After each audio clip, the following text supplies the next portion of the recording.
House come to order. The House will come to order.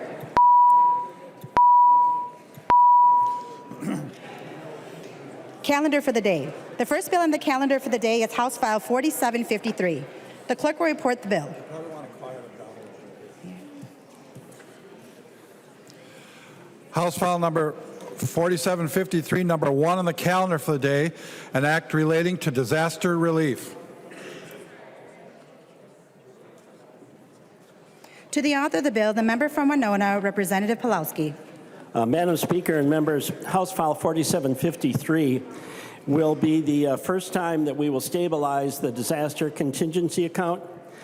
House File 4753 is a bill that will take $50 million out of the surplus or whatever it would take to get this account to $50 million so that the account would be stabilized. As some of you know, in previous sessions, we've had some rather creative or uncreative ways to try to put money in this account.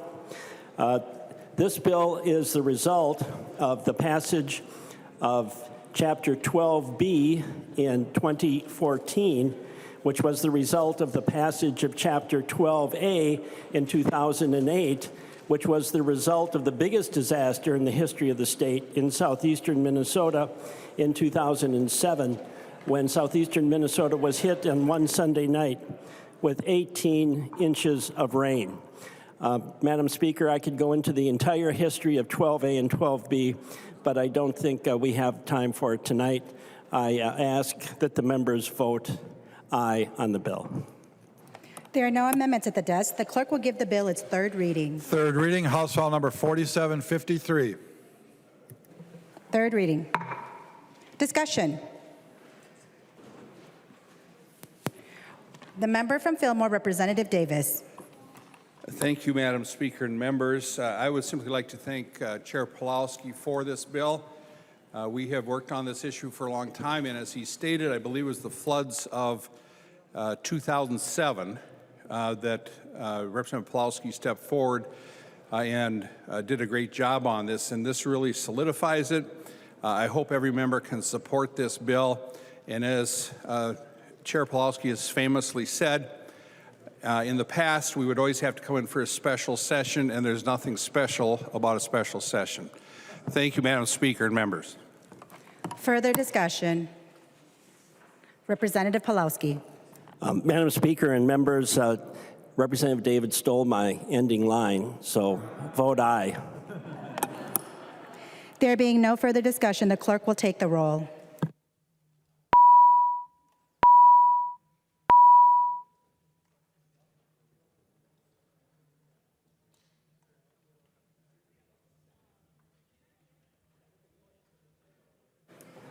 Members, please vote.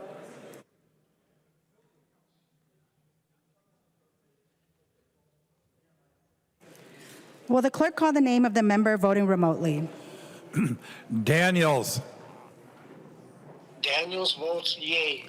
Daniels votes aye. The clerk will close the roll.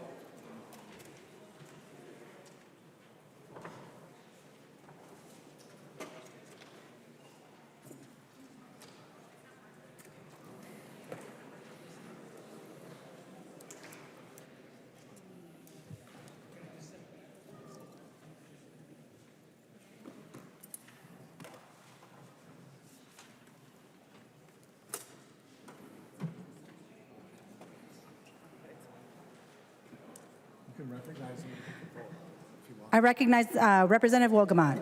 Wolgamott votes aye. Wolgamott votes aye. You got that? So it'll be 128 to 0. There being 128 yeas and 0 nays, the bill is passed and its title agreed to.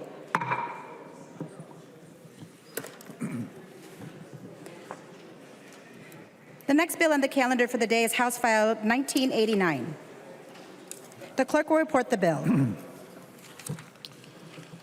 House File number 1989, number 5 on the calendar for the day, an act relating to consumer protection, requiring disclosures relating to ticket sales, the third engrossment.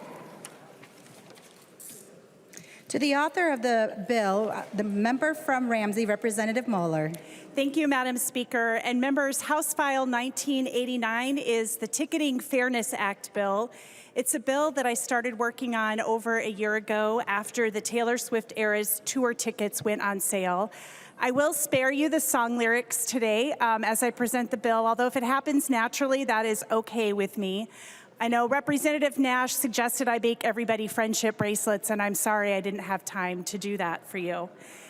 But really, the genesis of this bill, like I said, happened after my experience and thousands of others trying to get Taylor Swift tickets. Many of us signed up early to get the advance verified fans ability to purchase tickets, and we were told that we would get a code for pre-sale, and that signing up for tickets that way would mean that we were more likely as fans to get tickets than scalpers. Well, needless to say, many of us never got that code and weren't able to get tickets when they went on sale. And for the people who did get the pre-sale code, the process was an utter disaster. I have a friend who got the code, got in the virtual line, waited all day, and I'll say that I know that from my own kids being students at the time, there was a lot of wasted time in school with people on their phones and at work on their computers trying to get tickets. So you wait in line all day, you get in this virtual queue, and then when it's your turn, a lot of people were getting booted out of that virtual queue and then having to start over again. When others who were lucky enough to get in, got to get to their tickets. I have a friend, Laura, and she had set a price for $500 for a ticket, which is a pretty high price. So she really wanted to see this concert and get good seats. And when she got to the end, she realized there was a $100 fee tacked on to that $500 ticket.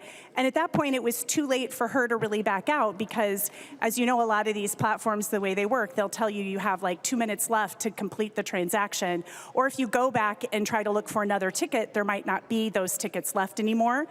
So a lot of people were sort of stuck paying a lot more in these fees than they really had bargained for when they set out their budget for this concert. And while the Taylor Swift ticketing failure displayed many of the problems in the ticketing industry, anyone who's purchased tickets for events recently knows that this is not an isolated event.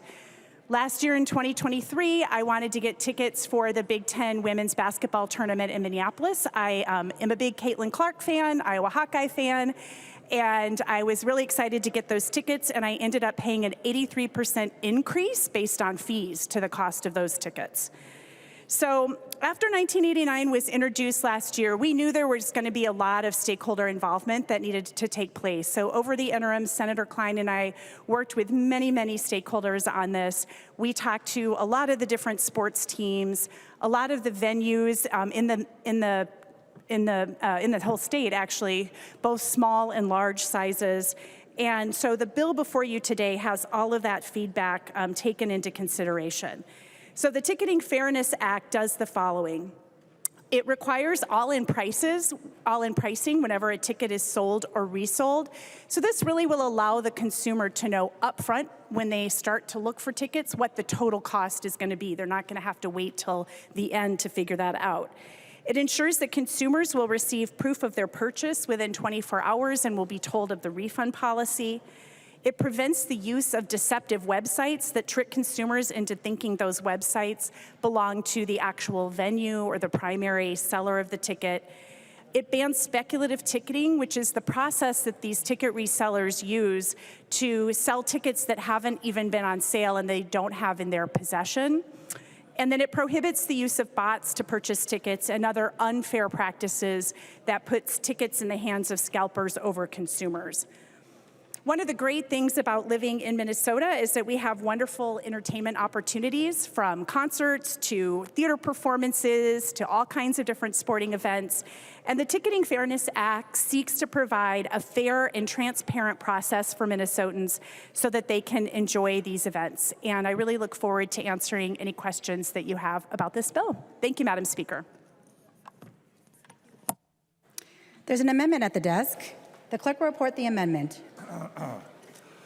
Moller moves to amend House Law number 1989, the third engrossment.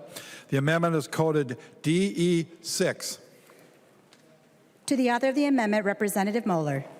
Thank you, Madam Speaker. And this DE is just putting the language of this bill in alignment with the Senate. It's not too different from the bill that you have before you, but we're just lining it up with the Senate language. It has a few other technical differences, but it is very similar to what we've got before you. Thank you. Discussion to the amendment.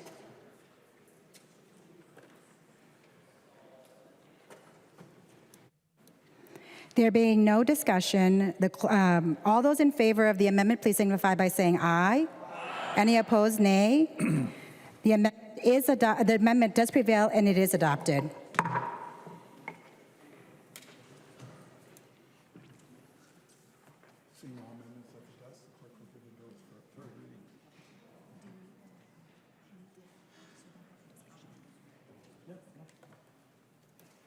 There are no further amendments at the desk. Seeing there are no further amendments, the clerk will give the bill its third reading. Third reading, House File Number 1989, as amended. Third reading.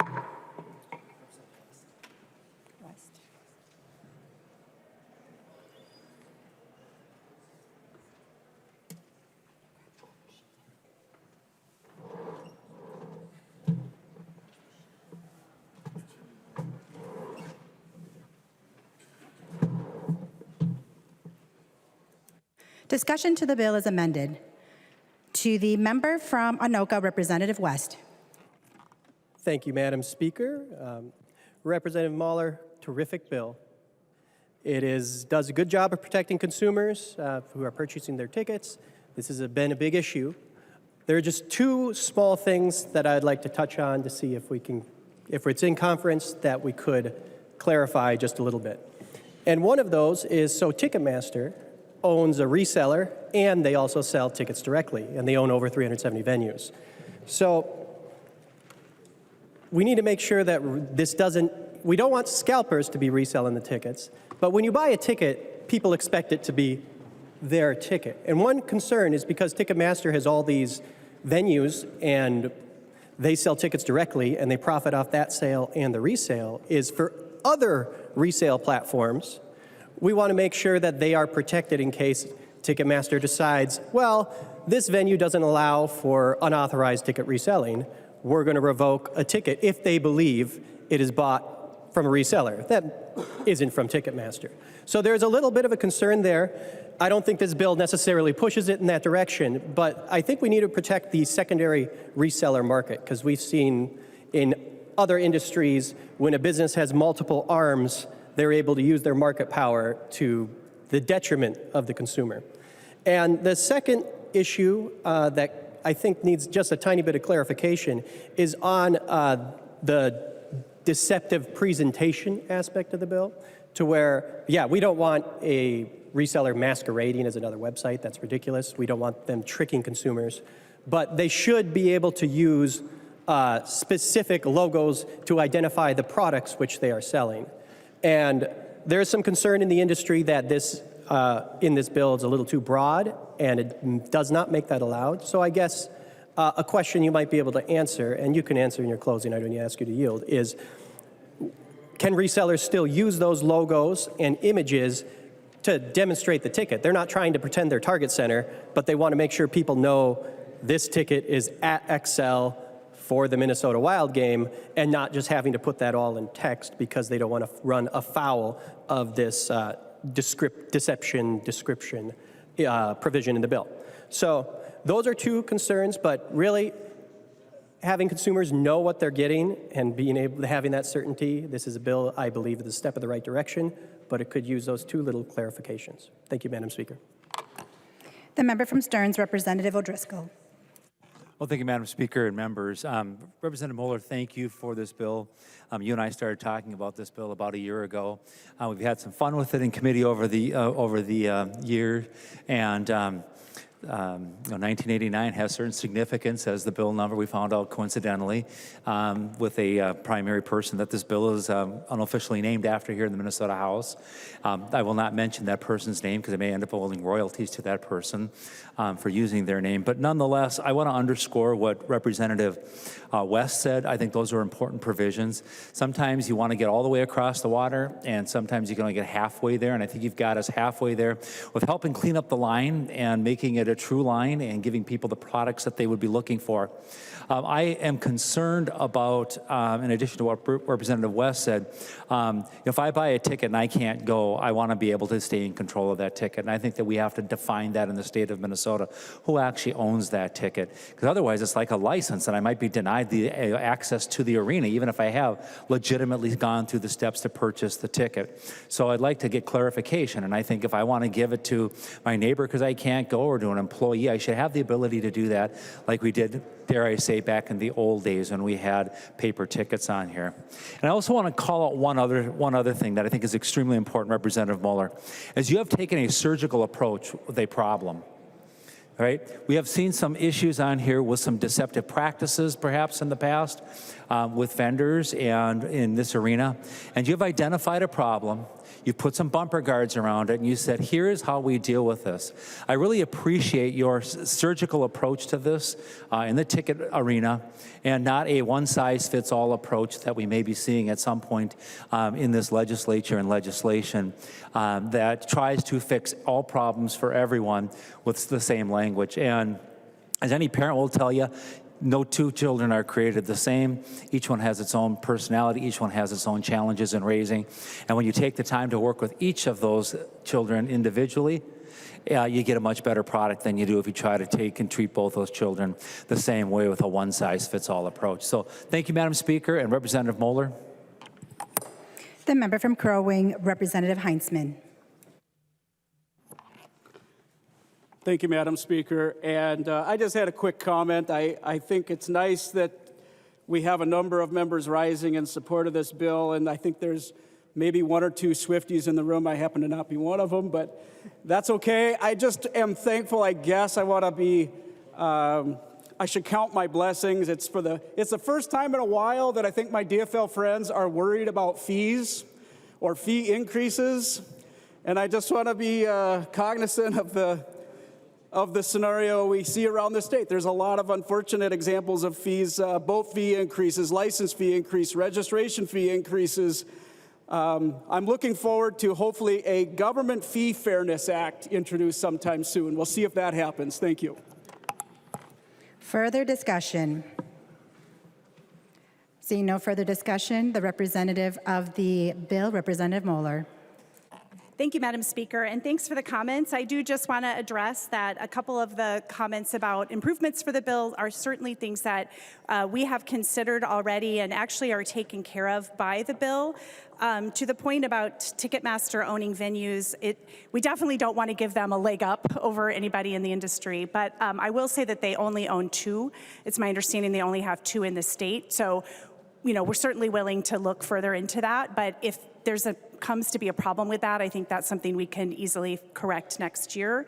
I'll also just note that as part of the comments regarding deceptive practices and still wanting to make sure that the reseller can describe adequately the ticket that's being resold, that is taken care of in the bill, and actually got that feedback from that resale market. If you look at the DE at lines 3.18 to 3.26, and you'll notice that the combination of text, images, trademarks, et cetera, that are used to associated with the place of entertainment, so it's pretty limited to that, and then there's some language after that that talks about what is not prohibited by that online ticket marketplace to adequately describe what it is that they are actually selling to the consumer.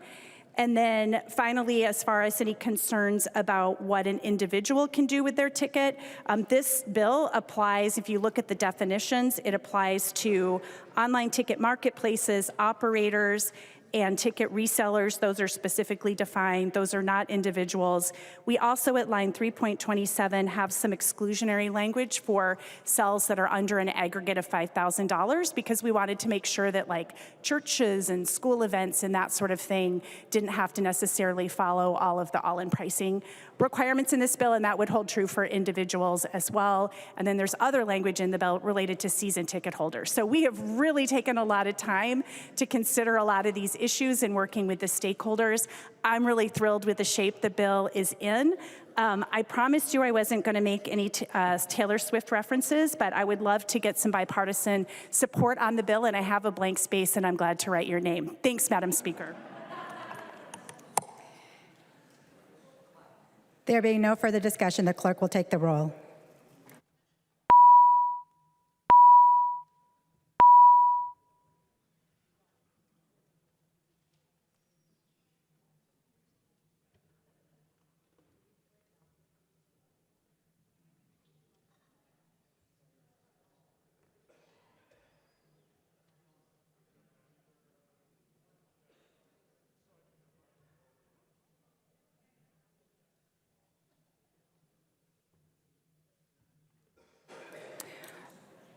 Will the clerk call the name of the member voting remotely? Daniels. Daniels votes yea. Daniels votes aye. The clerk will close the roll.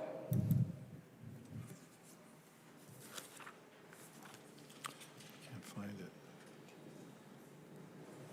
Oh, there it is. There being 112 yeas and 18 nays, the bill is passed as amended and it's titled agreed to. The next bill on the calendar for the day is House File 4310. The clerk will report the bill.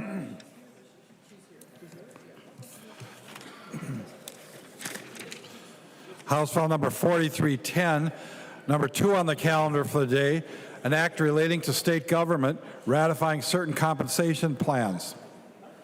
I recognize the author of the bill, the member from Ramsey, Representative Lillie.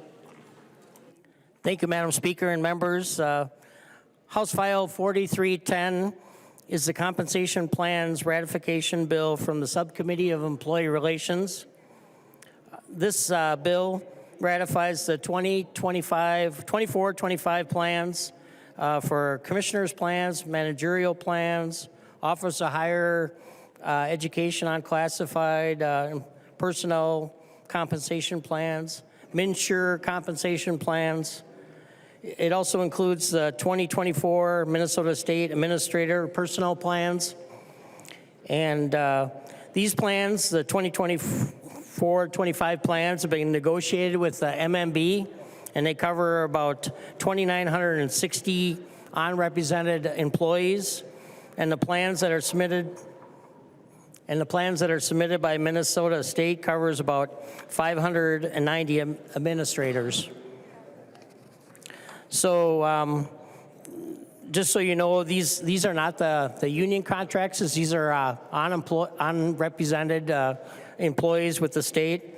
But honestly, the things that are in this package closely mirrors what was paid forward to the organized groups, the MAPES and ASMEs and Ed Minnesotas and some of the others.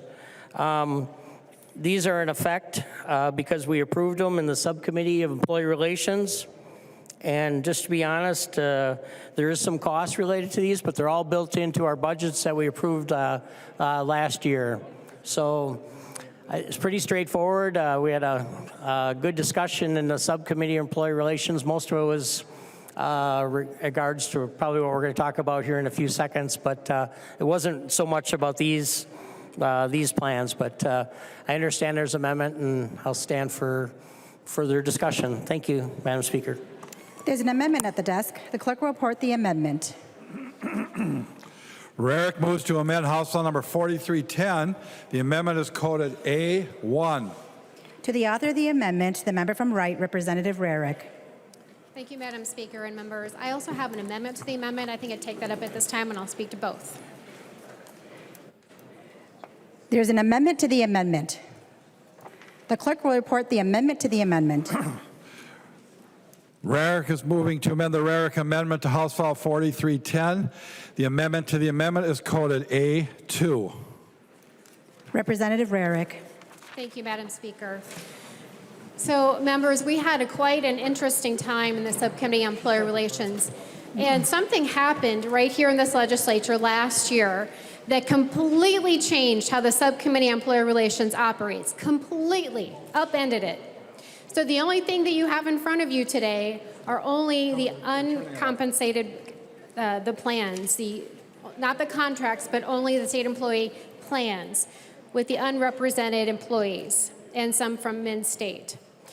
And so the reason that you only have those in front of you is because last session in the state gov bill, we gutted the authority of the Subcommittee on Employer Relations, and we gutted our authority as a legislature as whole to even bring up these contracts and talk about them and pass them. Completely gutted. Let me just tell you the impact of gutting these authority, because now we have nobody looking at it. We have absolutely nobody looking at over $12 billion of spending. Let me say that one more time. Over $12 billion of spending, and nobody's looking under the covers to see what's going on. Nobody's looking at it. Nobody cares.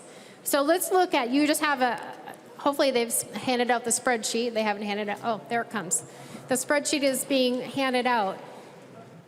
So while we've gutted the authority, what this amendment does is it puts back our authority in the Subcommittee on Employer Relations the way it was before it was gutted.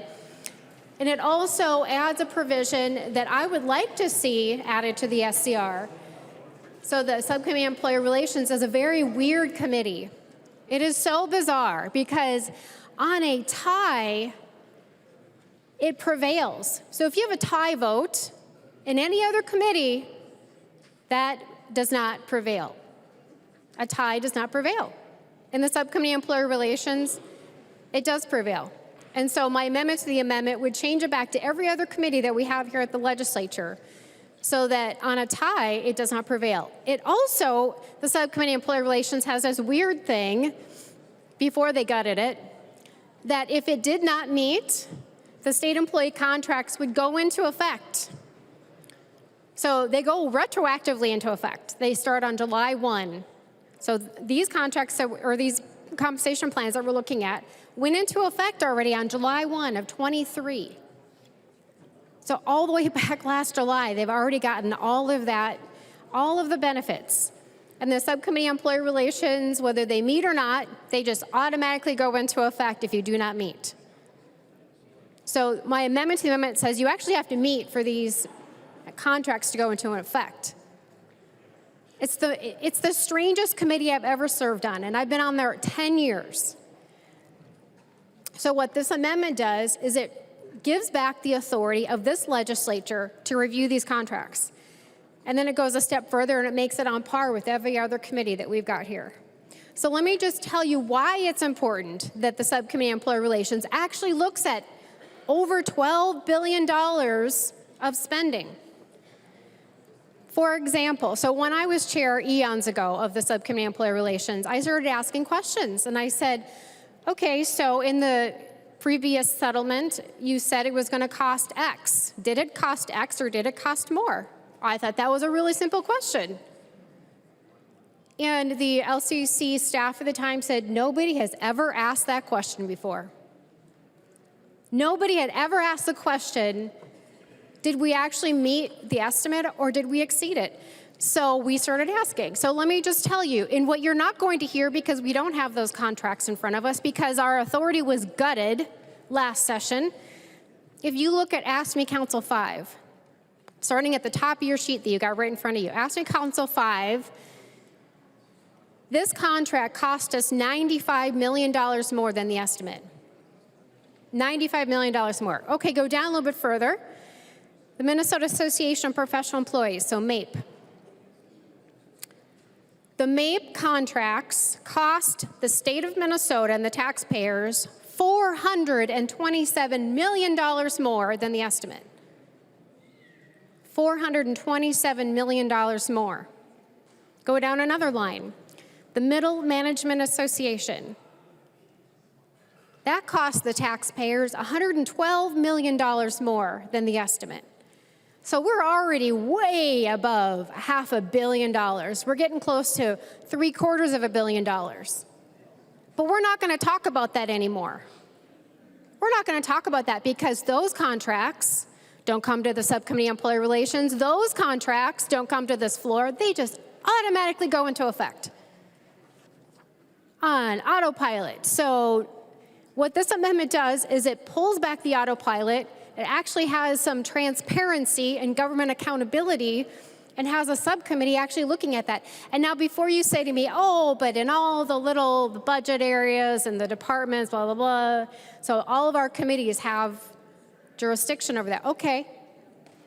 This is what happens in reality. So let's just take MAPE, for example. So the Professional Association of Professional Employees. They are scattered in all kinds of budget areas. They're scattered all over the place.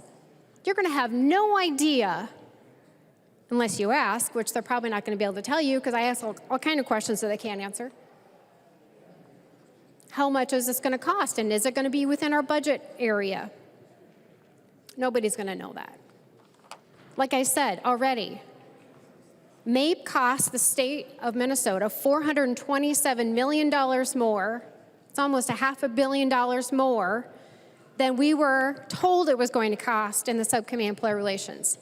So I have no idea how you're going to account for that in however many budget areas that you've got here in all these different committees. So what this amendment and the amendment does is it actually gives us back our authority to actually look at these contracts and be able to understand what they're doing, how much they're costing, are we on target, are we not? And the Subcommittee on Employee Relations actually has the ability to say, no, that contract is too much, or it's not quite right, go back to the drawing board and do it again. Now, in my 10 years where we've never had the votes to do that, we've made a whole lot of noise about it and pushed back, but you have to have the votes to actually send it back. And remember I told you, on a tie, that contract goes into effect. So I'm not going to ask for a vote on this, but I'm going to withdraw these two amendments, Madam Speaker, and I'll just speak to third reading about the rest of it. Thank you, Madam Speaker. Representative Rarick withdraws her amendment to the amendment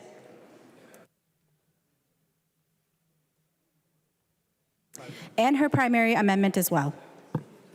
Discussion on the bill.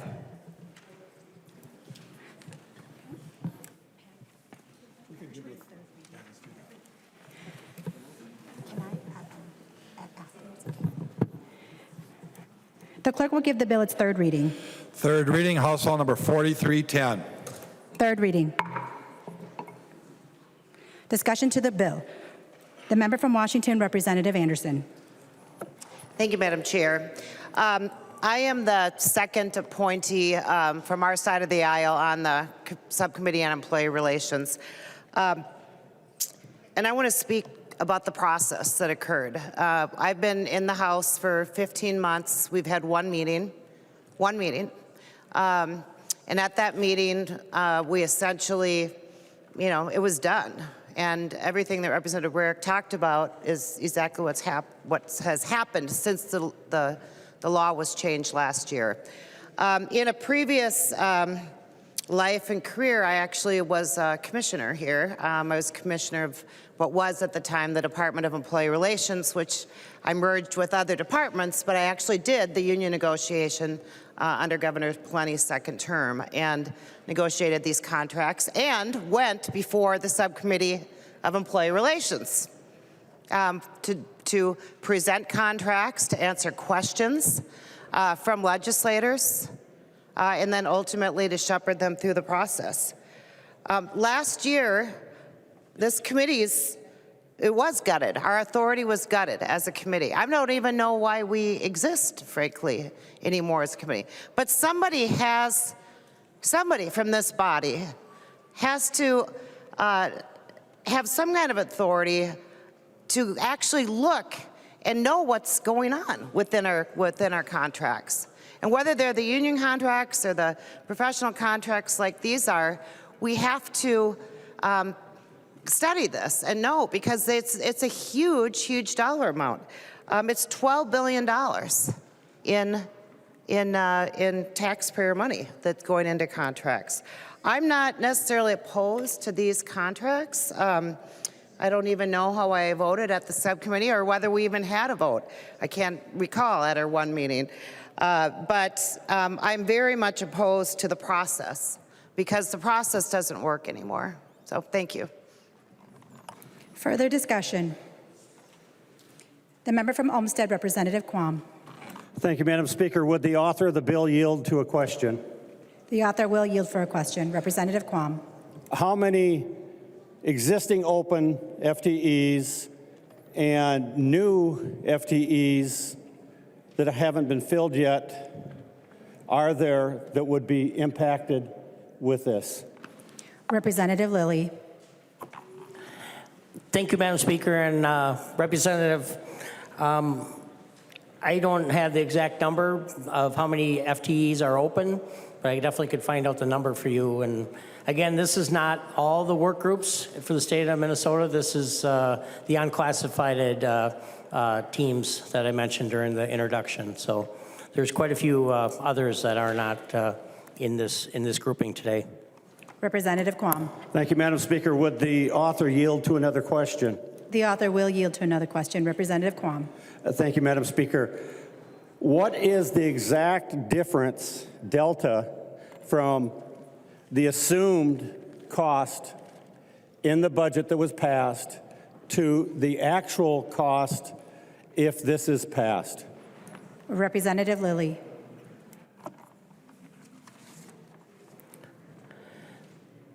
Thank you, Madam Speaker, and member to the question. You threw me off when you said Delta. I wasn't sure if it was an airline question there.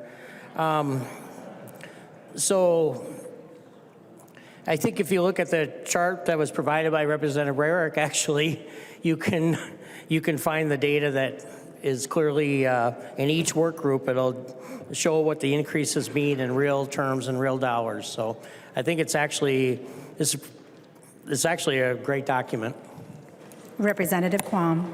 Thank you, Madam Speaker. And part of the reason why I ask those questions, the vast majority of us aren't on that subcommittee. The other thing is someone bringing before us something we're going to vote on ought to be able to have the information, because if we fill all the open FTEs, there will be an additional cost beyond what the spreadsheet probably has, because it's an unknown exactly which ones will fill, which ones won't. And there are open ones that were around before, but there are new ones that are coming up in every bill we pass and have passed.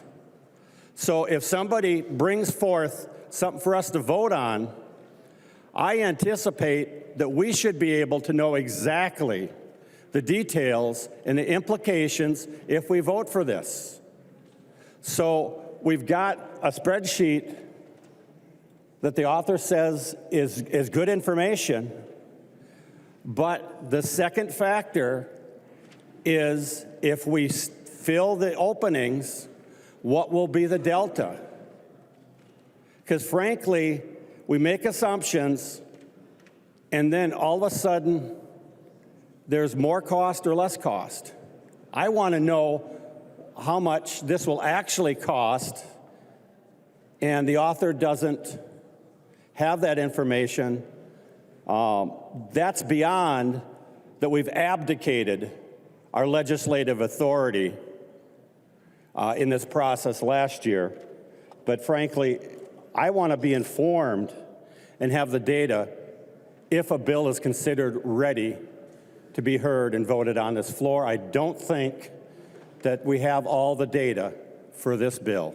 Thank you. Further discussion.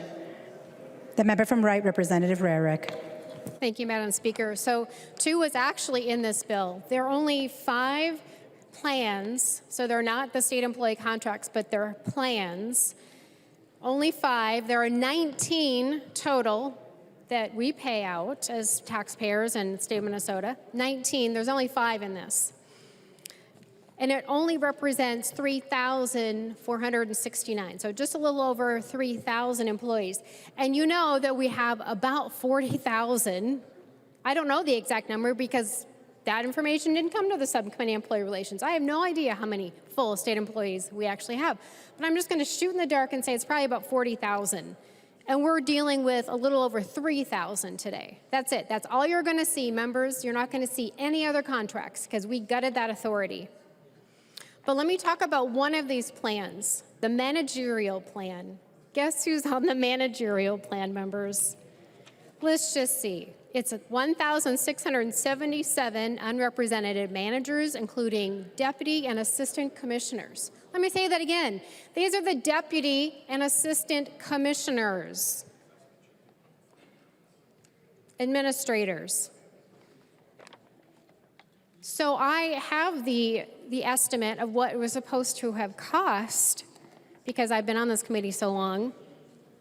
And believe it or not, it overshot by $57 million. Remember, I just told you it was 1,677 unrepresented employees. $57 million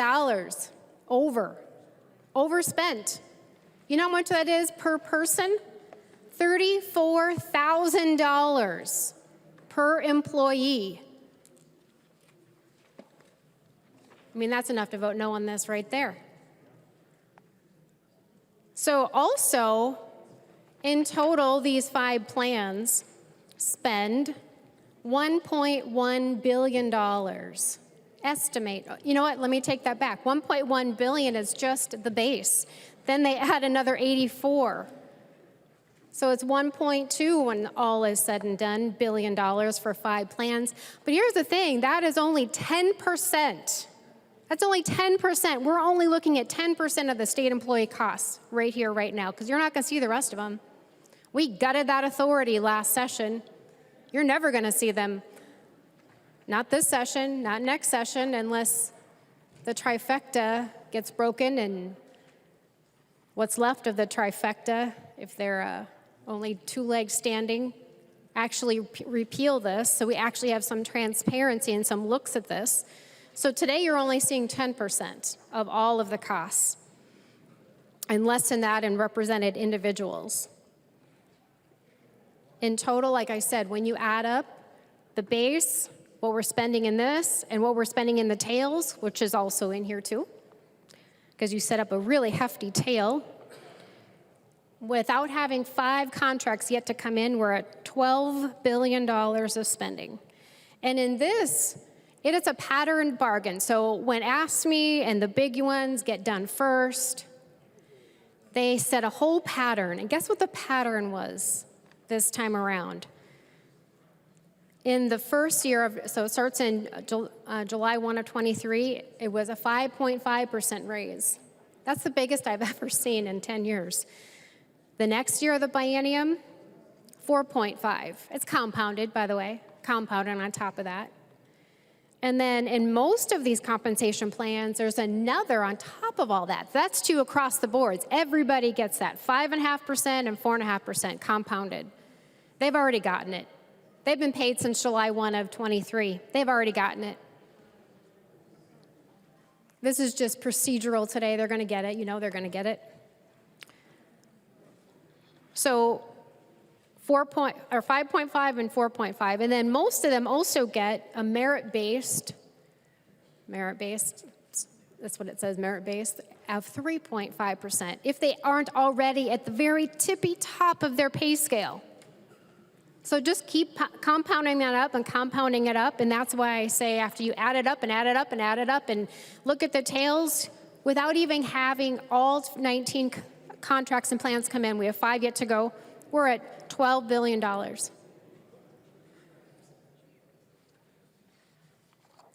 This is an incredibly expensive plan, and it's because it's pattern bargain, because the initial plans were incredibly expensive.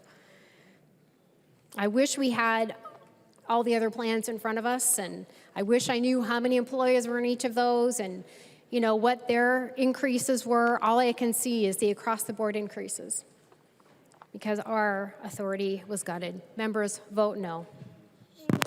Further discussion. To the author of the bill, Representative Lillie. Thank you, Madam Speaker, and thank you, members, for discussion today. Kind of backing up, I actually support the change that we made because I think the structure that we have as a legislative body, I know with the committee I'm lucky enough to chair, we spent most of our session looking backwards at what we passed last year. And I'm hoping that other budget areas are doing the same, that they're looking at what they need for, what they need to keep nurses, working, and people working in our, in the nursing homes, and people that are working in corrections. I hope they're looking at what these costs. These costs are built into the budget. So there is the big number that Representative Rarick is right. They are big numbers, but they're built in. There are, it's not added cost. I mean, and so they're built in. So we're, it's, just to go backwards a little bit, we have a lot of newer members, but sadly some of these things have been political through the years. And a few years ago we had paid parental leave, for example. People, I was lucky enough just to have a grandbaby here recently, and so imagine the parents are home, and then they were told, because we didn't pass the contract as a baby or as a legislature, those folks had to go back to work in the middle of the deal. They lost, they lost their vacation because it would be a different alignment, and so as a legislative body, we've kind of failed some of our state workers and turn this into a little bit of a more of a political football than it needs to be. These are our, I'm sorry, but these are our, Minnesota is one of the best run states, I think, in the country, and I've heard that from other places, and a lot of that's our staff. In a few days here, someone that's new like Ween's here, he's gonna hop up, and Pelowski, who's been here for a long, long time, they're gonna get up and they're gonna thank staff, and I hope they mean it, because when I come to that day, and I'm grateful for what they do, and not just the staff here. What about you're out plowing snow and we're home in bed sleeping, or you're working in corrections and different things, or some of these plans are for higher ed. You tell me that's not important to have kids educated in this state? So anyways, I get a little mad when we talk only about the cost. We have a lot of good workers. And I've said this story before, and I'm going to say it again because we have new people. When I first, years ago, I'm going to sound like Glenn Grunhagen, but I was on a city council. Ready? I'm not going to say how many years. But anyways, I kind of went on to it. I was probably a little more conservative at the time, and I thought, well, I'm going to find all sorts of waste and, people just leaning on shovels and stuff. You know what I found out? A lot of good people working hard, doing a good job, making us, doing, so it was hard. And I find the same thing here at the state. We've got amazing staff, and so sometimes I know we got to look at the cost, but please realize that there's people behind these that are part of our team. And anyways, the bottom line is the plans. I think the bottom line of the bill is good. I do appreciate the discussion, and I hope we do talk about how we treat our employees of the state, and I hope we treat them well. So that's it. There being no further discussion, the clerk will take the roll.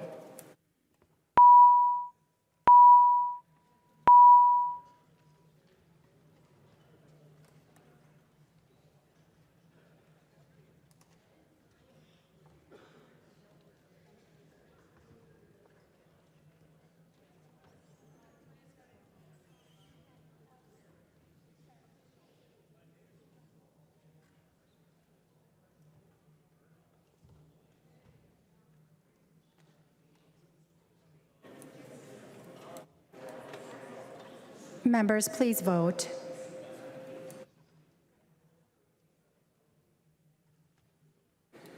Will the clerk call the name of the member voting remotely? Daniels. Daniels votes no. Daniels votes no. The clerk will close the roll.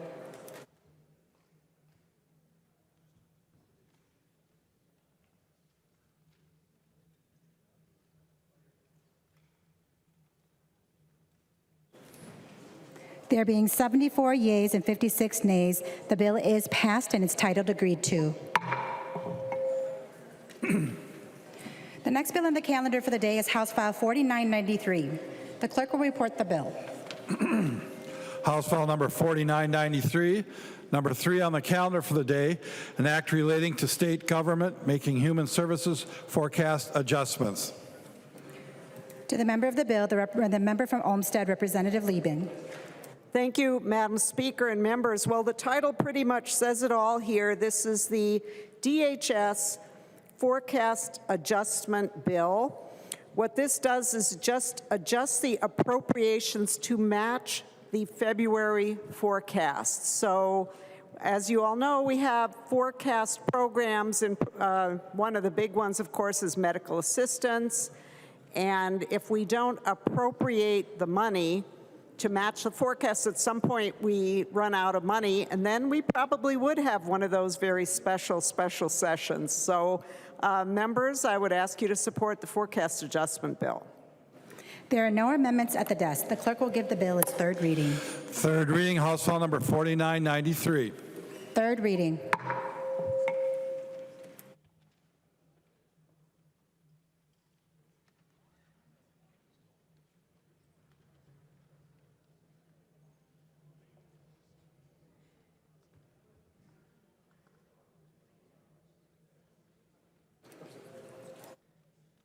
Which one?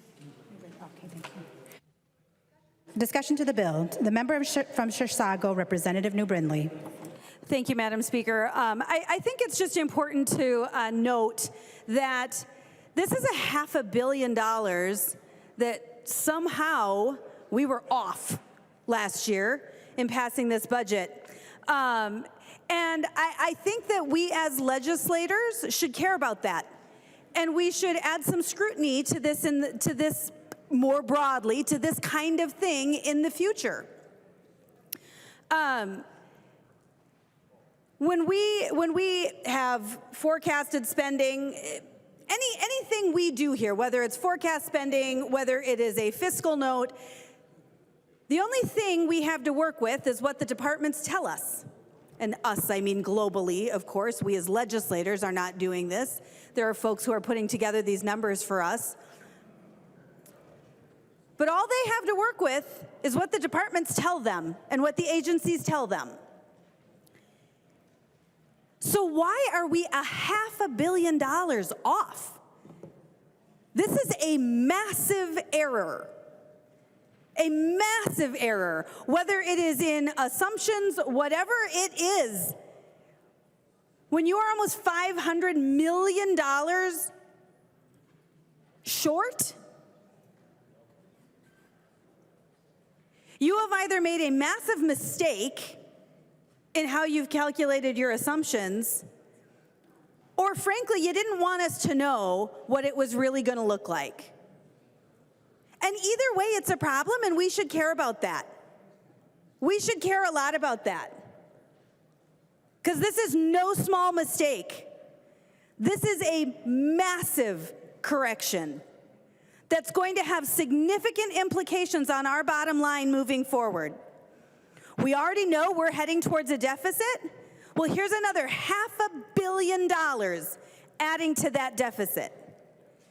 This is a huge problem, folks, and we have to care about the kind of information we are getting from our departments and agencies. I suspect every one of us has sat in committee and asked questions when we have commissioners in front of us. And on the committees I serve in, we are usually told, oh, I don't have that information. I'll get that to you.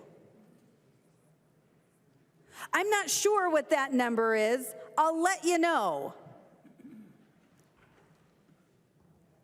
And it is a pretty rare occasion where I am actually given that information as a follow-up. Almost never. Almost never. We should care about the kind of information we are getting and what is going into these numbers to begin with and these assumptions to begin with. This is beyond a simple error. This is $500 million going onto our bottom line that is going to increase our deficit in the future. It's a problem, folks. We got to care about this.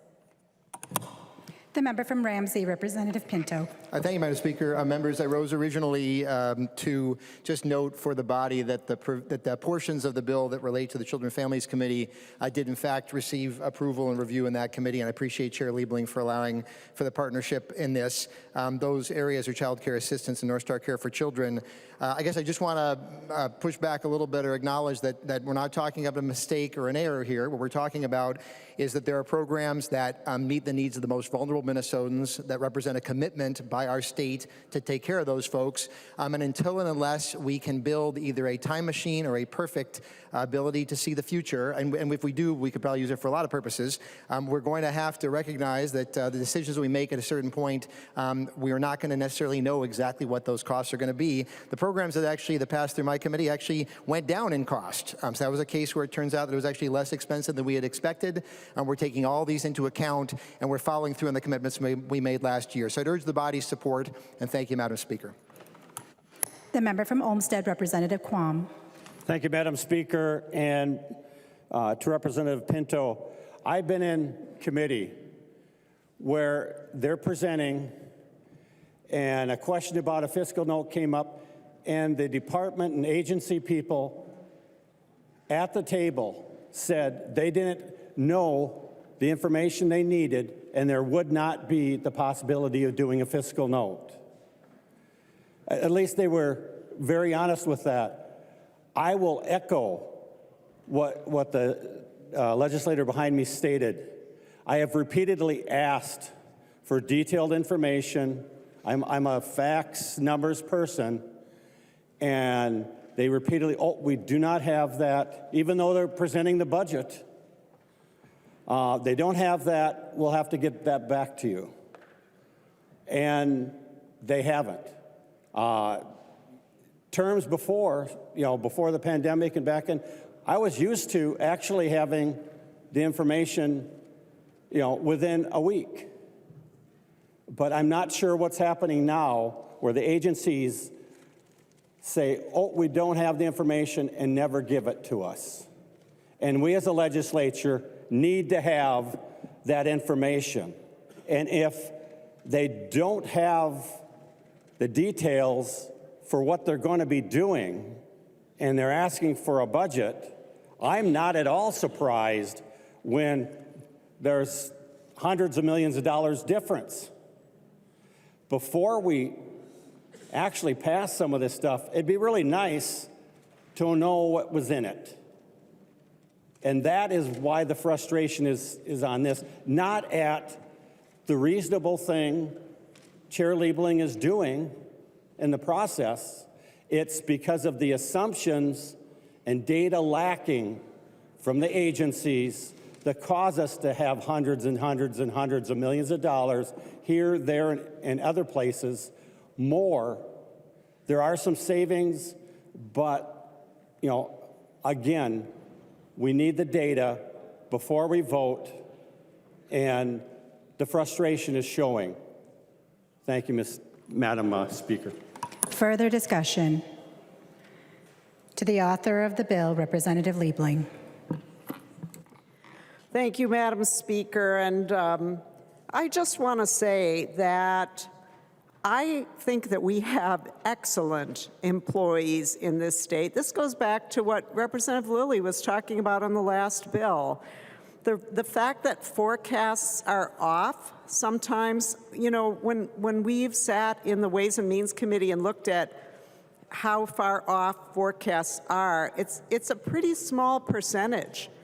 And this is about predicting, right? Forecasts are attempting to look at what future spending is going to be, which has a lot to do with the economy, for example, the national economy, how many people are going to be employed, so many different factors.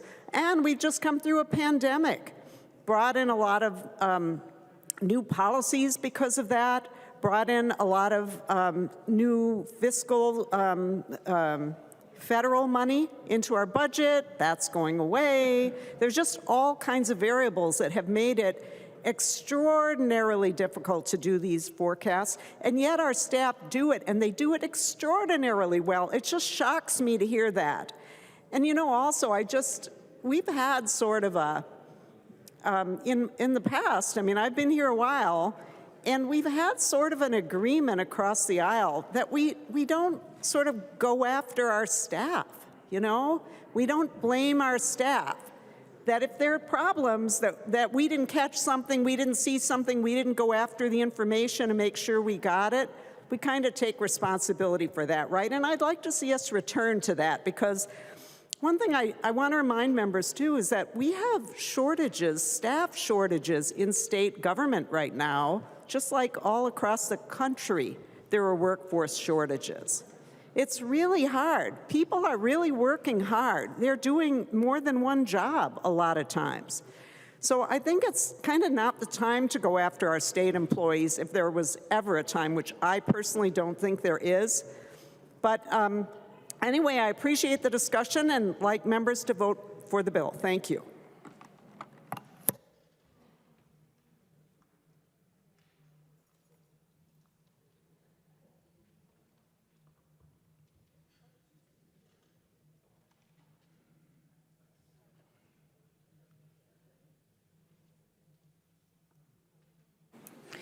Members, generally, we don't recognize other member after the author has given their remarks, but I will recognize the member from Chisago, Representative New Brindley.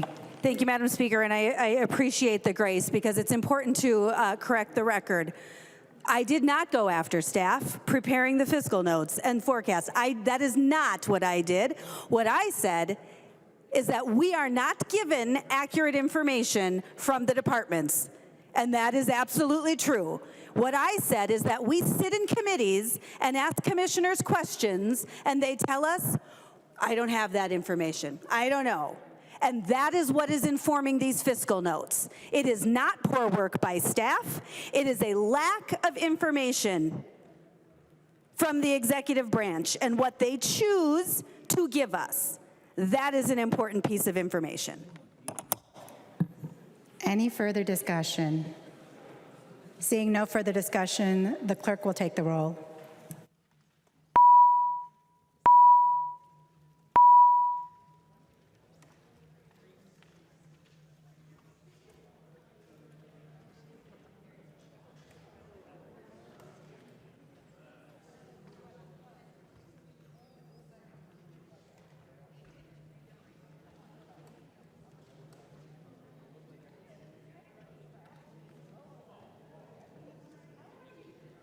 Members, please vote.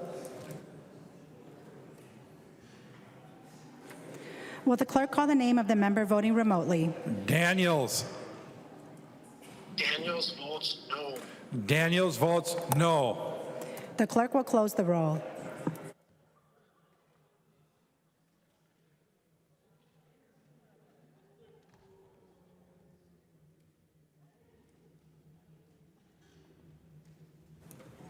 There being 76 yeas and 54 nays, the bill is passed and its title agreed to. The next bill on the calendar for the day is House File 3376. The clerk will report the bill. House File number 3376, number 4 on the calendar for the day, an act relating to natural resources, the first engrossment. To the author of the bill to explain it, the member from Hennepin, Representative Greenman. Well, thank you, Madam Speaker. This House File 3376 is a simple bill that will allow Minnesotans to use a digital copy of their hunting, fishing, cross-country skiing, or horse licenses in place of the paper original. This was a good idea when it was brought to us by Minnesotans, by a Minnesotan in particular, who was cited for not having a paper copy of their hunting license, even though they had a DNR copy on their phone. He received a citation because of what the law says, and now we're going to change that. We're going to remedy that. Next year, the DNR will upgrade the whole system. But until then, we have this hole. And so in the meantime, we thought it was important to take this common sense step to ensure that all of our constituents can use a digital copy of their license, of their hunting, fishing, cross-country skiing, or horse license, and give people peace of mind. With that, Madam Chair, I will just say that this started as just hunting and fishing, and because of the great conversations we had in committee, it now includes your opportunity to go horseback riding and cross-country skiing with a digital copy. Madam Speaker, that is the bill. There are no amendments at the desk. The clerk will give the bill its third reading. Third reading, House File Number 3376. Third reading. Discussion to the bill. There being no discussion, we will go to the author of the bill, Representative Greenman. Thank you, Madam Chair. I hope my next bill is as quick as this one is. Let's pass this bill so that we can tell all of our constituents who are probably not watching at home that they can take a digital photo of their license and go out and enjoy these beautiful spring days and recreate in a way that we will not be able to while we're here. So with that, Madam Chair, I'd ask for a green vote. The clerk will take the roll.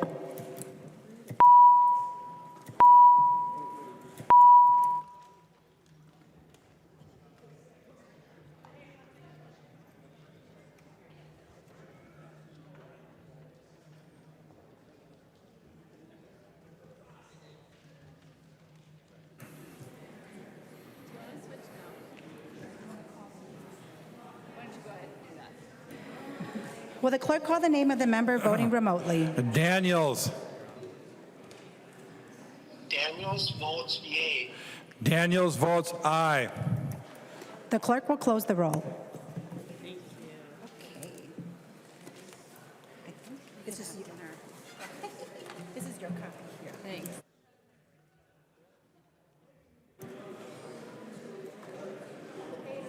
Yep. Was it amended at all? No, it's straight past. Did we have the next? No, the next one's there, and you have one on the There being 128 ayes and 2 nays, the bill is passed and its title agreed to.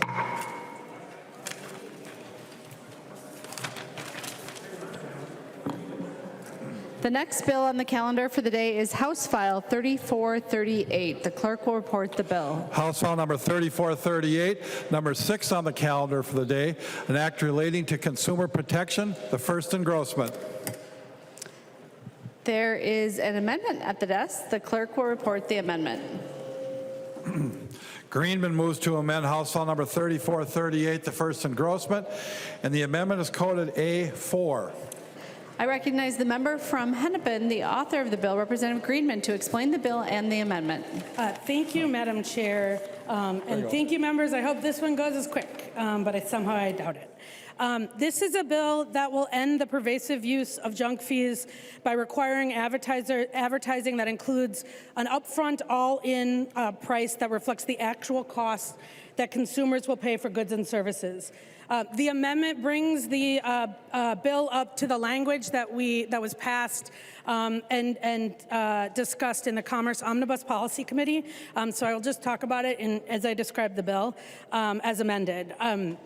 Junk fees hurt consumers, they hurt responsible businesses, and they distort Minnesota's market for goods and services. This bill will make all of our markets fairer for consumers, more competitive for small businesses, and provide price transparency and competition.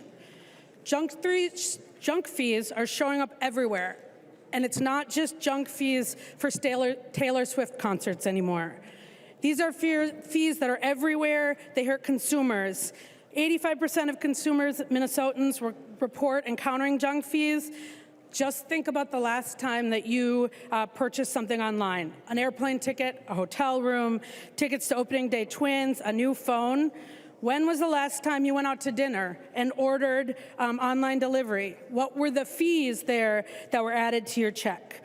As I've been working on this bill, I've been collecting receipts from across the state.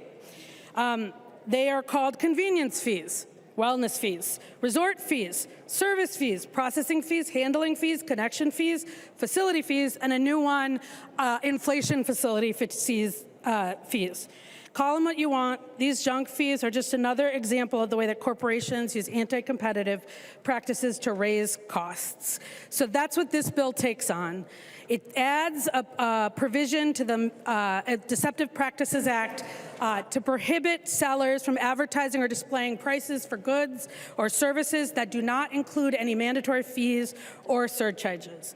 All you need to comply with this bill is to ensure that the prices you advertise include everything it costs to buy that thing.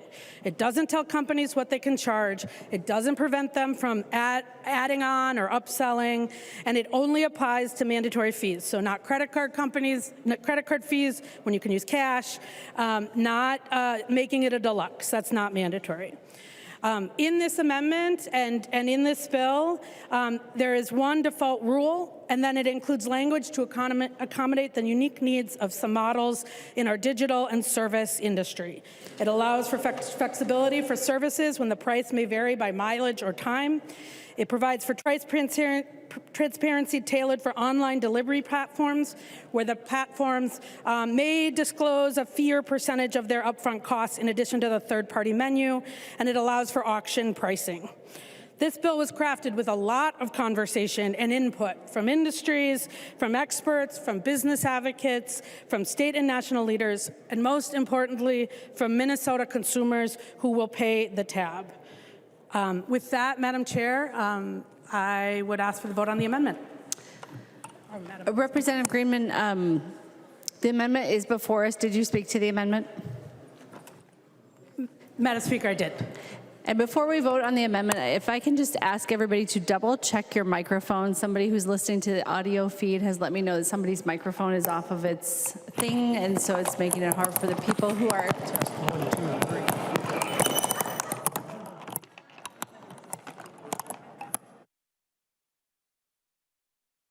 Hello? Hello? All right, and then maybe somebody could check the majority leader and the minority leader mics for us to make sure that they are turned off as well. Thank you very much. Discussion to the amendment. Any discussion to the amendment? The member from Washington, Representative Anderson. Thank you. Would Representative Greenman stand for a question? Thanks. She will. Representative Anderson. Thank you. We have a new delivery fee going into effect this summer, which is, only if it's over $100. How would that work with your bill, since unless you, for sure, you can't itemize it by line, but it would be at the bottom. Thank you. Representative Greenman. Thank you, Madam Speaker, and I appreciate that question. The amendment actually deals with that by clarifying that taxes, I'm just finding the line, for the purpose of this subdivision, mandatory fees does not include taxes imposed by government entities on the sale, use, purchase, receipt, or delivery of the good or service. I think when it comes to I've discussed this with many folks, when it comes to that delivery fee, that would be included in that provision. Representative Anderson. The member from Hennepin, Representative Robbins. Thank you, Madam Speaker, and thank you, Representative Greenman, for that clarification, because I was going to rise to talk about this too. Not only do we have the delivery fee that is hard for consumers to follow when they're having all these taxes imposed, but this last session we passed a metro sales tax, 0.75% for housing, for transit, 0.25% for housing. And we asked to try to have these things itemized because consumers do want to know where their money is going. And of course, that was not allowed. And now under your bill, we're hiding government fees and taxes, but we're not doing anything to help consumers really have transparency about where their money is going. I hear from constituents all the time about how dramatically the sales tax is up in the metro, and they want to know where that money is going and how it's broken out. And so I feel like this is really hypocritical of us to not want to expose how we're spending the taxpayers' money through specifically exempting taxes that we impose on consumers. And another hidden fee that people are paying right now is the tax on their rebate check from Governor Walz. They got the $260, and now they're going to have to pay a federal tax on that. So members, I just think we need to be very careful, and we should provide full transparency on all the taxes that we are charging consumers. Thank you. The member from Chisago, Representative New Brindley.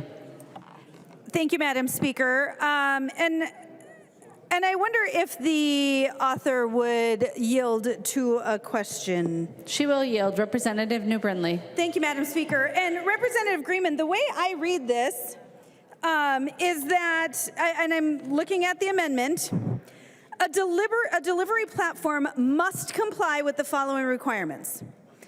So in the underlying bill, we're trying to hide the additional costs incurred by businesses. We're trying to hide that and put those things onto the business. However, in the amendment, we do the opposite, and we say at the point when a consumer views and selects either a vendor's or item for purchase, a delivery platform must display in a clear and conspicuous manner that an additional flat fee or percentage will be charged. They must. And as it turns out, Democrats last session passed a bill requiring a delivery fee. So it looks like this amendment does the opposite of the underlying bill. The underlying bill forces you to hide government imposed fees in the total price, but in the amendment, we require vendors to display those fees. And in the next part, again, it says they must display a subtotal page that itemizes the price of the menu items and the additional fee. And you already passed a requirement for an additional fee. So it looks like this amendment is doing the opposite. Am I reading that correctly? Representative Greenman. Thank you, Madam Chair, or Madam Speaker, and Representative New Brindley. Yes, because you're talking about two different things. So the delivery fee that you were talking about, the one that we passed last year, is not what is being talked about here. What we're talking about here is a delivery platform that basically has two things going on. One, there's a menu, which is or some kind of prices set by a third party. And then there's the platform that is a delivery service that is providing that service.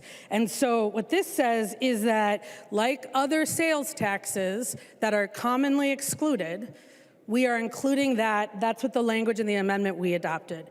In the delivery platform language, the reason that it is, I mean, we could pass a bill, and the original bill had it as one flat fee. But what we heard from folks who do third-party selling is they don't control the restaurant or the grocery store. They don't control how much that banana costs. And so what we're saying here is you need to have transparency around that, and then you need to tell people what is it going to cost to use that delivery platform up front. And right now, if you have used any of the delivery platforms, it's usually buried in about 3 different places. And so the is grab a different one. Is the fee for the service that the platform is providing. Representative New Brindley. Thank you, Madam Speaker. And I appreciate the explanation, and I would just point out that my point stands. Vendors are not business owners, and particularly small business owners, but all business owners, they are also not responsible for all of the fees that the government has imposed and required them to now collect from their customers to succeed, to have their businesses survive. They don't make that choice either. So the way this was framed is absolutely true. What you're saying is that it's okay for government fees to be hidden, but in this case, this third party, they have to display those prominently.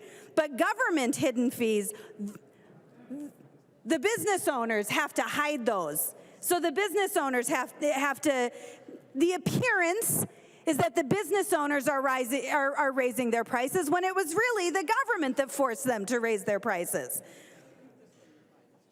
So really, this underlying amendment, now while, don't get me wrong, the amendment is actually much better language because it allows them to show the truth of a third party who is increasing their cost.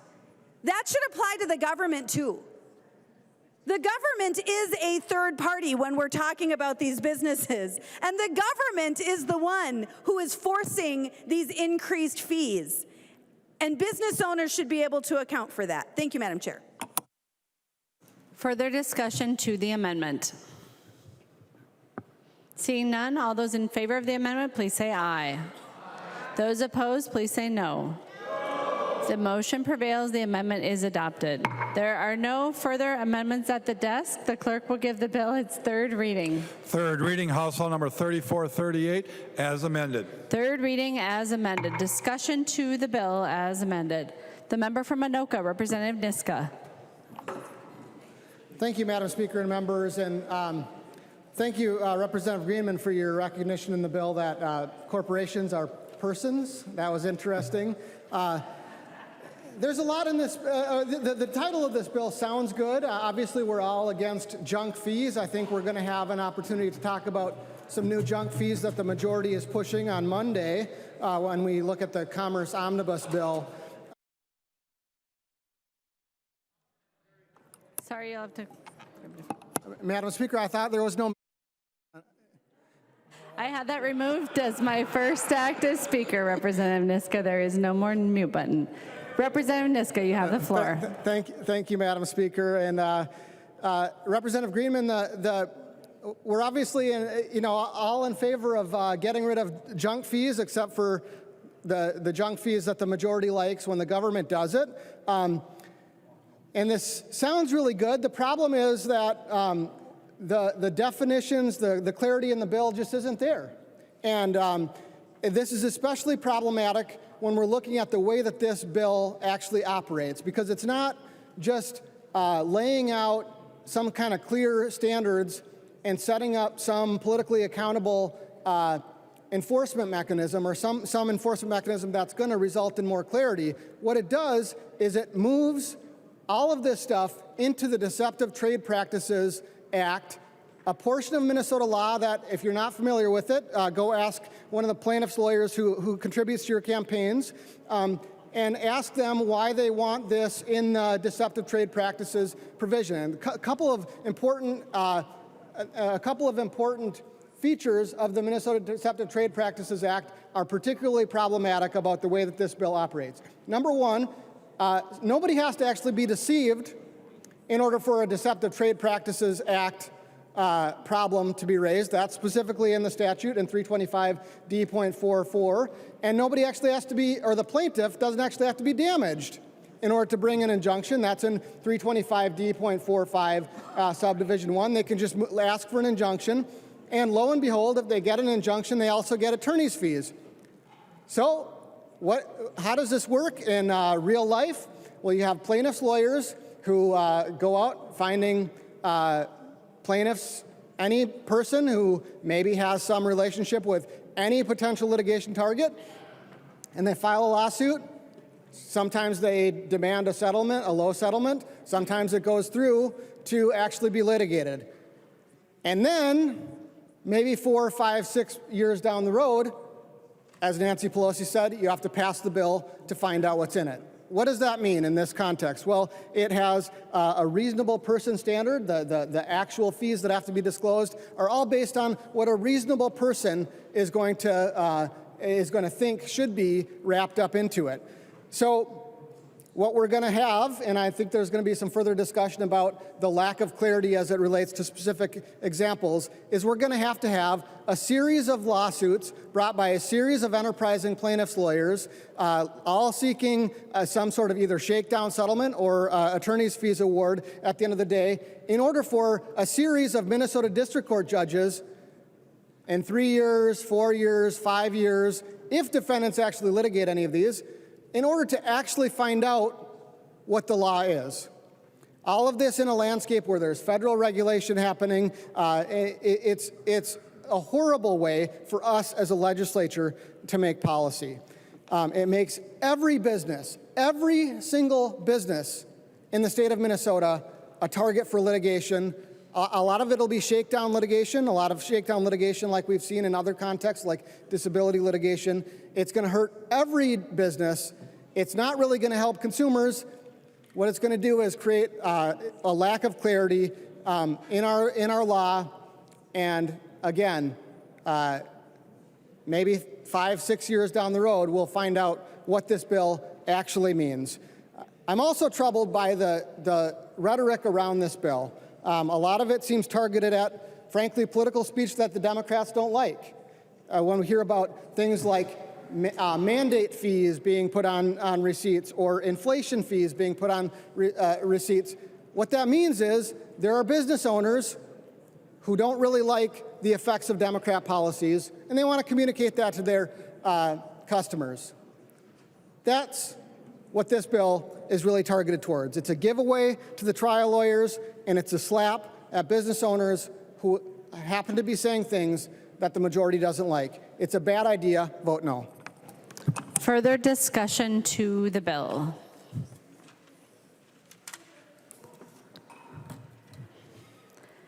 The member from Carver? Carver. Representative Reed. Thank you, Madam Speaker.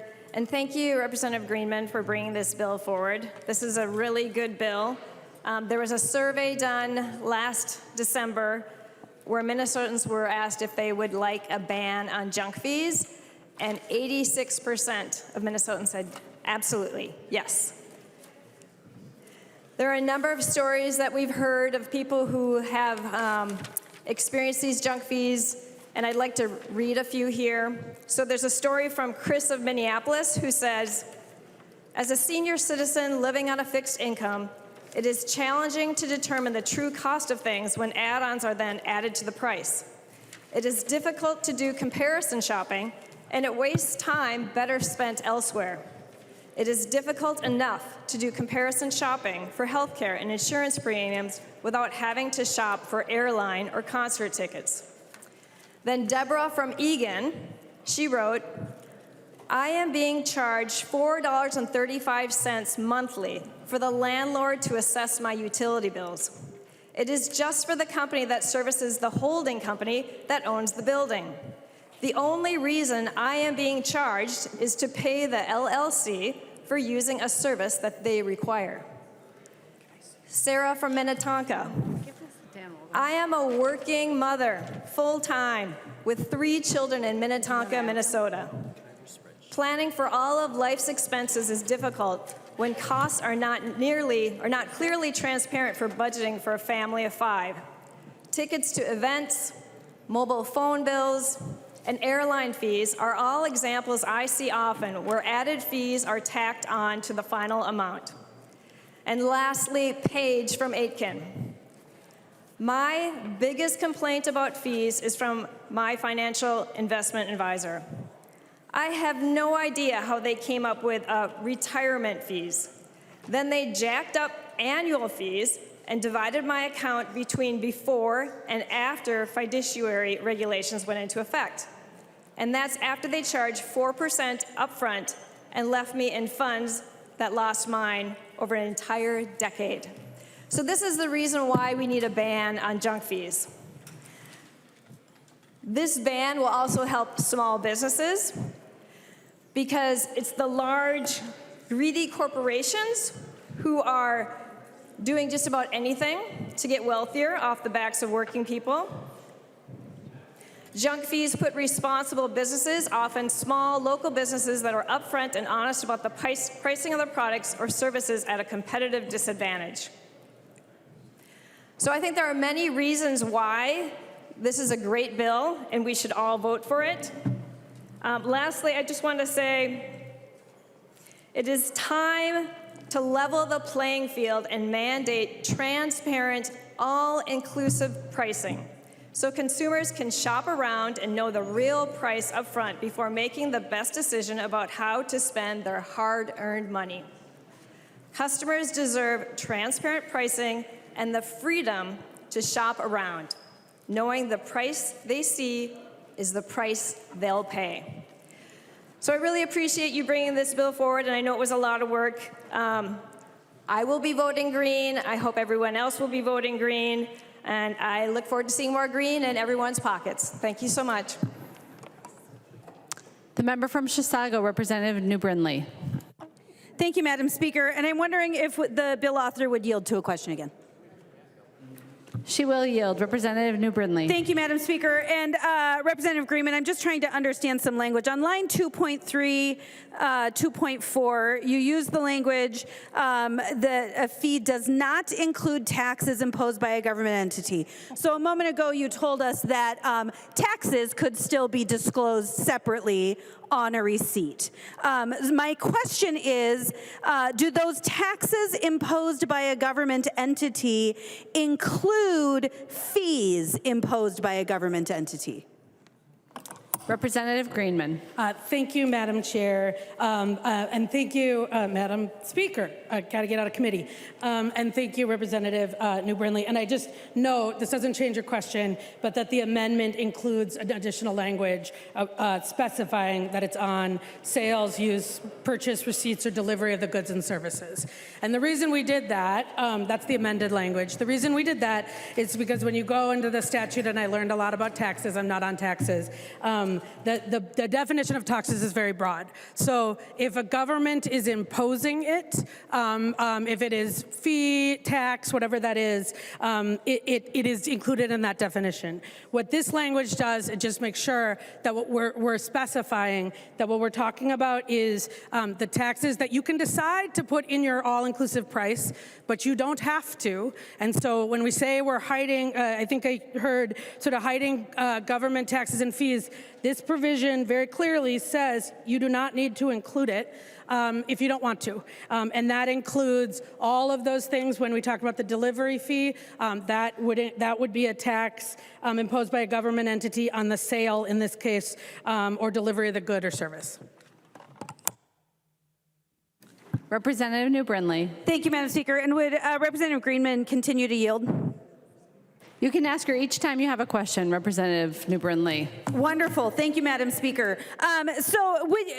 Representative Greenman, will you please show me in the amendment language the language specifically related to taxes? I'm just trying to make sure I understand the difference, because obviously we're using the same, very similar language, talking about a delivery platform, that third-party delivery platform, versus a government-imposed fee. And so can you just help me understand in the language where it talks about that? She will yield. Representative Greenman. Thank you, Madam Speaker. And if I understand your question, you are comparing the language on 2.3, that starts on 2.3, that does not include taxes imposed by government entities, including delivery of goods or services, with the language in the delivery fee. Is that, I'm trying to understand your question. The language in the delivery platform, which does not include the word tax. And so I'm struggling with understanding. I think I want to make sure I get your question right. Representative New Brindley. Thank you, Madam Speaker. So what my question is, so in the underlying bill, that's line 2.3, it talks about how government taxes can still be disclosed separately. I understand that the majority of the amendment language is specifically related to a delivery platform. So that's a different issue, right? You've already established that they can disclose their fees separately. I'm seeing head nodding. Okay, excellent, excellent. What I'm wondering then is if you can help me understand in this in the amendment language where it is addressing government fees. I'm talking about government imposed fees. She will yield. Representative Greenman. Thank you, Madam Chair. The only, the government fees language, which is in the underlying bill, is amended on 2.4 to go on after you say imposed by a government entity, and then the amendment says on the sale, use, purchase, receipt, or delivery of the good or service. So what the amendment language does as it relates to government imposed or taxes imposed by government entities is it just specifies specifically that those taxes are on the sale, use, purchase, receipt, or delivery of the goods and services. That is the only place in the amendment that is amending or refers to the taxes. The delivery platform component discusses fees, but it is the private fee of the delivery platform and not the government fee. Representative New Brindley. Thank you, Madam Speaker. I think we're getting somewhere. And Representative Greenman, okay, so this is what I want to clarify now. So it does not include taxes imposed by a government entity on these things, on the sale, use, purchase, receipt, or delivery of the goods and services. That is a tax on those things. I am asking if this includes the fees imposed by a government entity. So I'm not talking about the taxes imposed on those things. I'm saying, is the fee that the government has imposed considered a tax for these purposes? She will yield. Representative Greenman. Thank you, Madam Speaker.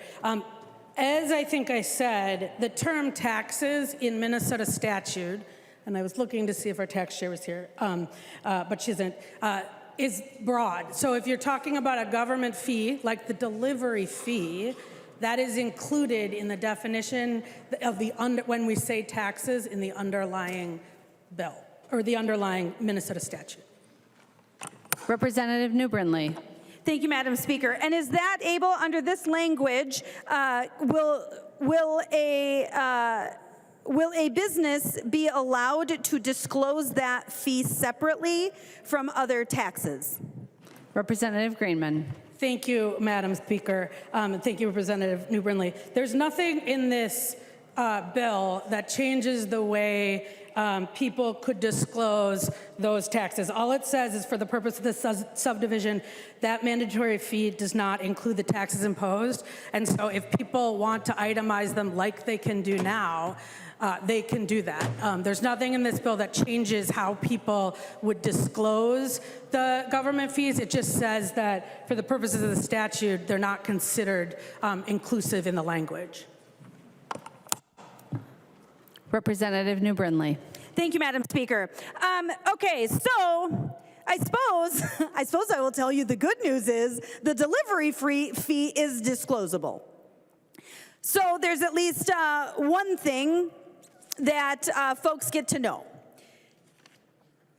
They at least get to know that small piece. The problem with this language overall, of course, is that it forces businesses to hide all of the government mandates imposed on these businesses, and it forces the business to show these things to a customer as though they just want to raise prices. And we hear all the time about big bad business gouging consumers, unfair pricing. We hear it all the time from you Democrats, but you are unwilling to let the consumer know when it's the government that's gouging them. And frankly, we have a great example of this from just last session, Walls bucks, rebate checks for everyone, right? Of course, we didn't tell folks that they needed to set aside a little bit of that Walls check to pay their federal taxes because it was taxable. We didn't bother to disclose that from the government. I think we all agree junk fees are bad. Well, actually we don't. Democrats think that junk fees should just be hidden. We, on this side of the aisle, we think we should eliminate junk fees altogether. Let's stop taxing everything that moves in the state of Minnesota. That's the junk fee. The fact that we are forcing Minnesotans to pay a tax on everything that moves. That's the real junk fee here. That's what the Democrats are trying to hide with this bill.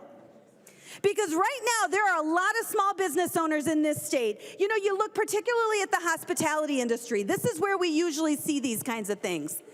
We see this in our small restaurant owners. Because they are sick and tired of raising the price of a hamburger because of the things the government has forced them to pay for.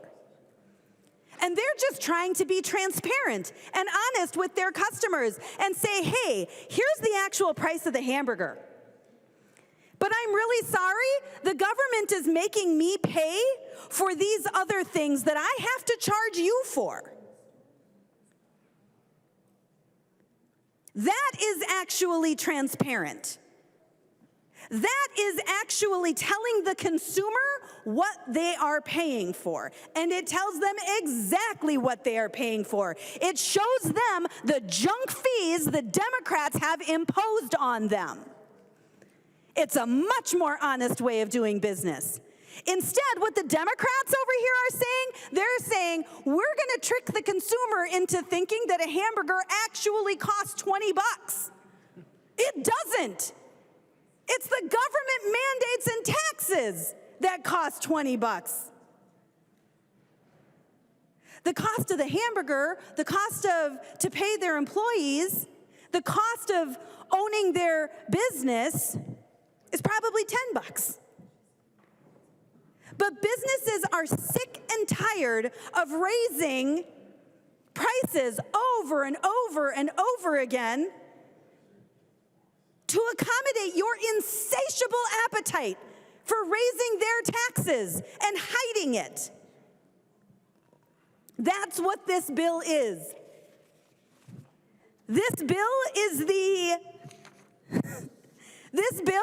hide government fees and taxes bill. That's what this is.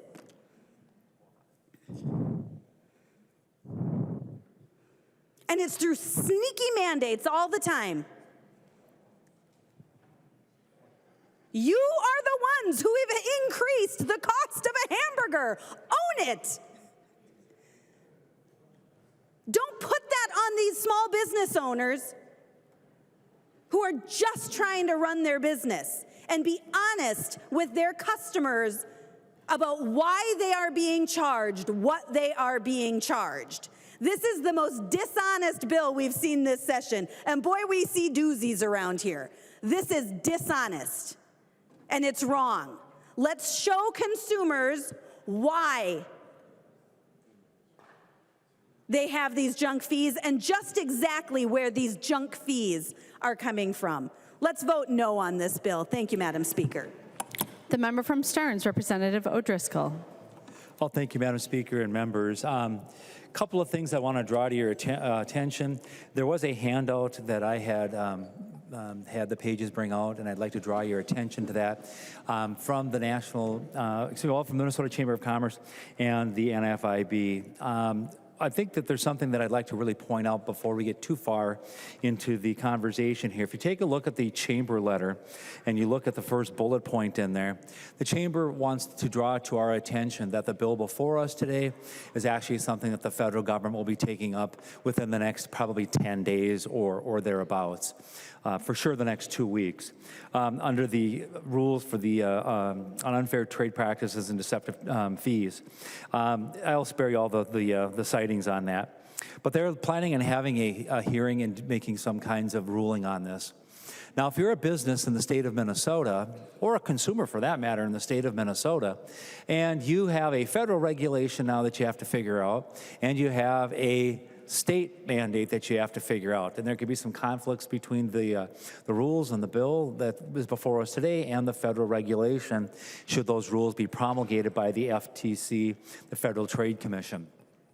And one of the things that strikes me as kind of odd about the bill before us today is, given the proximity of the federal government's time frame and their agenda to deal with this issue, we want to beat them to the punch, right? We want to get this bill on the floor. We want to pass this bill. We want to get the Minnesota law enforced before we get the federal regulations. And the regulation's not coming on the 24th of April. They're just simply going to be starting to have a hearing and collecting information on this. And I got to tell you, as I was looking at this, and we heard it in committee, and the comment that I made in committee is that your menu, when you open it up, and the left side is going to be all the fees that you're going to be charged for things like, well, we have a safe and sick time requirement that we have to pay for our employees, and so every bill is going to have another 3 or 4% added on to that.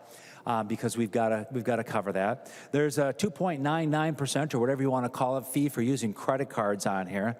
If you ask us to deliver your meals, there's going to be a cost on that.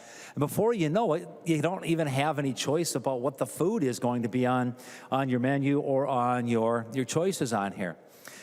You know, if you want to use the term junk fees don't only just show up on online platforms, they show up everywhere you go. As a matter of fact, probably about 3 years ago, I remember we were on recess here in the Minnesota House, and a number of members and myself went to an establishment here, and got to be honest, I don't even remember what the establishment was.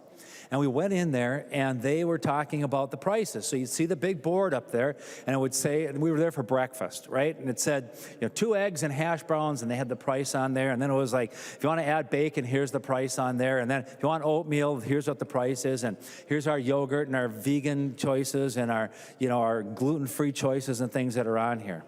And then as you went through the line and you got your stuff, at the end you got your receipt. And when you looked at the receipt, and they brought it to your food to your table with your bill, it said, here are the fees that you get to pay for ordering that $9.99 breakfast. Well, we're going to have to charge a fee on here because we have to meet minimum wage requirements in the community. We also have to charge a fee on here to be able to cover government mandates that are on other kinds of regulations that are placed on us as employers. Here's a tax for the city of St. Paul. Here's a tax for the Metro organization. Here's a transit tax that's on here. Gosh, before we knew it, our bills were like 30% higher just on taxes. And at the bottom, you know what it said? This does not include your gratuity.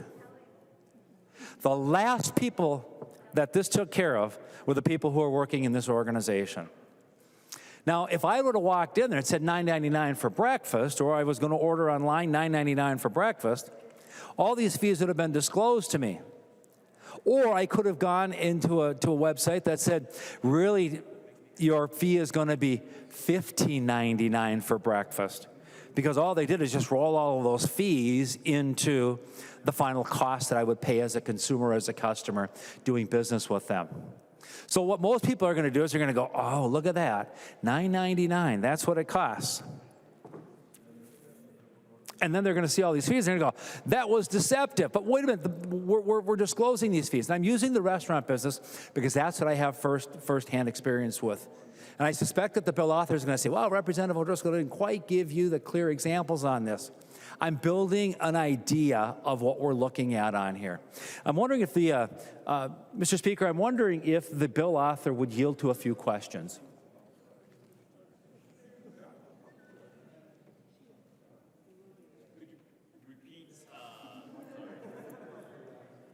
Getting there, sorry. Could you please repeat? Certainly, Mr. Speaker. I was asking if the bill author would yield to a few questions. She will. Thank you. I'd also like to get on the record, Representative Greenman, because I agree with Representative Niska. This is a haven for litigation.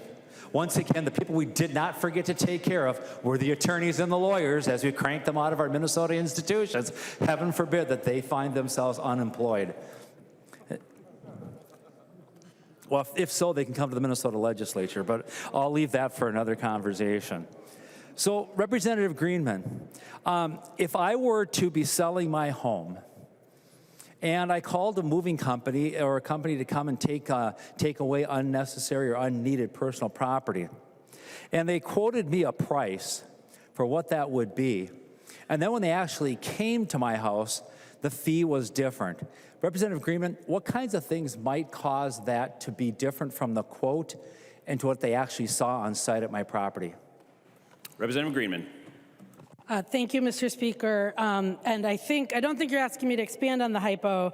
I think what you're asking is this language here, if a person's offering services where the total cost is determined maybe by distance, maybe that's why the moving company is going to cost more, maybe time, maybe you're seeing a lot of extra special things that need to be placed.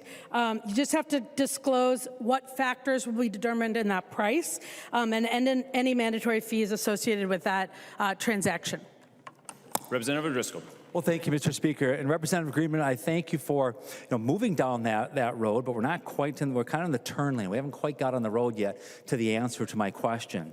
Let me help you with if you're selling a home or if you are going to liquidate some personal property, the two biggest things that movers absolutely hate, with a capital H-A-T-E, hate, exclamation point, underscore, all caps, screaming at you, are pianos and safes, because they're cumbersome, they're hard to lift, they're hard to move. Oh, we'll get to that in a minute, Representative Schultz. We'll get to that. I've not left you out of the story yet. All right? So those items that are there. So if you say, well, I've got some things to move, how is a company supposed to anticipate what a consumer has in their home?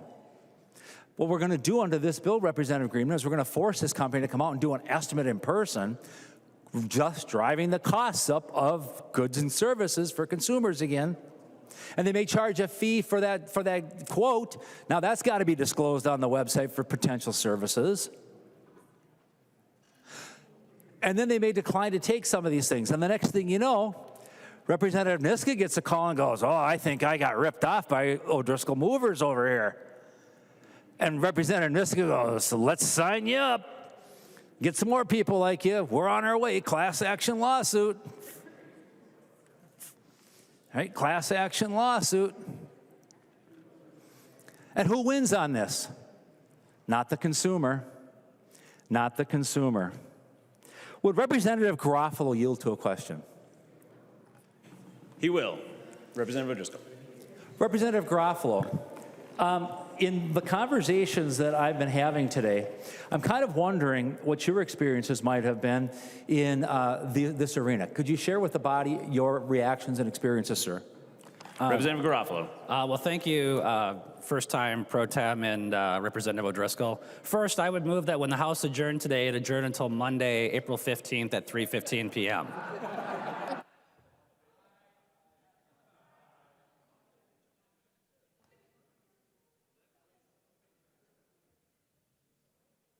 Any discussion?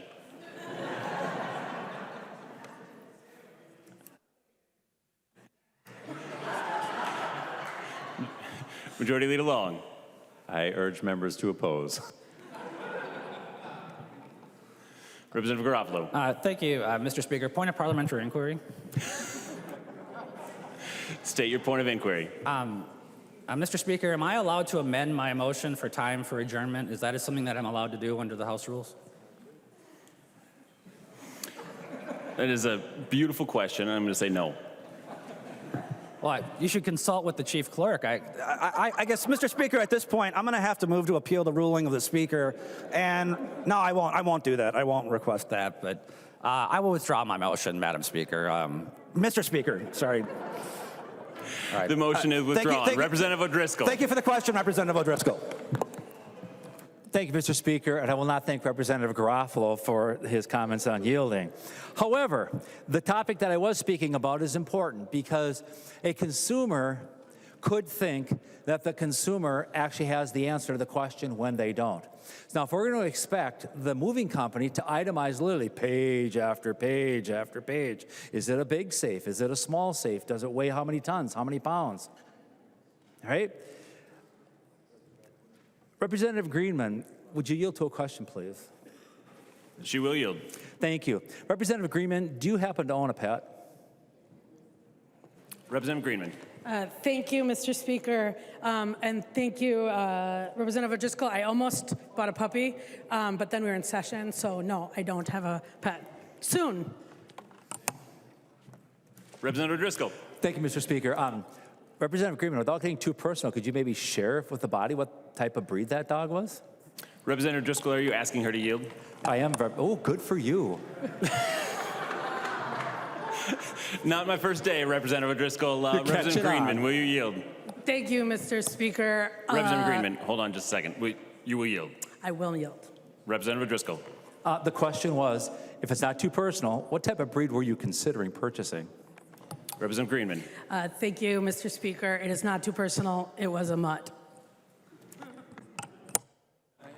Representative Very Driscoll. good. Very good. Well, I will not ask you to yield Representative Erdahl because we'll be here all night learning about every dog you've ever owned.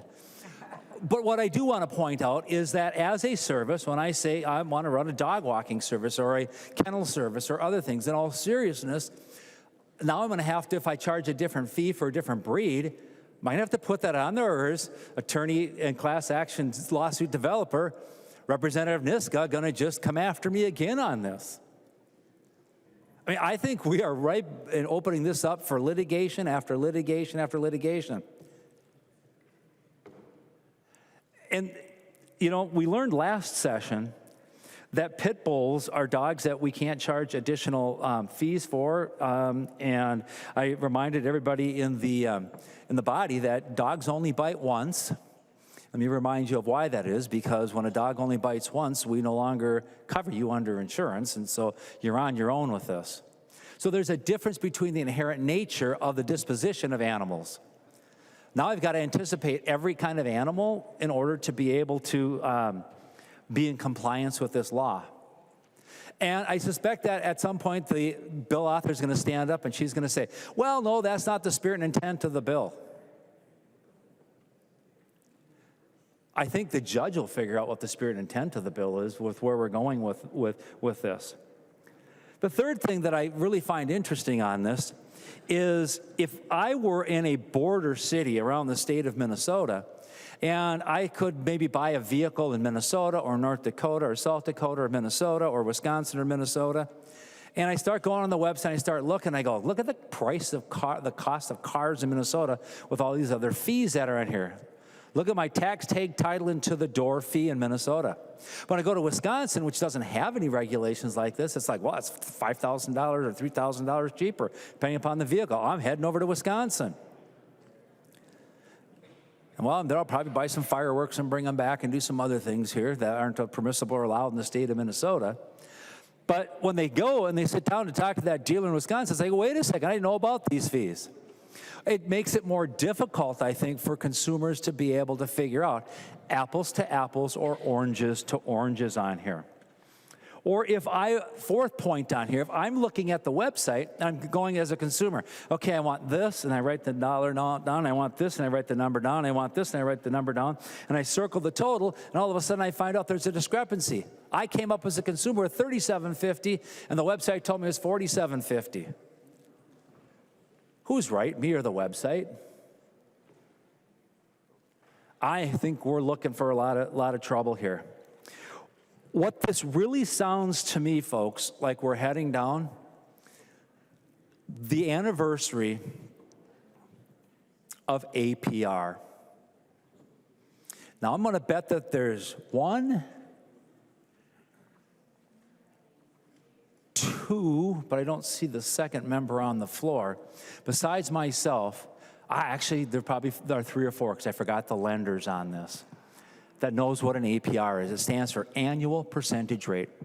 And in 1974, we adopted a law under the Consumer Protection Act that said when you go out, you have to compare apples to apples and oranges to oranges. This is not the legislation that helps people really compare apples to apples and oranges to oranges. What it does is it creates additional confusion in the marketplace. This bill's not ready for Minnesota. Minnesotans want disclosure of fees. I get that. We talked about that quite a bit in committee. But this doesn't help Minnesotans. This actually is going to be back in front of the legislature and in the courts for clarification. Before I finish my remarks here today, folks, I want to go back to one other thing. If you ever have a situation where you're finding that you're moving and you're trying to downsize, or you happen to have a family member that's in a situation where they're downsizing, and you have a piano or you have large items like this, I'd like to direct you to a particular vendor that I've used in the past on this. It was one of our members. He takes pianos, and that would be Representative Schultz. He he had the great opportunity to be able to help take a piano off of our hands. And when he walked in, he goes, "Oh, piano. I don't know if that was in my pricing on here or not." Do I go after Representative Schultz? Mr. Speaker, I don't believe I asked anyone to yield to a question at that point. It might have been more rhetorical in nature. But nonetheless, I think I've made my point that we've got a lot of problems with this bill and more that are being created. And once again, Representative Niska is the only one who wins in this deal. Thank you, members. A no vote is warranted on this. Representative Greenman. Thank you, Mr. Speaker. Am I responding to him, or is this my closing? This is closing. Thank you. Thank you, Mr. Speaker. Okay. Mr. Speaker, I did ask to speak. I don't know if you saw that on the list. It is not on the list, but Representative Back, you may proceed. Thank you. Thank you. There was a switch in speaker, and maybe that happened. No problem. Thank you, Mr. Speaker. You know, one of the reasons, and thank you for allowing me there, Representative Greenman. One of the reasons this is a really unpractical bill is there was assumption that we heard from a member that implied that all corporations, or maybe intended is they hide fees because they're just looking for a profit. I have to share with you, for us business owners, job creators, the reason this bill is unreasonable is it really harms our workers. I have to share with you, if you do not disclose fees, guess who fires you? The customer. I know in our business, if we do not disclose fees, customers don't come back. So again, it's this whole idea that government knows best, and actually the consumer knows best, because if you are a business that does not disclose your fees, they're going to go someplace else. So another unresponsible bill from our majority. So vote no. Thank you, members. Seeing no further discussion, we will go to Representative Greenman. Thank you, Mr. Speaker. And I appreciate where you left off in terms of small businesses. Because as I heard and talked to folks, you know, one of the reasons we're doing this is to create an even playing field for all businesses, but especially for small businesses. We heard the last bill was about Ticketmaster. StubHub actually tried to eliminate their junk fees because people hated them. But because of the way this works and the way that people respond to prices, even though they hate them, when you see a lower price, even if you know things are buried at the bottom, what we know now from evidence is you go with that lower price. So this is just my college economics, which said it assumes price transparency, it assumes perfect information, and what we are saying is that in order to make the level the playing field for both consumers and businesses, we need to make sure people are comparing apples to apples. Members, this is not complicated. For all the debate you heard, it's a simple rule that says everything that it costs to make the product or the services involved have to be in the price that you advertise. Many businesses are already doing this. It is not hard, and even when we talked about hospitality, there are many restaurants or bars or convenience stores that are not doing this, and we want to level the playing field for them. This is not about speech. Nothing in this bill says you can't itemize every fee, every piece of materials you put into the bill, whether it's taxes, whether it's labor costs, whether it's the price of flour. You can do that. You just can't hide it from the final price. You have to tell people how much the good that they're going to buy will cost before they consume it or before they get to the end of the transaction. And you can avoid litigation just by complying again with this simple rule. This is an act to protect consumers at a time where when we talk about the big corporations, corporate profits are up 75%. Corporate profits drove, we talked about inflation, 53% of inflation during the second and third quarter of 2023. This is about leveling the playing field. And you know, I'm really actually glad we're having this conversation. Later on, we're gonna talk and hear about our labor bill. But I think it's good that we're voting on this junk fees bill that's cheating Minnesotans. At the same time, we're gonna talk about our House labor bill that eliminates the sub-minimum wage carve-out and exploitive practices like shadow non-competes that depress the wages of Minnesotans. Because the fact is, Minnesotans are getting nickeled and dimed. They are overcharged and underpaid at the cash register, at hospitals, at online checkouts, and their paychecks, and pretty much everywhere else in our economy. These fees, we know by research, inflate prices, cost Minnesotans, I think you heard, about $3,000 more a year, and they obscure and disrupt a fair market. Well, corporate profits and power is soaring. Working families are being squeezed by industries and by practices that put profits over people. These abusive practices, they rig our market economy in favor of the big guys and against working families. So this is an easy vote. This is about, do you think that Minnesotans should be able to, when they look at a price, know what that means? Or should they be told, like one of our members, that you pay your rent, but then there is a $61 convenience charge that you have to pay? Or you buy your cell phone and there is a $25 connection fee even though you've already had your service. Or you purchase a hamburger and it's $15 and then there's a 4% convenience fee, service fee, wellness fee, doesn't matter. Minnesotans deserve the simple, basic transparency that our market and our economy deserve and will run better on. So with that, members, I hope you join me in voting green to stop nickel and diming, to make sure that our consumers are not nickel and dimed. And with that, I'd ask for your green vote. Any further discussion? Seeing none, the clerk will take the roll.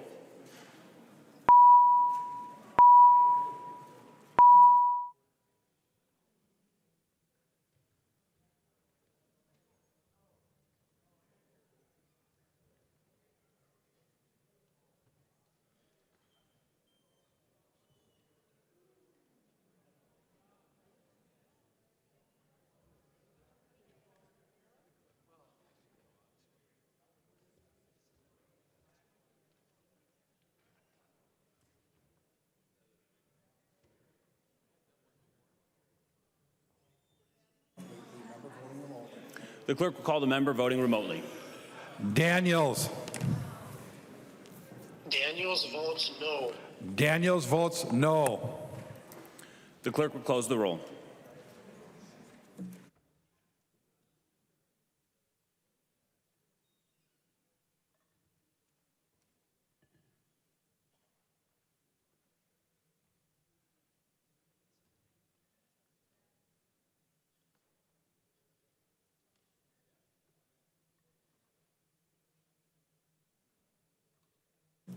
There being 70 yeas and 61 nays, the bill is passed as amended and is title agreed to.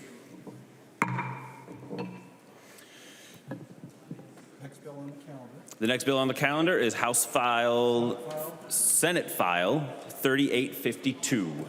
Representative Nelson. No, you said hand me the bill. The clerk will report the bill. The clerk will report the bill. Apologize. Sorry, Senator. Senate File number 3852. Number 7 on the calendar for the day, an act relating to labor, the second engrossment. Call on him and you say this. Representative Nelson, before you explain your bill, do you want to put the House language into your bill? Thank you, Mr. Speaker. And yes, that's, before we get started, is insert the House language into the Senate bill. The clerk will report the amendment.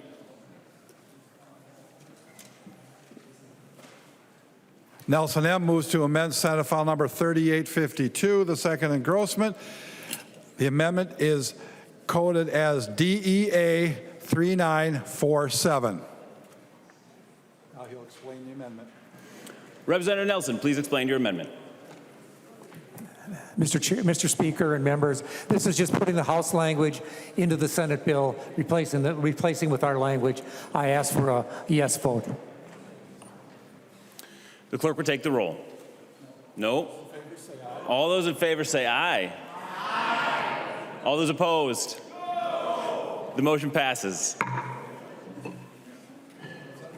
Representative Nelson, we'll get there. Having to train somebody new in. Anyway, members, House or Senate File 3852 and House File 3947 is this year's labor bill. It is made up from bills we heard in committee this year from Reps. Greenman, Jordan, Berg, Moller, Bonner, Kozlowski, Wolgamat, Hill, and myself.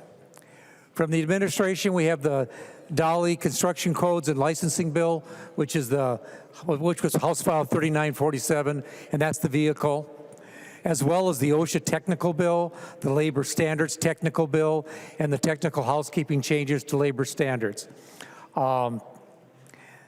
There's a bill for Vice Chair Berg directing Dolly to come up with a poster for the captive audience bill that we passed last year.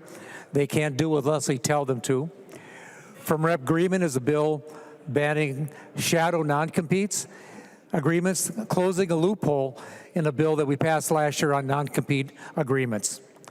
We included a bill from Chair Moller from a constituent to use oral testing for the pre-drug hire to make it quicker to get new employees on the job. From Rep. Bonner, a bill to require salary ranges and job postings to close the wage gap that women experience when doing the same jobs and applying for the same jobs as men. Also from Vice Chair Berg, a bill that require an evacuation system for surgical smoke to protect both the surgical staff and the patients in the operating room. From Representative Kozlowski, we had changes to the minimum wage law, eliminating the sub-minimum wage for small employers, making the minimum wage standard the same across the state. From Rep. Wolmanok, I can't even say his name, Wolgamat, I can't even say his name today.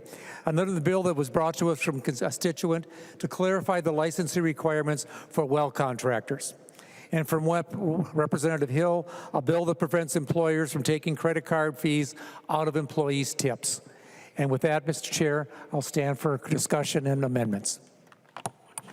There's an amendment at the desk. Will the clerk report the amendment? Bonner moves to amend Senate File Number 3852, the second engrossment as amended. The amendment is coded A1. Representative Bonner, please speak to your amendment. Thank you, Mr. Chair and members. In essence, what we're doing in the A1 is making sure that we conform with the changes in the Senate so that we save some time in conference committee. Any further discussion? Seeing none, all those in favor? Aye. Anyone opposed? The motion prevails. There's an amendment at the desk. The clerk will report the amendment. Moller moves to amend Senate File Number 3852, the second engrossment as amended, and the amendment is coded A12. Representative Moller. Thank you, Mr. Speaker. And as Chair Nelson mentioned, this overall bill has a bill that came from one of my constituents, actually works at a warehouse where they do drug testing and for pre-employment purposes wants to be able to use quick tests. Right now, workers have to go to a lab at their own time and transportation. And so being able to do this test quickly means that they can get started working right away. And if the test is either positive or inconclusive, then they would go to the lab process. As this bill was being heard in committee, we heard from some in the business community that they actually liked it and wanted it to be expanded to any employer-employee situations where they're doing drug tests, not just that pre-employment practice. And the Senate adopted that language already, and this is just to put that, our bill in alignment with the Senate's on this provision. Thank you. Discussion to the amendment. Seeing no discussion, all those in favor?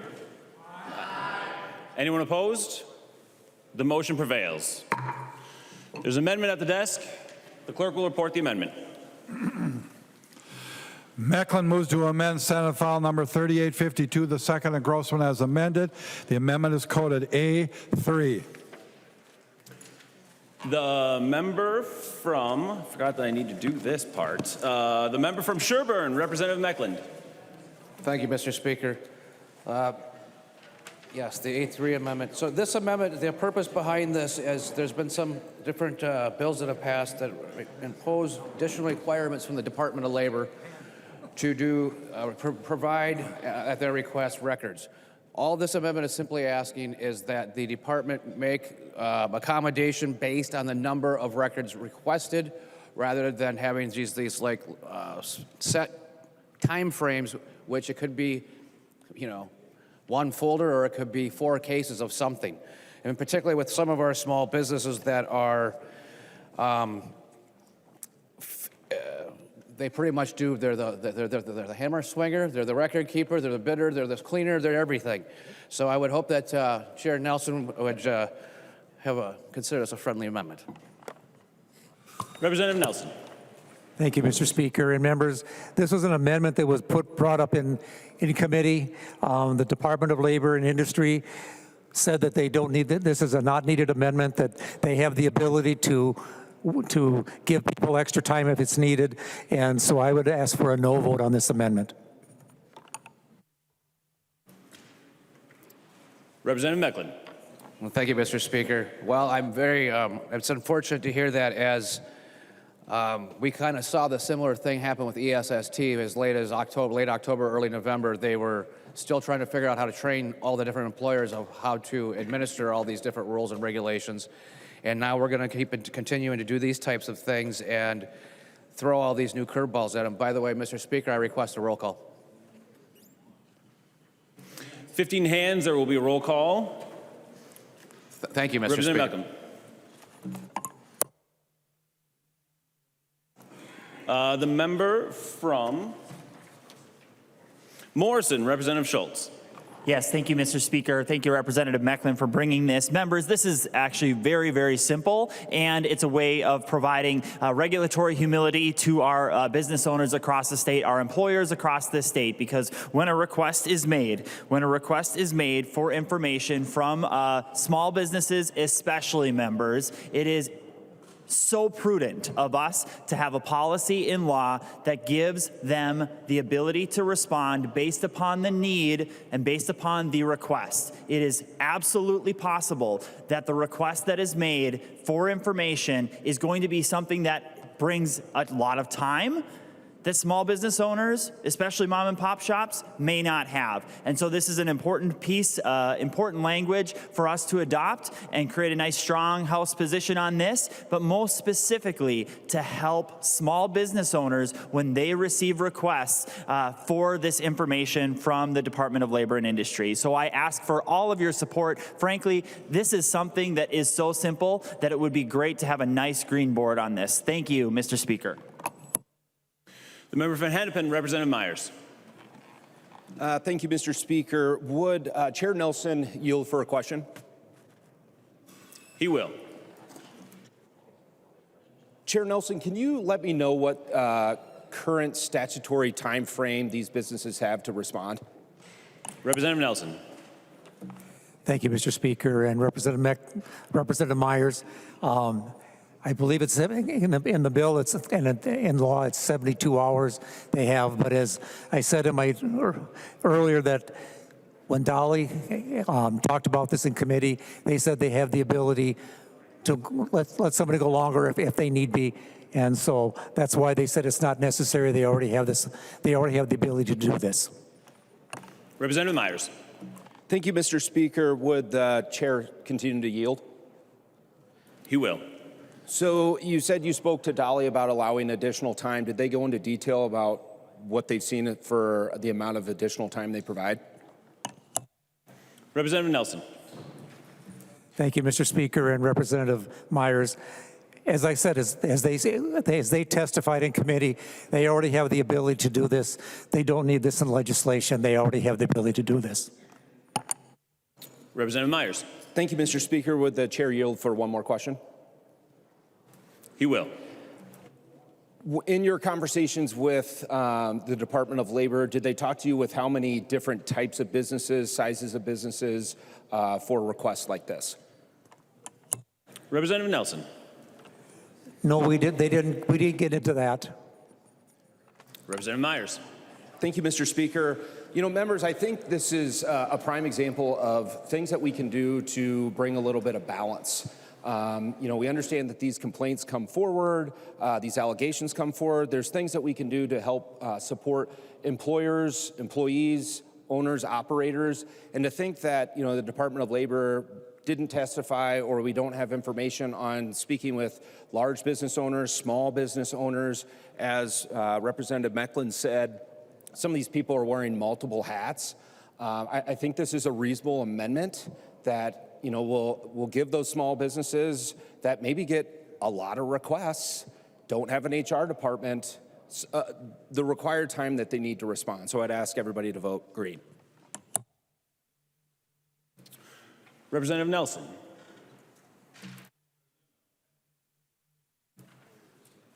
Representative Mecklen. Thank you, Mr. Speaker. Well, it's unfortunate that the Department of Labor feels that they can give whatever latitude of time that they deem appropriate, despite the fact I can foresee similar little scenarios or situations where perhaps a small business owner's out of town. All the information may be at his, or some of it may be at his accountant's office. He's not going to be back for a week, and yet they get 72 hours. Members, I encourage a green vote. Any further discussion? Seeing none, the clerk will take the roll.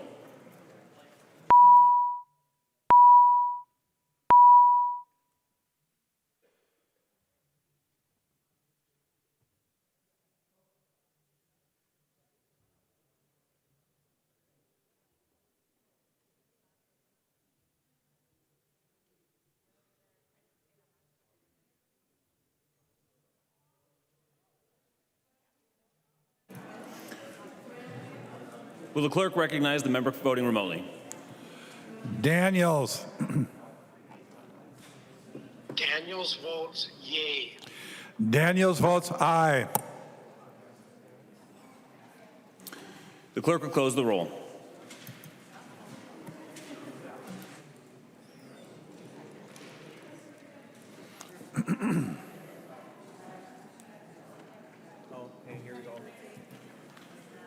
Representative Anderson votes aye.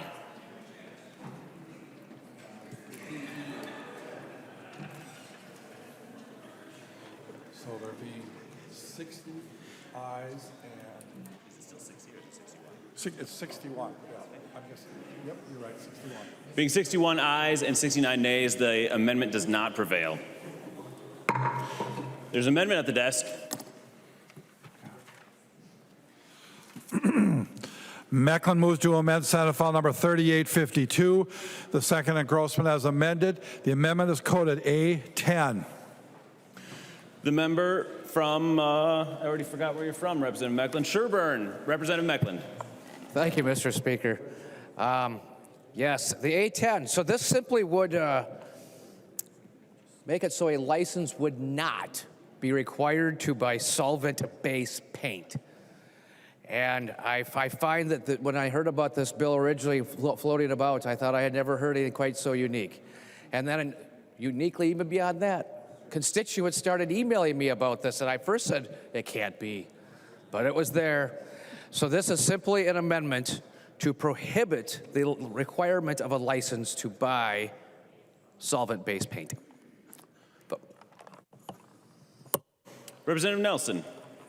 Thank you, Mr. Speaker. And yes, there was a bill that was introduced dealing with that, about licensing and getting training for painters about solvent using solvents, but that is not in this bill. There's nothing about that in this bill. That bill has not been heard in committee, and it's still being worked on. There's a lot of things that got to be worked out. I agree that it's maybe a little ridiculous. On one hand, to only have painters have to be trained. We go through the painters to have to be trained to do this, because there's all sorts of trades, from carpet layers to carpenters to pile drivers who are driving the pilings out across the street. All these different trades use solvents in different ways.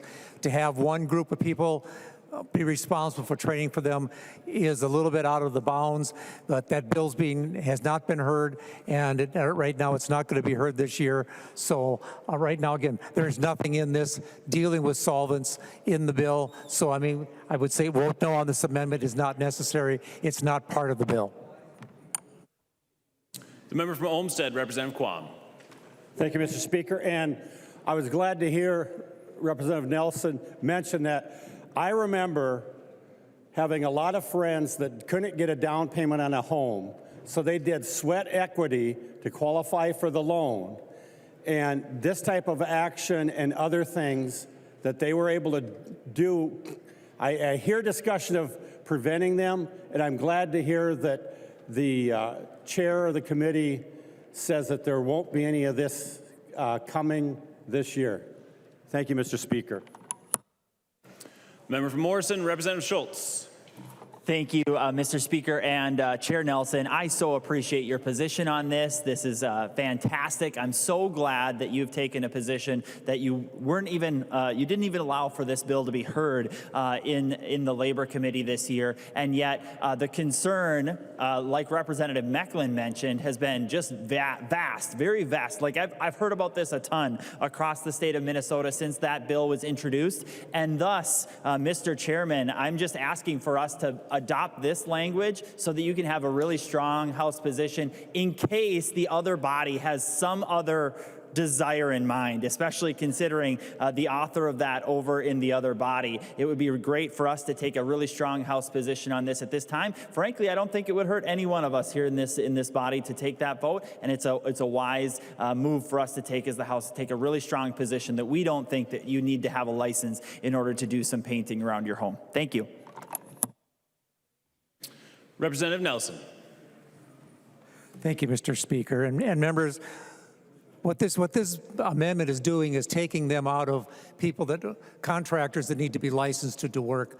And we have a bill that we heard today in conference or in committee dealing with pool contractors and requiring them to be licensed, because when you're licensed, you pay into the contractor recovery fund that's there, and that if somebody doesn't do the work or improper work, or they stiff you and don't do the work, if we were to remove painters from this section of law, they would not have, painting contractors would not be paying into the, would not be licensed, number one, and number two, and this is talking about painting contractors, number two, if you contracted a painter to do work on your house and they stiffed you, conned you out and didn't do the work, you wouldn't be able to recover from the contract recovery fund. So members, this is not a good amendment. I don't think it's going to do what you want it to do. Again, the bill that was brought forward, was put into the hopper and was not heard. There's a lot of work that has to be done on that, and there is some sense to what the painters are trying to do with it as far as getting training for people that work with solvents. But the way the bill was structured, it needs a lot of work, and that's why we did not hear it. So members, I would request a no vote on the 810 amendment. Representative Mecklin. Thank you, Mr. Speaker. Just for clarification, Chair Nelson, I don't know a whole lot of painters that pay into the recovery fund. Typically, it's the general that does that, and then the painter works for the general, just for clarification point. But, you know, after last year, we had several ridiculous bills, so that was why I felt this was kind of important, because you never know what might slip through. But since I have your commitment and your word that you will not allow this ridiculous bill to be heard, I will formally withdraw. The amendment has been withdrawn. There's an amendment at the desk. The clerk will report the amendment. Schultz moves to amend Senate File number 3852. The second engrossment as amended. The amendment is coded A5. The member from Morrison, Representative Schultz. Yes, thank you, Mr. Speaker and members. When we're looking at this bill, one of the major cruxes to this underlying bill that we're debating tonight are provisions that significantly, and I can't understate that enough, significantly change minimum wage standards in our state. And the reason this is important, members, is the majority here in this body, and that controls the complete trifecta here in St. Paul, has made Minnesota more expensive. More expensive through the $10 billion worth of new taxes, more expensive through over $72 billion worth of new spending, or worth of spending in the budget. And now we have something before us, and a bill before us that contains a change to the minimum wage standards in Minnesota that frankly is going to make your coffee more expensive, your hamburger more expensive, your vacation more expensive. And that's the change that's being pursued with the changes to the minimum wage standards contained inside this labor bill. And so I have an amendment today. The A5 amendment is one to strip out the provisions that take us away from the current common sense practice that allows us to employ Minnesotans and get them their earliest training, their first training as young adults, and to earn that training and that next standard. Because we know in Minnesota right now, we are in a workforce crisis, and employers are looking for more qualified employees for jobs across the spectrum. And at the same time, as we're preparing the next generation of workers, they need to have the opportunity to get a job while they don't yet have the skills for a majority of those early years. And so that's why it's important that we strip out the minimum wage provisions that are currently inside this bill and return to what is currently in state law. Thank you, Mr. Speaker. The member from Hennepin, Representative Jordan. Thank you, Mr. Speaker. So just so members know, currently the state's minimum wage is $10.85 an hour, but there are exemptions for small businesses, employees under 18, and then workers on J visas working at hotels, motels, and resorts. And that minimum wage is at $8.85 per hour, which is a $2 difference. So when this bill was being put together, the Department of Labor and Industry, or DOLI, had many conversations with employer organizations, which include chambers across Minnesota, Hospitality Minnesota, to build an understanding of whether and how employers were using these lower minimum wages. And the feedback was clear that actually hardly any employers are making use of the lower minimum wages. And so this lower minimum wage is outdated for Minnesotans. Critically, this bill does not remove the training wage, which allows employers to pay those employees who are under 20 during their first 90 days of employment. So when these employees, these new employees that Representative Schultz was talking about, are undergoing training, they are being able to pay less, but then when they're doing the work that they're being required to do, they need to be making that minimum wage. We have to find a balance for what it means to make Minnesota a place where people can thrive and not just scrape by.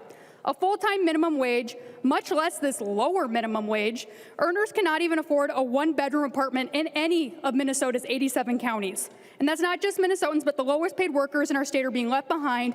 And we're okay that by adopting this amendment, we're saying that it's okay for some workers to make poverty wages. So members, please vote red.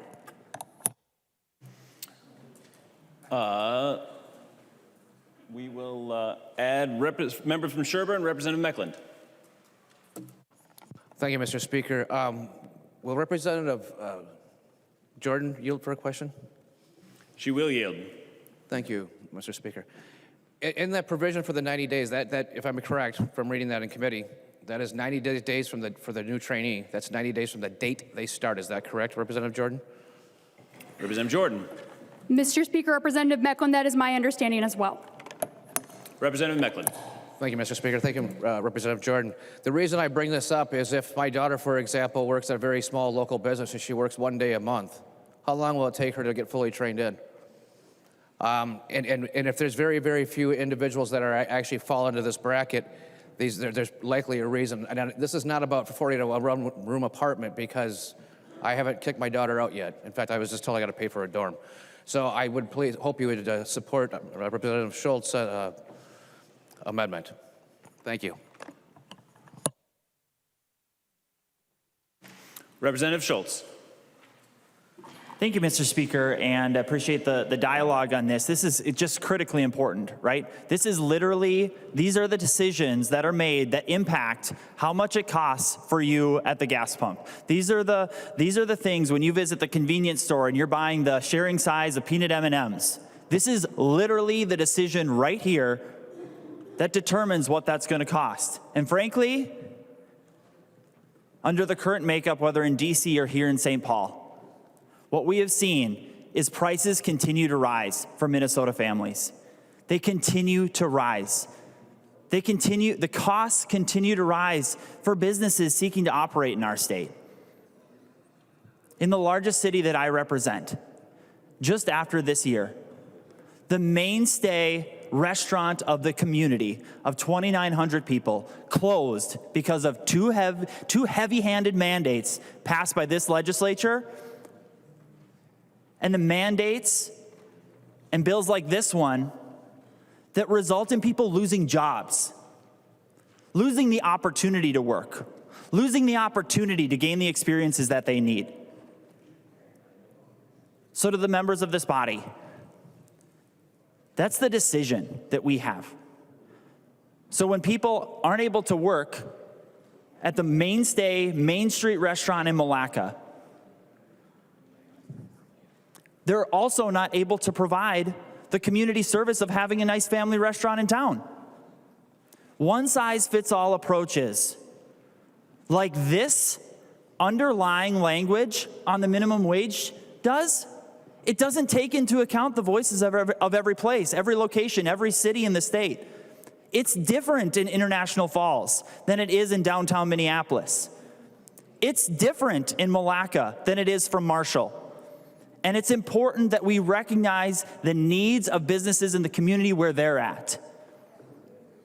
And that's why, members, there are small businesses across the state who probably reached out to each and every one of us with concern for the minimum wage standards that are currently in the underlying bill, which are what I am seeking to take out. The Main Street small businesses in my own hometown reached out to me, especially concerned when they saw what happened in the other body over this exact language. Because frankly, it's the public service of my community for the small businesses to hire the young workers who don't have skills yet. And I'm proud of the work that they get to do in settings like that so that they can go on to bigger and greater things. But if we eliminate that first tier of employment and that opportunity that they have while in high school, it's going to have a detrimental impact to our economy as a whole, whether it's for each and every one of us, and the people across the state of Minnesota who are going to be paying more money to buy a slice of pizza,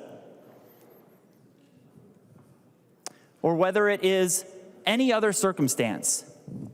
We, as a legislative body, need to be focused upon making life more affordable for people. If we in this body truly care about people, what should have happened was that this body should have taken a vote to deliver $2,000 rebate checks to taxpayers across this state. That's what should have happened. But instead, now we're pricing Minnesotans out of our state. We're closing businesses because of actions just like the minimum wage standards found within this underlying bill. At this time, Mr. Speaker, I'd like to ask for a roll call. Roll call being requested. 15 hands. A roll call is granted. Thank you, Mr. Speaker. This is critically important. We cannot continue down a path of one-size-fits-all mandates for every community across this state that strip away the opportunities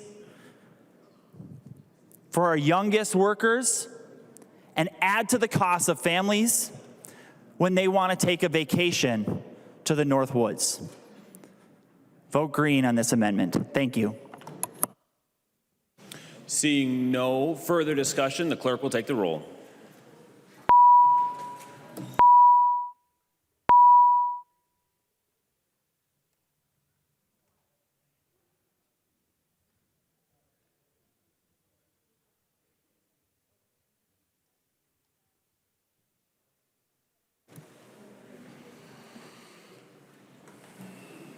Will the clerk call the member who is voting remotely?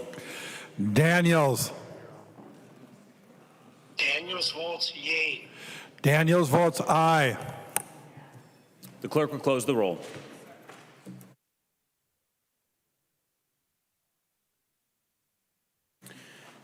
There being 62 ayes and 68 nays, the amendment does not prevail. There's an amendment at the desk. The clerk will report the amendment. Seleznikar moves to amend Senate File Number 3852. The second engrossment as amended. The amendment is coded A8. The member from St. Louis, Representative Seleznikar. Thank you, Mr. Speaker. And members, I'm going to talk a little bit about this restrictive covenant. Last session, we passed a bill that was on the non-compete that was really about the employer-employee relationship. And this bill, however, is changing the language. It's really about the customer and the employer. And so what that could look like is you could have somebody that really likes the teacher that their kid has at the child care center and wants to offer them to be a nanny. My concern with this bill is serving on children and families, serving on workforce, health and human service finance. Without child care providers, we're just not going to have the ability to grow our workforce. And I'm very concerned about this. And there's been numerous articles in the paper in every community on child care. And even CBS did a big article at the end of 2023 saying that millions, I think it was 316 million, that we put into child care. And so we have a CDA, a child associate program that they can go through. We have multiple programs where we're paying through taxpayer money, helping child care as we intended. And so my concern is that this is just going to further strap child care centers and further implode the ability for families to work. We already have 50% of the family child cares that we've lost in less than a 2-year period. So this is real. And the centers aren't doing much better. I've had centers reach out to me in Minneapolis, St. Paul, in all the suburbs that are very concerned about this. There's probably higher incomes in this area than there is where I live, where that could happen with nannies. So I think it's a very valid thing for members to be aware of. I don't need child care anymore, but I did use it, and I know that the families in my district and in this entire state, and those that are wanting to have children, it matters to them. So members, I urge you to vote green on this. We need to make sure we protect child care, and that's what my amendment offers. Thank you. There's an amendment at the desk. The clerk will report the amendment. Greenman moves to amend the Seleznikar amendment to Senate File Number 3852. Second engrossment as amended. Amendment is coded A13. The member from Hennepin, Representative Greenman. Thank you, Mr. Speaker. What this secondary amendment does is acknowledge that we have a crisis in child care. But we're not going to solve it by excluding child care workers from the worker protections that we give other workers. This underlying bill, what it does is it closes a loophole that we left last year about no poach agreements. This Representative Zalesnikar's right. This is not about contracts between two consenting parties. This is about a contract between a service provider and a customer about a worker who is not even a party to that contract. It is done above their head and without their consent. So what this underlying bill does is say that you can't limit the protections for, you can't limit the opportunities for workers in a contract that is done without their consent and above their head. What this amendment to the amendment does is strike the part that would actually take child care workers out of the protections we're giving other workers. But it leaves the legislative findings piece and just includes, make sure we're talking about both workers and providers, because what we know is that we don't just have a provider crisis, we have a worker crisis, and one of the reasons is because people are paid very low wages and they're competing with folks like Target and Quick Trip is what I hear. So with that, members, I'd ask you to vote green on this secondary amendment. Representative Zalesnikar. Thank you, Madam Speaker. And members, I'd ask for a roll call. Seeing 15 hands, there will be a roll call. Members, this bill is going to strip everything that I asked for. And what this is going to do is create the opportunity for the child care center to train the next nanny. I don't think that's what we want in Minnesota. I don't think that's what we want. I don't think that's what Minnesotans expect. This isn't about protecting the worker. This is about not having the customer, which is me, the parent, who has my child at the center, to say, you know what? We had an agreement, and that's not going to happen. But now you're going to be able to have them come be a nanny. That's what this bill is all about. We cannot afford to have our child care centers train the future nanny for whoever it is. That's not a good plan for Minnesota, and it's going to further erode our child care centers. We have a triangle here that's in jeopardy. We have just increased the voluntary pre-K program for Minnesota, the school-based program, but we got centers, the two other edges of this triangle are imploding. Just ask your constituents back in your district. You probably are going to find out you have no family child care, for all the people working shift work, for all the people working weekends, for all the people that can't work remote, and now the centers are going to be in jeopardy, the freestanding centers. This is going to implode child care in Minnesota. So members, I urge you to vote no. The member from Chisago, Representative New Brindley.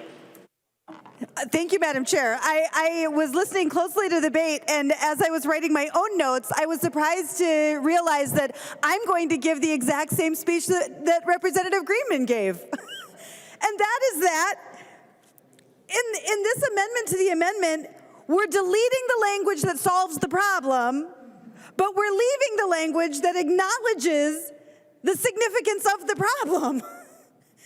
Imagine my surprise when she gave my speech, which was really, really odd. The difference, though, is that then she brought in something. She said people are paid low wages, and they're being poached by places like Target and Quick Trip. But that's not what we're addressing here. We're not addressing people just switching jobs and getting a new job at Target or Quick Trip. That's not what we're addressing here. These restrictive covenants are a problem. We have a crisis in childcare, and I do appreciate that the majority is at least willing to acknowledge the crisis. But Representative Zalesnikar actually has an amendment that helps us at least take care of a tiny little piece of this.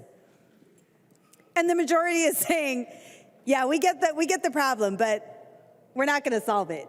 That we're not going to do. We're not going to solve it. I'm a little blown away and surprised. This is an easy no vote on the amendment to the amendment. If we're going to acknowledge a problem, we should probably try to have a solution. So thank you, Representative Zalesnikar, for having a solution. The member from Ramsey, Representative Pinto. Thank you, Madam Speaker. Members, I really appreciate, as I know many do, the acknowledgement that there is, in fact, a crisis in childcare and early learning, because of course that's what it is, right? It's both the care of kids when their parents are working, but also the development as well. And so that is great. And I also appreciate the acknowledgement that that crisis really matters. It does so for the development of kids, but as Representative Zaleznikar said, this is the workforce behind the workforce. This is critical that we provide support to the folks doing this work. But members, that crisis cannot be solved. It can't be addressed on the backs of the workers, of the educators themselves, of the folks who are being paid very, very little. I think it's like 15% of the people doing this work get benefits, get health or any kind of benefits. I think about a third experience food insecurity. The pay is incredibly low. It is true that your first day on the job at the Quick Trip or the Target is actually going to be a higher pay than if you've been doing this work for a number of years. And of course, this is set up so that there is reimbursement if the employer is paid for training, education, that kind of thing. But the idea that a restrictive covenant might have, when this is first created, you think of something for like some high-paid doctor executive. This is somebody who is doing their best to serve their community by doing this work. And why would we solve the crisis on the back of those workers? Instead, members, we have, in the majority, another approach. We have acknowledged the crisis and have taken action. Last year, we not only invested quite a bit in this sector for low-income families, for those providers, but helped to lift those incredibly low wages through Great Start compensation supports. But members, going after the workers and the educators doing this work to prevent them from doing what they need to do, to my mind, that makes absolutely no sense. The economics of the sector don't work. We need to be addressing that. Let's not do that by punishing workers. Let's give them the same right that other workers have as well. And then let's make sure that we lift up this full sector and recognize how important it is. So I would urge a yes vote on the amendment to the amendment. And let's acknowledge the crisis. Let's give the workers the empowerment that they have. And let's continue the investments we made last year and continue on in lifting up this sector and recognizing it as the public good that deserves public support that it is. Thank you, Speaker. The clerk will take the roll on the amendment to the amendment.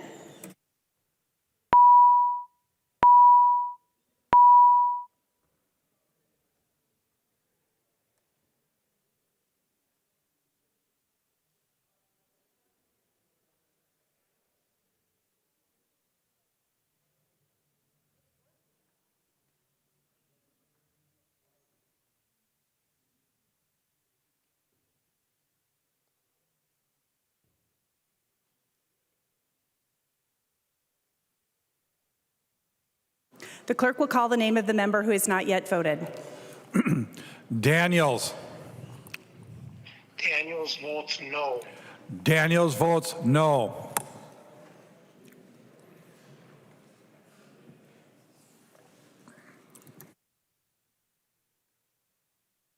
The clerk will close the roll.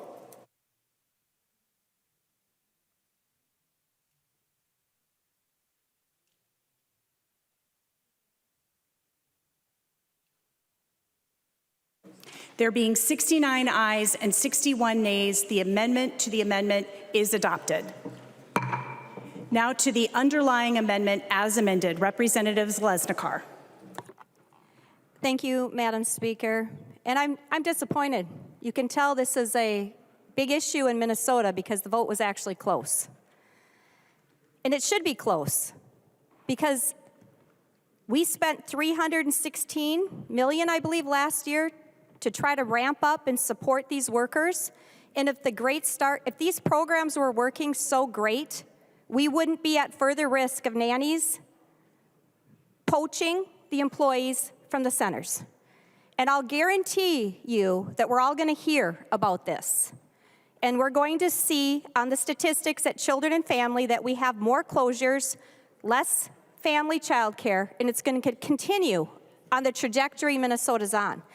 And while I'm extremely disappointed, I can tell you Minnesotans are watching and they care about child care, whether they're grandparents, whether they are my age, hoping to be grandparents, or they actually are looking to find child care. So we should be doing better. It didn't turn out the way I want, and I will be withdrawing my amendment. Thank you. There's an amendment at the desk. The clerk. Oh. The amendment is withdrawn. There is an amendment at the desk. The clerk will report the amendment. New Brindley moves to amend Senate File number 3852, the second engrossment as amended. The amendment is coded A9. The member from Chisago, Representative New Brindley, to your amendment. Thank you, Madam Speaker.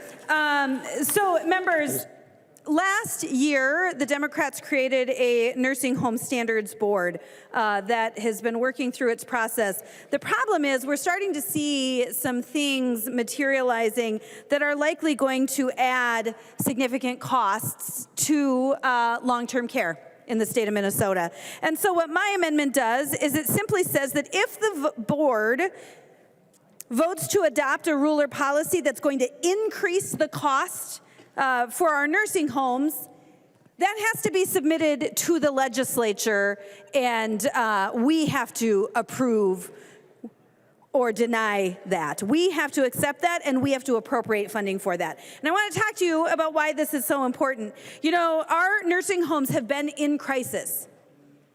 We have lost a lot of our nursing homes across the state of Minnesota. We talked about this a lot last year when it was a budget year and we could actually do something about it. But not only have we had nursing homes close, we've had nursing home beds close, the equivalent to dozens of additional nursing homes. It's a crisis in the state of Minnesota. And last year, Democrats were dragged kicking and screaming to do something about it. And we finally, in the end, convinced them that it was important enough in the 11th hour of negotiations that we needed to do something for our nursing homes. However, now we're going backwards. We're going backwards because if we allow this unelected board to put in place policies that increase these costs, we are back to square one. We are back to square one. And Democrats, you continue to make Minnesota more expensive for families, which is exactly why we need to make sure that if the Nursing Home Standards Board proposes action that's going to increase the costs, we as a legislature should have the final say on that. And there are two ways, essentially, that the costs of nursing homes are paid for in this state. One is private pay, and we are going to directly increase the cost to families. And not just families, to our senior citizens, if we don't take care of this problem now. We are going to allow an unelected board to directly increase the cost of living, of health care on our senior citizens. The other piece of this is that the state pays for this care through Medicaid.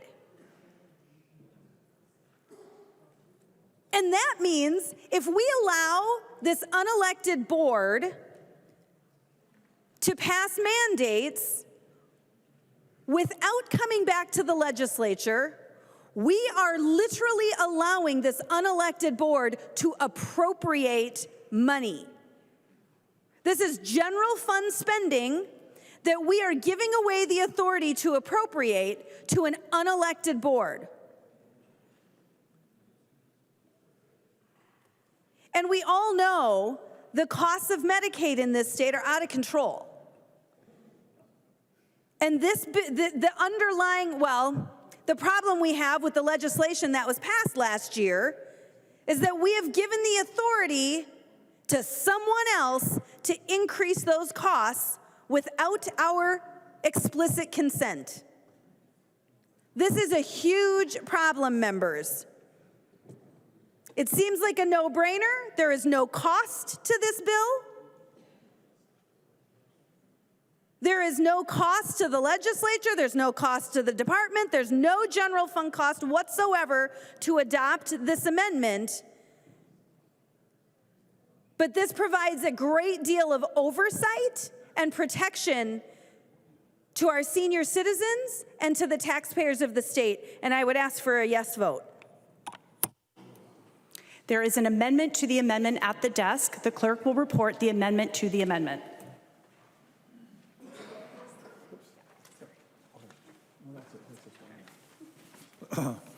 Agbaje moves to amend the New Brindley Amendment to Senate File 3852, the second engrossment as amended. The amendment to the amendment is coded A14. The author of the amendment to the amendment from Hennepin, Representative Agbaje. Thank you, Madam Speaker. So this amendment to the amendment, it's because that there's already a provision in the state statute for the underlying amendment. In fact, the legislature is already pulled into the work of the Nursing Home Workforce Standards Board in statute. It already lists in statute, I can list a couple of citations, Minnesota Statute 181.213, Subdivision 2, both in paragraphs C and E, talk about how if the board makes a rule for standards that go beyond the forecasted costs that are already clearly defined in statute, then they have to seek approval from the legislature. So that is already defined in statute. So the underlying amendment as introduced is asking for something that already exists. What the secondary amendment instead does is it makes the report a notification to the legislature about the board's work. And that would fulfill the purpose of keeping the legislature engaged in the board's work to see that whenever these notifications happen, that we understand what types of policies, what types of standards, what types of rules that the board is adopting. As long as those stay under the forecasted cost, the board is able to do its work. As I said before, it is only when they go above the forecasted costs that they need to come back to the legislature. And so I would encourage a green vote on this amendment so that way the Nursing Home Workforce Standards Board could continue the work that they've begun and keep up with ensuring that our workers are well cared for and protected. Thank you. Representative New Brindley. Thank you, Madam Speaker. Would Representative Agbaje yield to a question? She will yield. Representative New Brindley. Thank you, Madam Speaker. I'm trying to look up this language quickly, and I'm wondering if you can repeat the reference. 181.213, and specifically which paragraphs? Representative Agbaje. Thank you, Madam Speaker. The paragraphs, I can also read them into the record, are Subdivision 2, paragraph C and E. In both of them, wherever the board is considering wage and benefit increases, the board must determine the impact on the operating payment rates pursuant to another section in statute. So both of those paragraphs talk about that if those costs that the board is considering exceed those forecasted numbers, then they do have to come back to the legislature to seek approval to move beyond those forecasted numbers. Representative New Brindley. Thank you, Madam Speaker. I'm going to look at these, and I will come back in a minute. The member from Asante, Representative Johnson. Madam Speaker, Representative Agbaje, I'm concerned about this amendment. We have a responsibility to the citizens of Minnesota, and we've given up that responsibility to the governor's office. We no longer approve rules. We write a bill, and the executive branch gets to do whatever they want with the bill and how they write the rules. We have no say over those rules unless both bodies say no. We don't approve them. We can only say we can only reject them. That's not how this works. We have a responsibility to the citizens of Minnesota. We have 3 different branches of this government. This body is the one who writes the laws, and that includes the rules. We should approve the rules. Not the executive branch or the governor's office. The judges interpret the laws we make. They don't make laws. It is our responsibility to make sure that the rules match what we plan to do and the laws that we wrote. Not the governor's office, not the executive branch, not the commissioners. They answer to us. Unfortunately, many years ago, we gave that authority away. It's time to bring it back. This is a start. We need to make sure that what we are doing is responsible to the citizens of this state. Please vote against the Agbaje amendment. The member from Morrison, Representative Schultz. Thank you, Madam Speaker. And Representative Agbaje, I appreciate your citation because it's given us the chance to actually cite exactly what is in law. Fortunately, I had Section 181 already open, so it made it pretty easy for me to get to Subdivision 2, like you mentioned there. And what I find is actually the verbiage exactly in C and D to be in line with your amendment, which means we're missing entirely the point of Representative New Brindley's amendment. The point is, based upon the language in C and D, there is nothing that says that it comes back to the legislature to be approved or rejected. It simply says within C and D, as you referenced, that it's notification to the legislature, which is what your amendment does, meaning that your amendment, frankly, is already covered under law, and it's Representative New Brindley's amendment that really needs to be adopted. Because why? Because when there are additional changes made that result in additional costs, that those decisions should be brought right back here for approval of the legislature. And so it's really important that we correct the record on what is exactly in law in C and D, as referenced by Representative Agbaje. The member from Pope, Representative Anderson.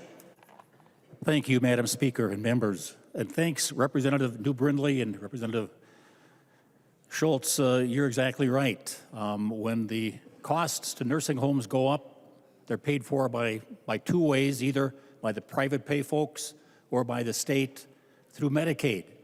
And those costs keep going up. In the amendment to the amendment simply says to notify the legislature, whereas the New Brindley amendment says the funding will be covered by the legislature. A huge difference there. So the New Brindley amendment goes further the extra step and actually covers the cost of the increased cost to the nursing homes. And one final little note, up until I think February of this year, the Department of Health paid for the background checks that folks who work there and people on the boards of directors of nursing homes had to go through, fingerprinting, that type of thing. Well, after February 1st, the Department of, I believe the Department of Health said, we're not going to pay for that anymore, despite the fact they, I think, still were getting some funding for it. And it's a $40 charge and then a $15 fee to have it sent into the state or whatever. But now that cost is up to either the individual or to the nursing homes themselves. So again, I strongly support the amendment. Vote green on the New Brindley amendment. The member from St. Louis, Representative Zalesnikar. Thank you, Madam Speaker. And I would ask members to vote no on the Agbaje amendment and to support what Representative New Brindley is saying. Her point is well taken. And this nursing home standards board that's been created cannot be the vehicle that makes these type of decisions. It needs to be this body right here. And why is that? This is the body that manages the money. We can't be the body that just creates the mandates, but doesn't tie the money to the mandates. There's been many examples of that in this last session. Whether it's schools, whether it's nursing homes, whether it's assisted livings, whether it's childcare, if the money is not going to follow it or the idea, then it makes no sense. It's simply an idea. And we all have a lot of great ideas, but if there's not going to be money, we're wasting our time and we're chasing our tail. I'll give you some examples back from COVID, because I said it last year and I'm going to say it again. Nursing homes were fined $1 million. Why? Because the surveyors from the Minnesota Department of Health surveyed our nursing homes and found violations. Is anybody surprised nobody's paying attention? But I'll tell you why your grandma didn't get toileted on time. Because shocker, they didn't have any staff.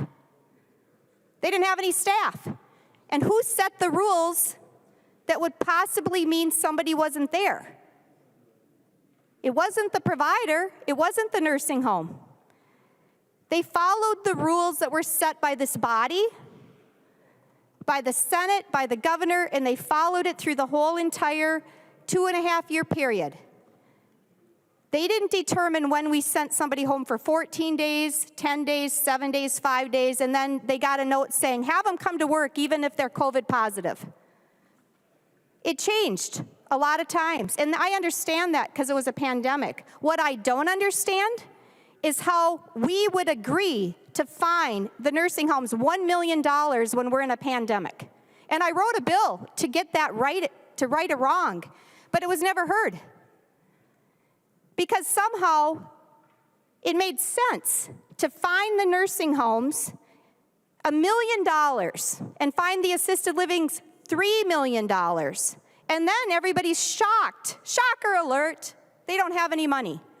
So we create a nursing home standards board as if the providers don't know how to run the facilities. They do. There is no governance board that's going to be able to determine that. And it absolutely needs to come back to this body on anything that ties to the money.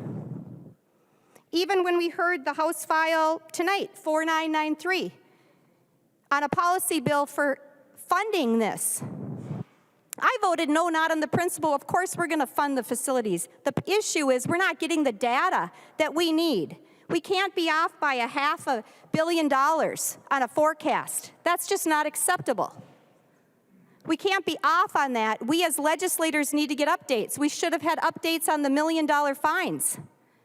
It shouldn't have taken me to request what were the fines. That should come back to this body so that we can vote as a body to make sure we're making informed decisions. Members, this is very important, and it needs to come to this body to make decisions, to fund anything that has to do with standards from this nursing home board. I urge you to vote no on the Abaje amendment and yes for the New Brindley. Thank you. Further discussion, Representative Abaje. Thank you, Madam Speaker. I just actually want to correct one thing before the vote happens, or, well, multiple things actually. So the actual citations are in 181.213, paragraph C. Also, paragraph D3 and paragraph E. Paragraph D3 talks specifically about how if the board determines that they need rate increases, they must come to the legislature to seek a sufficient appropriation. Same under paragraph E. Any new standards actually cannot be implemented if they go above the forecasted costs, and they must receive appropriation from the legislature. So we still have the opportunity to say yes or no to whatever, to many of what the board decides. So I just want to make sure that that's clear on the record before I'm encouraging the body to vote green on this amendment to the amendment. Thank you. Typically, we would not call on anybody else, but I remember Representative New Brindley, you did say you wanted us to come back to you. Representative New Brindley. Thank you, Madam Speaker. I appreciate that. And actually, what was just said is key. That the current statute would require the Standards Board to come back to the legislature for much of what the board decides. And that's exactly my problem. And I appreciate having a few minutes to actually look at the statute, because I was able to read this, and it very specifically applies to employee benefits and wages. The problem is the Nursing Home Standards Board is talking about a lot of other things that will increase costs to our nursing homes. And the legislature should also appropriate money for that. So that's great that the current statute ensures that the legislature is appropriating money for wages and benefits. But we also need to make sure that we are appropriating money, that we are the ones appropriating money for staffing ratios, for worker conditions. Those are things that the legislature should appropriate money for, all of it, not just a piece of it, all of it. We should vote no on the Agbaje amendment, and I would ask for a roll call, Madam Speaker. Seeing 15 hands, there will be a roll call. The clerk will take the roll on the amendment to the amendment.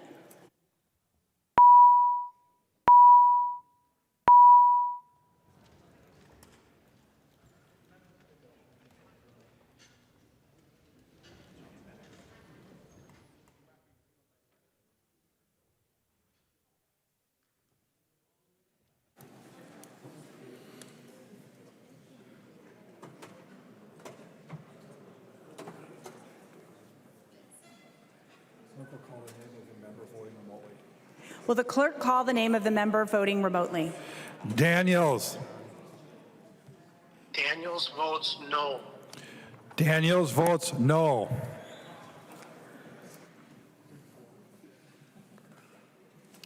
The clerk will close the roll.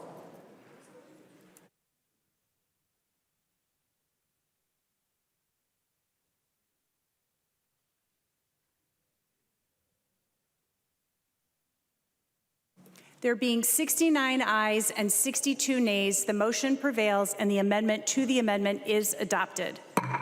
Back to the underlying amendment as amended.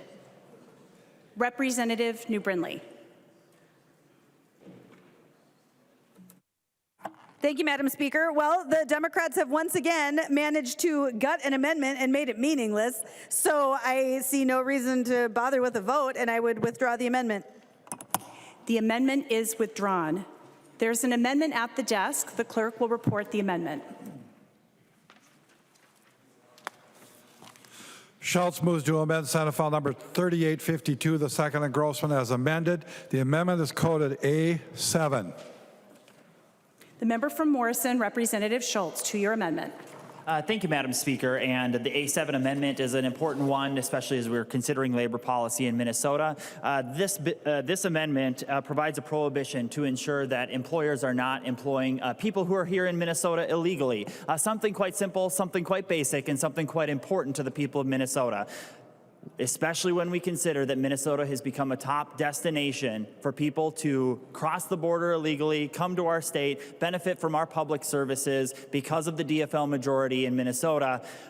It is important that we take this and make this mark in the sand that say that employers across the state should not be employing people and that they would be prohibited from hiring people who are here in this state illegally. That is the A7 amendment, and I encourage support. Thank you. Madam Speaker, For what purpose do you rise? I rise to a point of order under House Rule 4.05. State your point of order. Madam Speaker, under House Rule 4.05, an amendment to a bill that has received its second reading is being considered by the House is out of order if that amendment would increase the spending or spending base, and there is no spending in this bill. And the A7 amendment would increase spending. We had a similar bill that we passed last year off the House floor, House File 23, which has a fiscal note here that shows a cost. And so you even actually have shall language, which would require the Department of Labor and Industry to investigate. And the bill, House File 23, had a may, so it was less prescriptive and had a fiscal cost. So with that, Madam Speaker, I hope you find my point of order well taken. Advice from the body. Representative Schultz. Yes, thank you, Madam Speaker, and would certainly be very interested to hear more from the chair of the Ways and Means Committee as to exactly the cost that would be incurred by this amendment. Would she yield? She will yield. Representative Schultz. Thank you, Madam Speaker. Can you reiterate for the body what the costs would be that would be incurred under this amendment? Member from St. Louis, Representative Olson. Thank you, Madam Speaker. And I don't believe your amendment was submitted at any point as a bill, so we don't have the direct cost of it. But we do have a similar bill, but it had actually more of a, as I mentioned, it had a shall language or may language, and yours has shall. And that showed that there was a $360,000 one-time costs and then 160,000 ongoing. And DLI said when looking at this amendment that they would likely anticipate that the cost of this amendment would be greater than what we saw in House File 23. Representative Schultz. Thank you, Madam Speaker. I find this very interesting. And by the way, for the record, for Minnesotans listening at home, if you would like to see the language, you can find the amendment online. In addition, for you, Representative Olson, I do have the language introduced as a bill. You can find the language of this underlying amendment found in House File 4321, a bill that I introduced on, it looks like, February 26th of this year. So I certainly find it interesting, and I think it's important for the people of Minnesota, and I am so eager to find out the cost of people who are here in Minnesota illegally and to find out exactly what the cost is to state government. And I'm especially interested to find out what it would cost the Department of Labor and Industry to ensure that people who are here illegally are not being employed in this state, to ensure that we're in accordance with federal law. I would certainly be very interested to learn that. And so would Chair Olson, would she yield to another question? She will yield. Representative Schultz. Thank you, Madam Speaker. And Chair Olson, could you help the body out with what's found in House File 23 that you continue to reference? Representative Schultz. Representative Olson. Thank you, Madam Speaker. I'm referencing the part of your amendment which as a bill, and if you have a fiscal note for it that shows no cost, certainly run it over to my desk and I'll take a look. I'm referencing the part in the investigations where you have similar language to House File 23, which, and again, I would like to say that in that you're having the commissioner shall investigate possible violations. That is the part I am referencing in your amendment. Where in House File 23 it had the may investigate, so it's DLI investigations that would have a cost. Representative Schultz. Thank you, Madam Speaker. I guess with that, we might be headed for an additional conversation later this session. And yet, I think that if the Department of Labor and Industry is listening, and if we can work on finding exactly that fiscal cost, I think Minnesotans would be very interested in that. Further advice, the member from Olmsted, Representative Quam.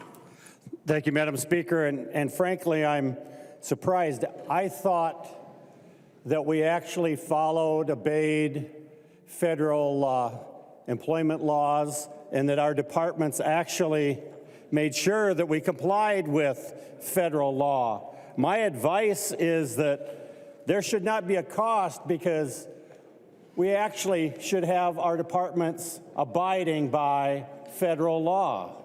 And so I'd be shocked if they aren't already doing that. I believe that our hardworking employees and departments actually abide by federal law. Therefore, that would mean there would be no additional cost because they're already doing this. Thank you, Madam Speaker.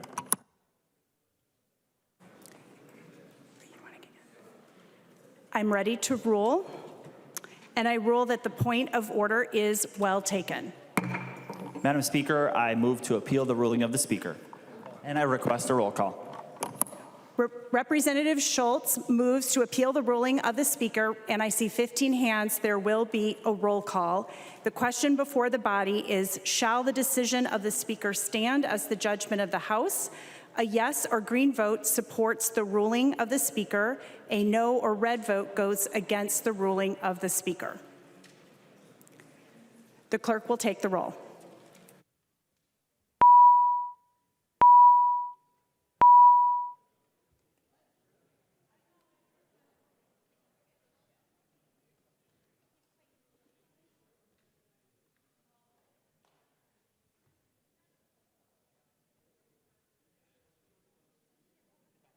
The clerk will call the name of the member who has not yet voted. Daniels. Daniels votes no. Daniels votes no.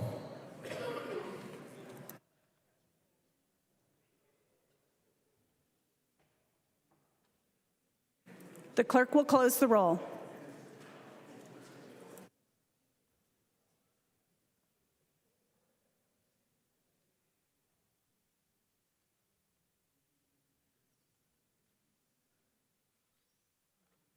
There being 67 ayes and 64 nays, it is the judgment of the House that the decision of the Speaker shall stand.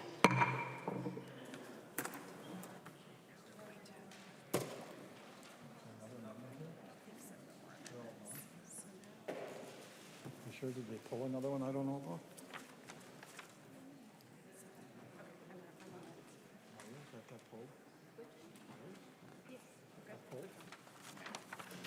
There are no further amendments at the desk. The clerk will give the bill a third reading as amended. Third reading, Senate File Number 3852, as amended. Third reading.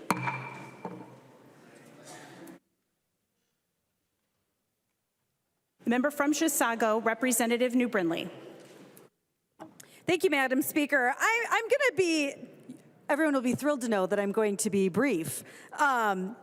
But I just have to put a finer point on this Representative Zalesnikar's amendment and what she tried to do for our child care.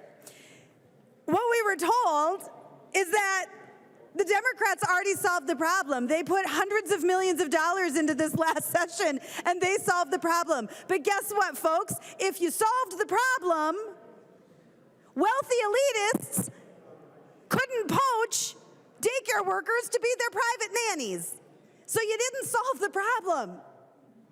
But you did have an opportunity tonight to at least make a dent, and you chose not to do it. And that's really unfortunate. This is a really easy bill tonight to vote against. You had a lot of opportunities to protect Minnesotans, to protect Minnesota families, against a more expensive Minnesota. You had a chance, and you didn't do it. And you've made it really easy to vote no on this bill tonight, and that is certainly what I will be doing. Thank you, Madam Speaker. The member from Traverse, Representative Becker. Yeah, Madam Speaker, for us representatives that are border districts, we are seeing workers leaving Minnesota. If you look on the western part, going from Canada down to Iowa, unfortunately, no longer do we have a larger community on the Minnesota side, and that, members, is troubling. When we export our greatest resources, because Minnesota is unaffordable, that's what this bill helps to do, is make it more expensive to enjoy, to work, to have fun in Minnesota. And it also makes it more expensive, unaffordable for job creators to create jobs. This is why East Grand Forks is smaller than Grand Forks. This is why Moorhead is smaller than Fargo, Browns Valley to Sisseton. We look at Breckenridge to Wahpeton.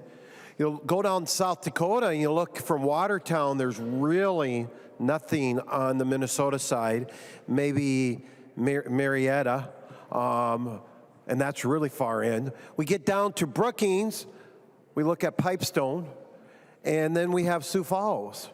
And this is what's troubling, is again, our majority leader, our majority party, which also wasted money, $730 million for a palace for politicians, is doing the same thing in this bill, and it's making it expensive for good Minnesotans to live here and build a family and to have fun and enjoy our lakes. So I would ask members to vote no. Thank you. The member from Anoka, Representative Niska. Thank you, Madam Speaker and members. I wanted to address specifically the misguided service contract provision in the bill. Representative Greenman said that this was presented this as just closing a loophole or continuing the next step in the ban on non-competes from last term. The fact of the matter is, though, it attacks a fundamentally different type of business model, and it really takes important types of business models and puts them into jeopardy. And in particular, think about, we talked some about the child care industry or a child care situation where a child care provider is hiring workers and then introducing them to parents. But this happens in the same The same way, or in a similar way, when we're talking about temp agencies, or we're talking about other kinds of service contractors, technology contractors, for example. And what you have to think about is how these arrangements actually happen. So a child care worker or a potential nanny who could be just hired by a family, they could just be hired by a family. A family could put out a help wanted ad and go find their nanny. Those wealthy elitists that Representative Brindley was talking about, they could just put out a help wanted ad and find a nanny, or a company that's looking for temporary help. If they wanted to, they could just hire somebody. They could put out a help wanted ad and hire somebody, or a accounting firm or a technology company could just hire a programmer if they were willing to do it. But what the service providers do is they provide a bridge for the family that isn't ready to hire a nanny, or the technology company that isn't ready to hire a programmer, or any company that's not willing yet to hire a permanent employee and it doesn't go out there and do it. So what the temp agency or the contractor or the child care provider does is they provide an introduction and they provide a bridge. And that is a service to both the worker and to the customer, the other company that's buying that service in the meantime. The way that business model works now, before the majority's bill breaks it, the way that business model works now is that the customer, the company buying the work, or the parents who are buying the child care in the meantime, is paying for it. They understand that if they choose to hire that worker in the future, they have to pay the service provider for the value that the service provider provided to both the worker and to the customer. That's how the business model works, and it's good for everybody in a lot of circumstances. But that's not good enough for the Democrats. They want to break it. And that's what this bill does, is it just takes that entire business model and says, we don't care if that provides value to the worker and to the customer, and we don't care that the company in the middle providing that value gets compensated for that value. It's not going to be allowed anymore. And the wording in the bill is very, very broad. It says any kind of contract in which that company in the middle says, we get paid if you hire the person that we introduced you to, we have to get paid, that's broken. So it's just not reality. It's going to break a lot of, this is why a lot of the technology industry says this is a terrible idea, because it's harming the contract service providers that fuel technological development in our state. It's going to be terrible for the child care industry, as we've already discussed. It's going to put virtually every kind of temp agency that operates essentially as a headhunter that allows for some company to have an option to see whether a worker is any good before they then go on and decide to hire them permanently. All of those business models are going to be damaged by this bill. It's not a good idea. It's not well thought through. Vote no. The member from Hennepin, Representative Greenman.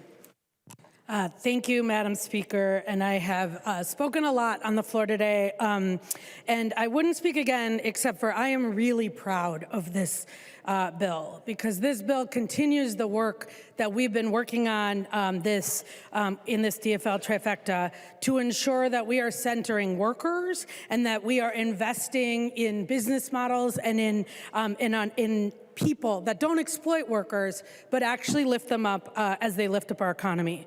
Everybody deserves fair wages, they deserve legal protections, they deserve workplace freedom, and they deserve to be paid for what they do. And what this bill is about is eliminating the exclusions, the carve-outs, and that are oftentimes focused and hurt our lowest paid, most vulnerable workers. This bill levels the playing field for our workers. It does that by ensuring that every Minnesotan gets paid a minimum wage. of $10.85 an hour. Representative Kozlowski's bill eliminates the unfair carve-outs that keep young people, keep J-1 visa holders, and keep workers at small businesses stuck in an $8.80 minimum wage just because of who they are. I am very proud that we are taking that step to say everybody is on the same playing field. Representative Bonner's bill will help close wage gaps and eliminate disparities by ensuring that everybody has transparency and is on an even playing field. And my provision that eliminates these shadow non-competes, that are provisions that workers don't even know about. If you listen to our committee hearings, people talked about having to chase around the companies in order to just see these provisions that restricted their opportunities and that we know from research limit their job prospects, the opportunities for wage increases, career growth, and the FTC says $250 billion in income a year. We are going to eliminate that because last year we said we're eliminating non-competes to create a fairer workplace. This year we're going to close that loophole. Minnesota working families are being nickeled and dimed on their paycheck and at the cash register.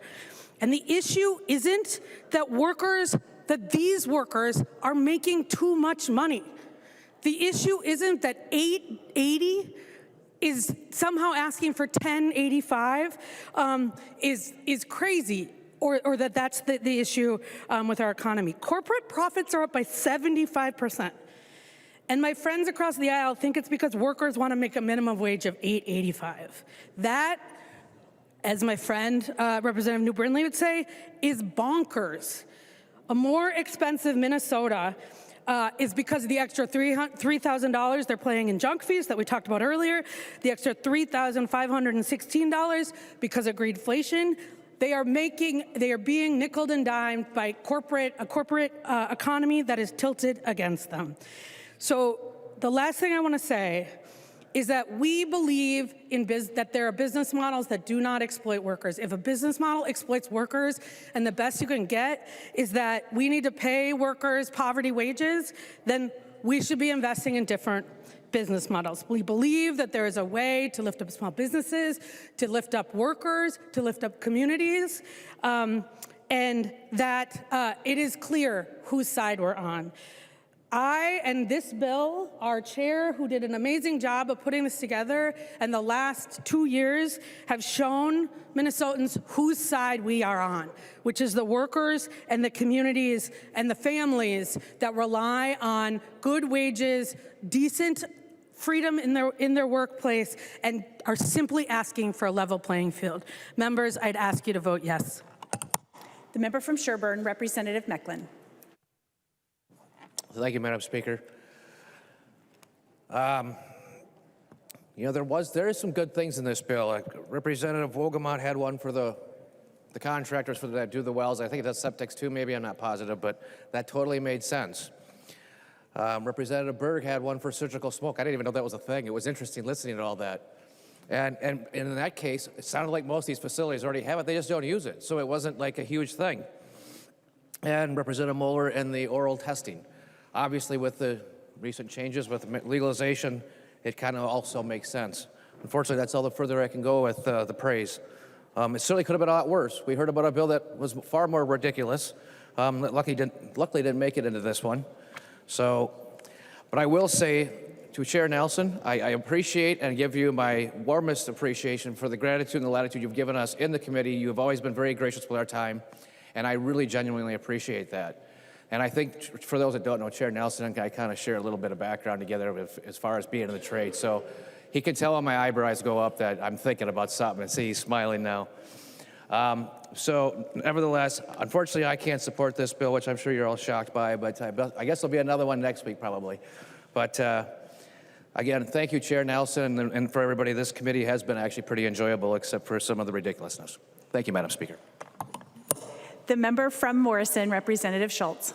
Thank you, Madam Speaker, and I too would like to thank Chair Nelson and the members of the committee and the committee staff and everybody involved, including nonpartisan, for the discussion and debate that we continue to have during this legislative session. But as it relates to this bill, as has been echoed by plenty of our colleagues in this room, this bill is very heavy-handed to one side.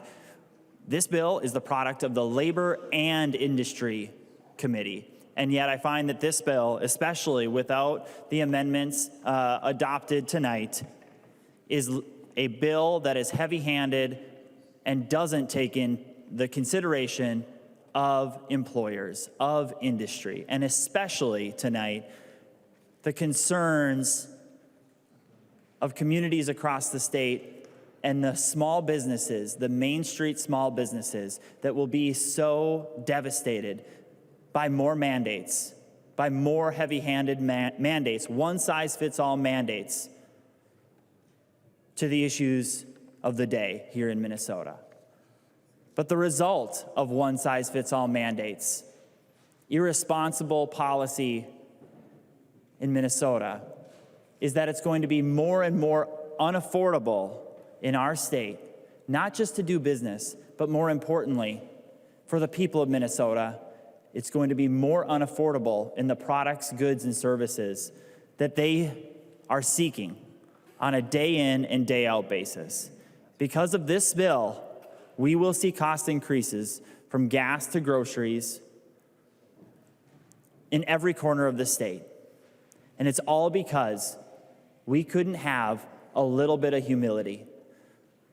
Because we couldn't balance the scales between labor and industry, but instead tilted the scales. That's what this bill is about. This bill does not take in the values and considerations that are going to enhance the entrepreneurial spirit in Minnesota, which is so incredibly important. We want Minnesota to be a hub of innovation and entrepreneurship.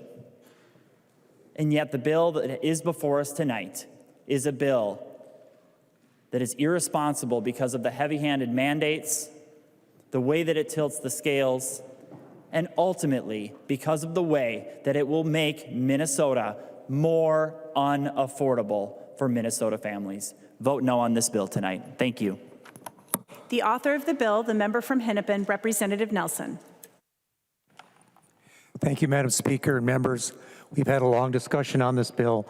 Again, there's changes in here, a lot of technical changes. There's a few bills from members that were put in the bill, and I think it's a good bill, and I ask for your green vote. The clerk will take the roll on the bill as amended.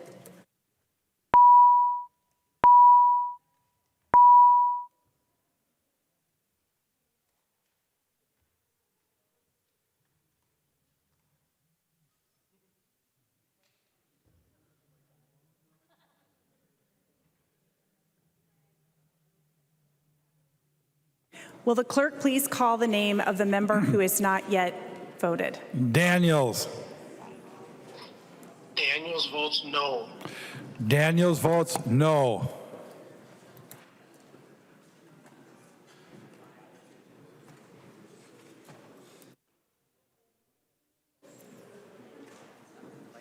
The clerk will close the roll.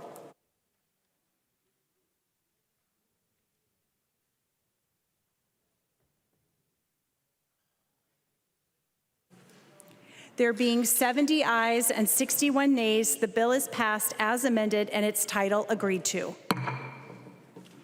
The next bill on the calendar of the day is Senate File 3567. The clerk will report the bill. Senate File number 3567, number 8 on the calendar for the day, an act relating to education, the second engrossment.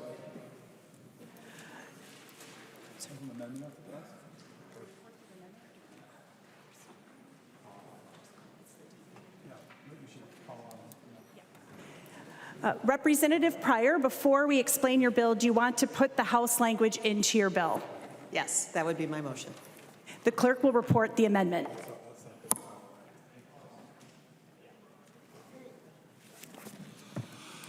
Pryor moves to amend Senate File number 3567, the second engrossment as amended. The amendment is coded DEA 3782. All those in favor signify by saying aye. Opposed? No. The motion prevails and the amendment is adopted. Representative Pryor, to your bill. Thank you, Madam Speaker. Thank you, members. This is the last bill of the night, so just in case you were wondering and got lost in the floor. I know, but it's the best one. All right, this is the education policy bill. So last year's historic education bill set the groundwork for generational investments in our kids. This wide-ranging policy bill that you have before you tonight picks up where last year's bill left off. We focus on important measures to give schools flexibility, address students' mental health, eliminate special education paperwork, address protected speech, and more. The purpose of these policies is to put the focus where it belongs, on our kids. This is a bill we can all be proud to support.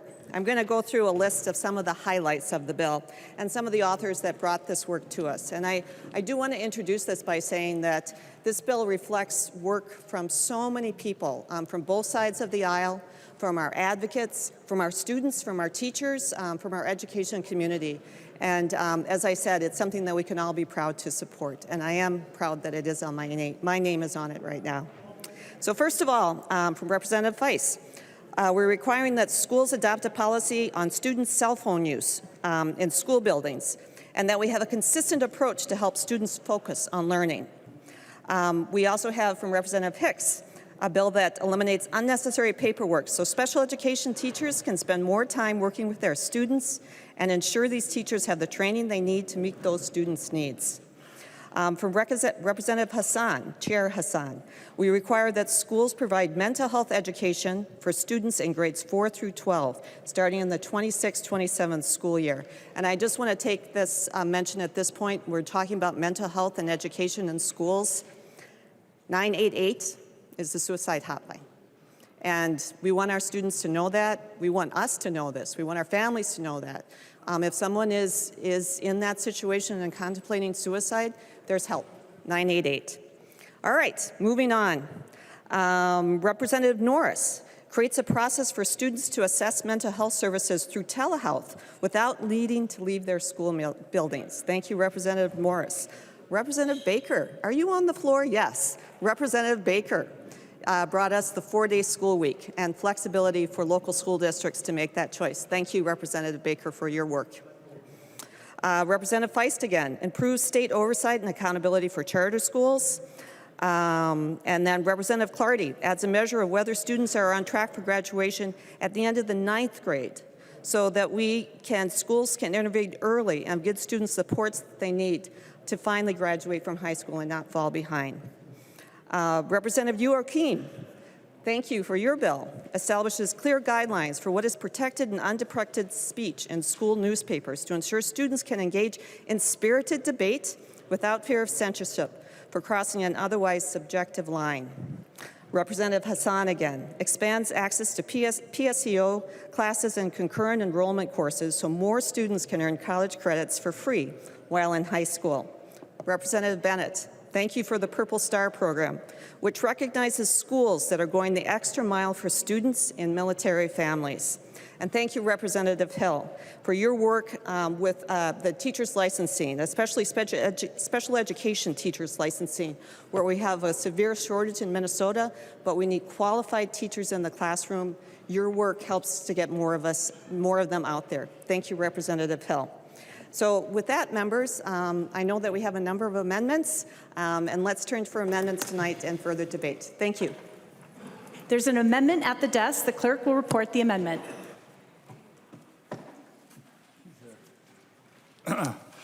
Erdahl moves to amend Senate File Number 3567, the second engrossment as amended. The amendment is coded A27.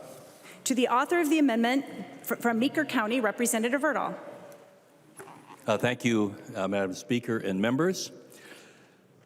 Yesterday, I visited in Litchfield the School District 465 headquarters, met with the superintendent. After our discussion, the district business manager walked over and said, "The independent review Our 148-year-old newspaper is closing. We are required by state law to disseminate to the public board proceedings. Now, without a newspaper, our only option is to mail district residents. What can we do? All right, this is a problem that we're being faced with in Minnesota nowadays. The newspaper industry is changing. Small town newspapers are going out of business. I know that Representative Tabke is concerned about Shakopee. And besides Litchfield, the newspaper in Hutchinson also announced that it was closing last week. So this problem then has ramifications in a lot of ways. And one of them does affect our schools. Now, it was 11:30 yesterday morning when I heard about this and the impact on our school districts. So with a noon amendment deadline, I had half an hour to get an amendment done to try to do something. And I give great credit to Christina Pryor, the nonpartisan staffer, for getting it done. And so the amendment was submitted on time. But I didn't have any time to consult and to work out any real bugs in this. But under current law, if there is no newspaper office in a school district, or if the newspaper circulation is less than 1/3 of the residences in the school district must send out mailings of school district proceedings to district residents. My amendment adds a website that a school district can implement, an option to inform that if there is no newspaper office or low circulation to reach the public. Now, this is not a perfect solution. As I said, I didn't have a lot of time to work on this, but I found that current law needs clarification and that this remedy needs tweaking. We need to do something. I've spoken with the Representative Pryor before the meeting tonight and asked that in conference committee that this takes some precedence, that people work together to find a solution so that we can help our small town newspapers who are depending upon the income in a lot of cases that they get from printing these proceedings, but also to protect our school districts and the expenses of having to mail things out and being able to use a website. So it's my amendment, maybe not exactly ready for prime time. I'm asking that it, again, be worked on in conference committee, and with that, I withdraw the amendment. Thank you. The amendment is withdrawn. There's an amendment at the desk. The clerk will report the amendment. Tabke moves to amend Senate File Number 3567. The second of Grossman as amended. The amendment is coded A28. The member from Scott, Representative Tabke. Thank you very much, Madam Speaker, and thank you, Representative Erdahl, for teeing that up and talking about what the issue is. We have a newspaper company, Southwest Media, that told us just recently that they will be going under at the end of this month, and they will be going out of business, and they will no longer be serving our communities. And with that, there is no, for the Jordan School District, Shakopee School District, Pryor Lake Savage School District, and Eastern Carver County School Districts, there will be no newspaper of record available directly to those communities. And so what this amendment does, and thank you for Chair Pryor for talking this through with me yesterday as we were scrambling to get this done as well. What this amendment does is it does two main things. One is to allow just those districts, it's a very narrow focus on this, to use their school website as the newspaper of record, basically. And then secondly, it allows, it is temporary and only through July 1 of 2026. And so it is very narrow scope, and because there's a much larger, as Representative Erdahl talked, a much larger discussion that has to happen around this issue with newspapers and small town newspapers going out of business. And so there's also an amendment to the amendment to add some technical direction to the bill and make sure that all of the districts are named appropriately. There is an amendment to the amendment at the desk. The clerk will report the amendment to the amendment. Tabke moves to amend the Tabke amendment to Senate File Number 3567, the second engrossment as amended. The amendment to the amendment is coded A32. Representative Tabke. Thank you, Madam Speaker. I just delineated what the amendment to the amendment does. It adds the district numbers to there and makes some technical changes, so I would appreciate everyone's support. The member from Scott, Representative Bakeberg. I would just like to support Representative Tabke's amendment and the underlying amendment. This is a critical issue that literally just happened recently in our communities, and Representative Tabke outlined it well. This will give flexibility to our local districts as we work to find a permanent solution. So thank you for that. All those in favor of the amendment to the amendment signify by saying aye. Aye. Opposed? The motion prevails and the amendment to the amendment is adopted. Now to the underlying amendment as amended. Discussion. All those in favor of the amendment as amended signify by saying aye. Aye. Opposed? The motion prevails and the amendment is adopted. There's an amendment at the desk. The clerk will report the amendment. Erdahl moves to amend Senate File Number 3567, the second engrossment as amended. The amendment is coded A17.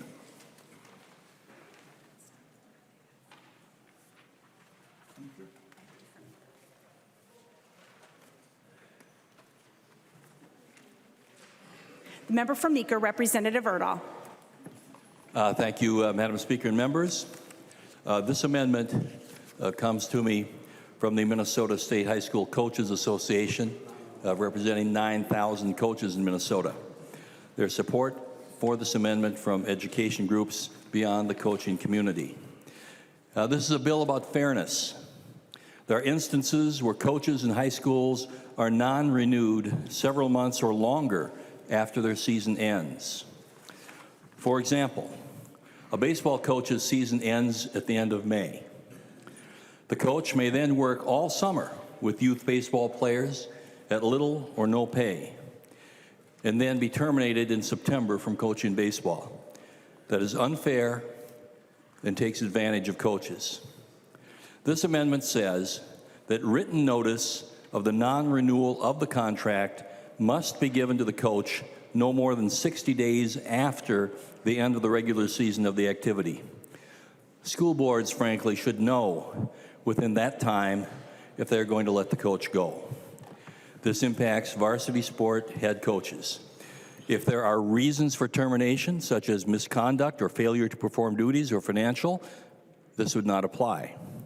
Please support this request from the Minnesota high school coaches for fairness in the coaching fraternity. The member from Washington, Representative Hill. Well, thank you, Madam Speaker, and thank you, Representative Erdahl, for bringing this amendment. I'm recommending a yes vote to the A17 amendment.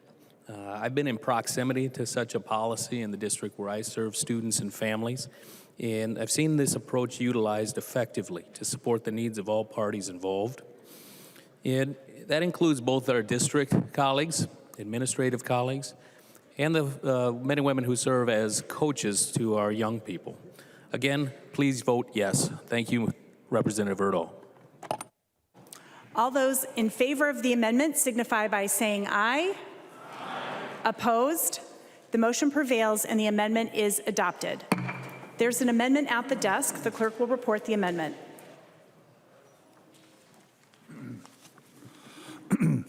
Erdahl moves to amend Senate File Number 3567, the second engrossment as amended. The amendment is coded A11.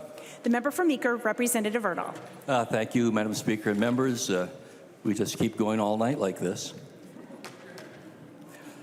With the proliferation of social media, many students in our schools may be unaware or simply not understand the impact of some of their actions, particularly in the dissemination of private images.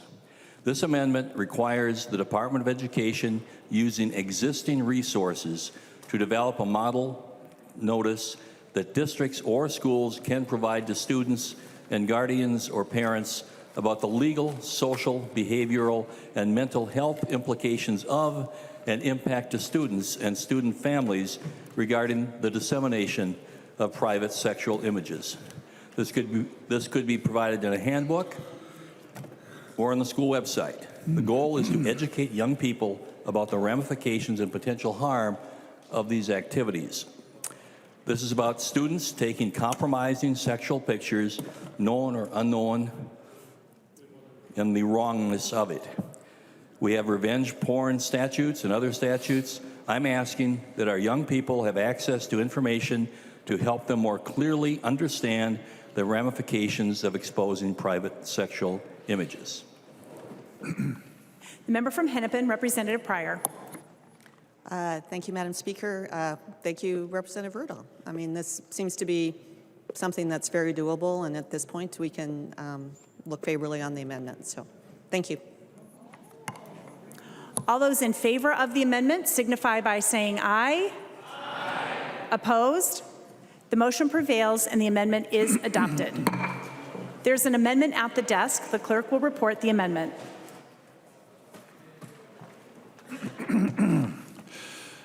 Bakeberg moves to amend Senate File Number 3567. The second engrossment as amended.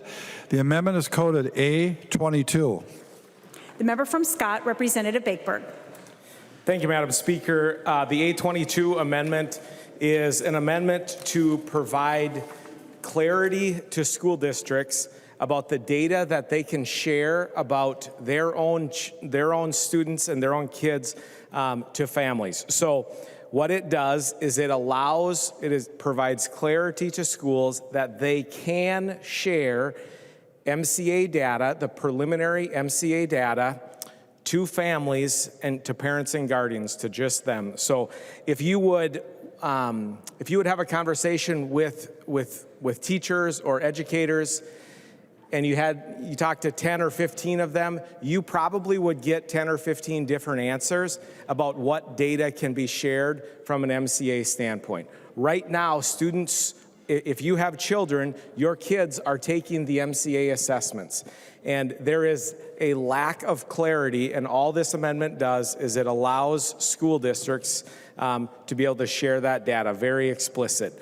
We had testimony from the department that they can do this, but then when you talk to schools are unsure. So we just want to provide clarity.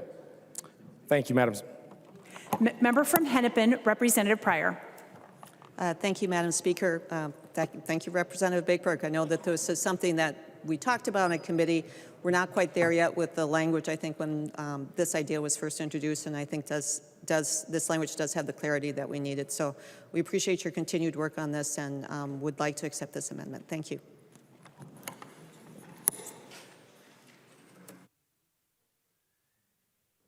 Trying to decide if anyone wants to talk. She said accept it. Is anybody? Representative Bakeberg? Thank you. All those in favor of the amendment signify by saying aye. Aye. Opposed? The motion prevails and the amendment is adopted. There's an amendment at the desk. The clerk will report the amendment. Bakeberg moves to amend Senate File Number 3567. The second engrossment as amended. The amendment is coded A4. Member from Scott, Representative Bakeberg. Thank you, Madam Speaker. The A4 amendment is an attendance study group. If you are talking with your schools or frankly your county staff, county attorneys, you are going to hear that attendance and truancy is a significant issue across Minnesota. So what this amendment does is it establishes a bipartisan, bicameral legislative study group to examine the issues centered around chronic absenteeism. And I want to take a moment and recognize Representative Keeler. She and I have had lots of conversations about truancy, and I think this is an example of when we work together on a common cause, what can happen. So I just want to say thank you to Representative Keeler, and then, Madam Speaker, if Representative Keeler would yield for a question. She will yield. Representative Bakeberg. Representative Keeler, would you mind giving an update? We worked together on some legislation. Would you give an update on where that is at in the process? The member from Clay, Representative Keeler. Thank you, Madam Speaker and Representative Bakeberg. I have really appreciated having these conversations. So what happened is I had a House File 3827, that was going to ask the agency to really give us some data. What happened was that was going to be a pretty expensive ask in a world that we're trying to be fiscally sound.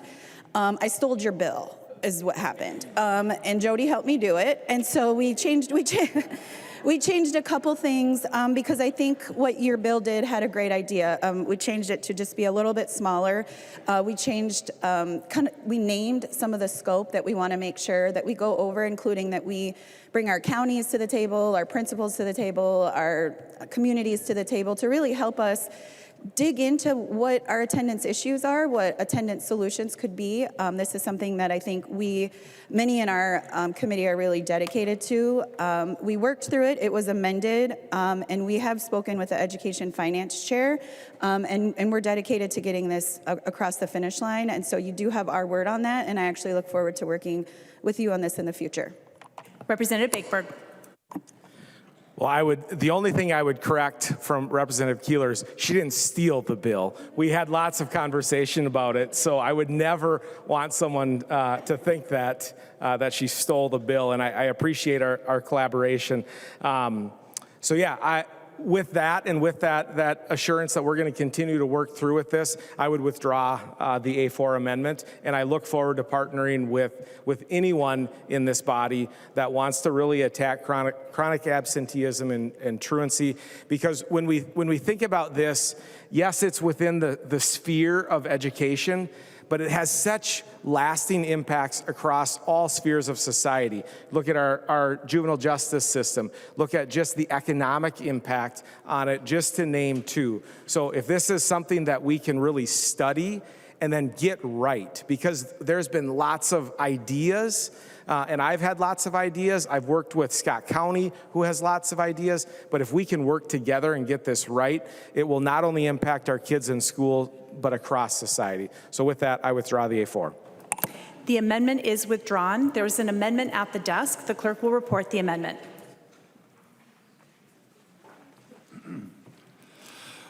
Bennett moves to amend Senate File number 3567, the second engrossment as amended.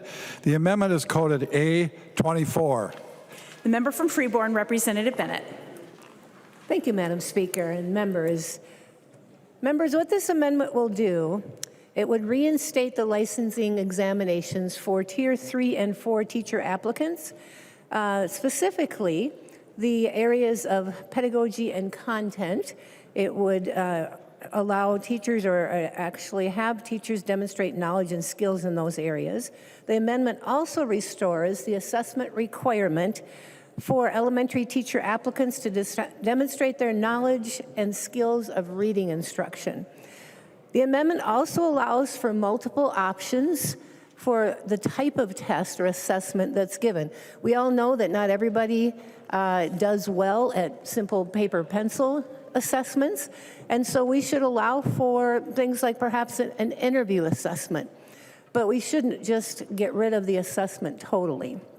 So this amendment allows for multiple options for the teacher applicants who don't test well. Members, at a time when our reading scores, our math scores, our science scores have been going down for years actually, but since 2019, actually when Governor Walz entered office, since that time, test scores have gone down immensely. Reading itself, reading proficiency has gone down 16%. We should not be dropping the assessment for our teacher applicants to show themselves proficient at the teaching of reading. And what's happening here is the last couple of years, our legislature, through our majority bills, have actually gotten rid of those assessments for teachers. And they've said for Tier 3 and 4 teachers, it's okay if you go through a teacher prep program that's accredited, you're A-okay. We are going to assume that you are proficient in these things. Well, members, we don't do that for our students. I think of our third graders. We have less than half of third graders in our state are proficient in reading. And we don't tell those third graders, well, I'm really sorry you have a tough time passing that third grade assessment for reading. So we'll just say if you've gone through first, second, and third grade, you're A-okay. You don't need to take that test. Of course we wouldn't do that. And I know members on this side of the aisle would not think that either. So for our teachers, assuming that seat time in a teacher prep program shows proficiency doesn't make sense, just like it doesn't make sense for those third graders. So members, I would ask that we place these assessments back in with the multiple options for those teachers who have, or prospective teachers who have a tough time taking tests, because showing proficiency is absolutely important. So I guess I'll end it right there and ask that we vote green on this amendment. Discussion to the amendment. The member from Washington, Representative Hill.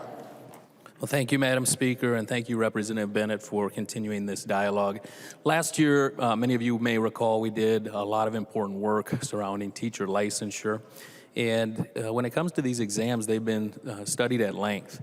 And there's been no discernible correlation between an applicant's test score and their ability and level of success in serving students and families in the classroom. This change made last year to remove this testing requirement is already helping impact our critical teacher shortage here in Minnesota, allowing for more than 800 applicants to move forward and to become fully licensed teachers.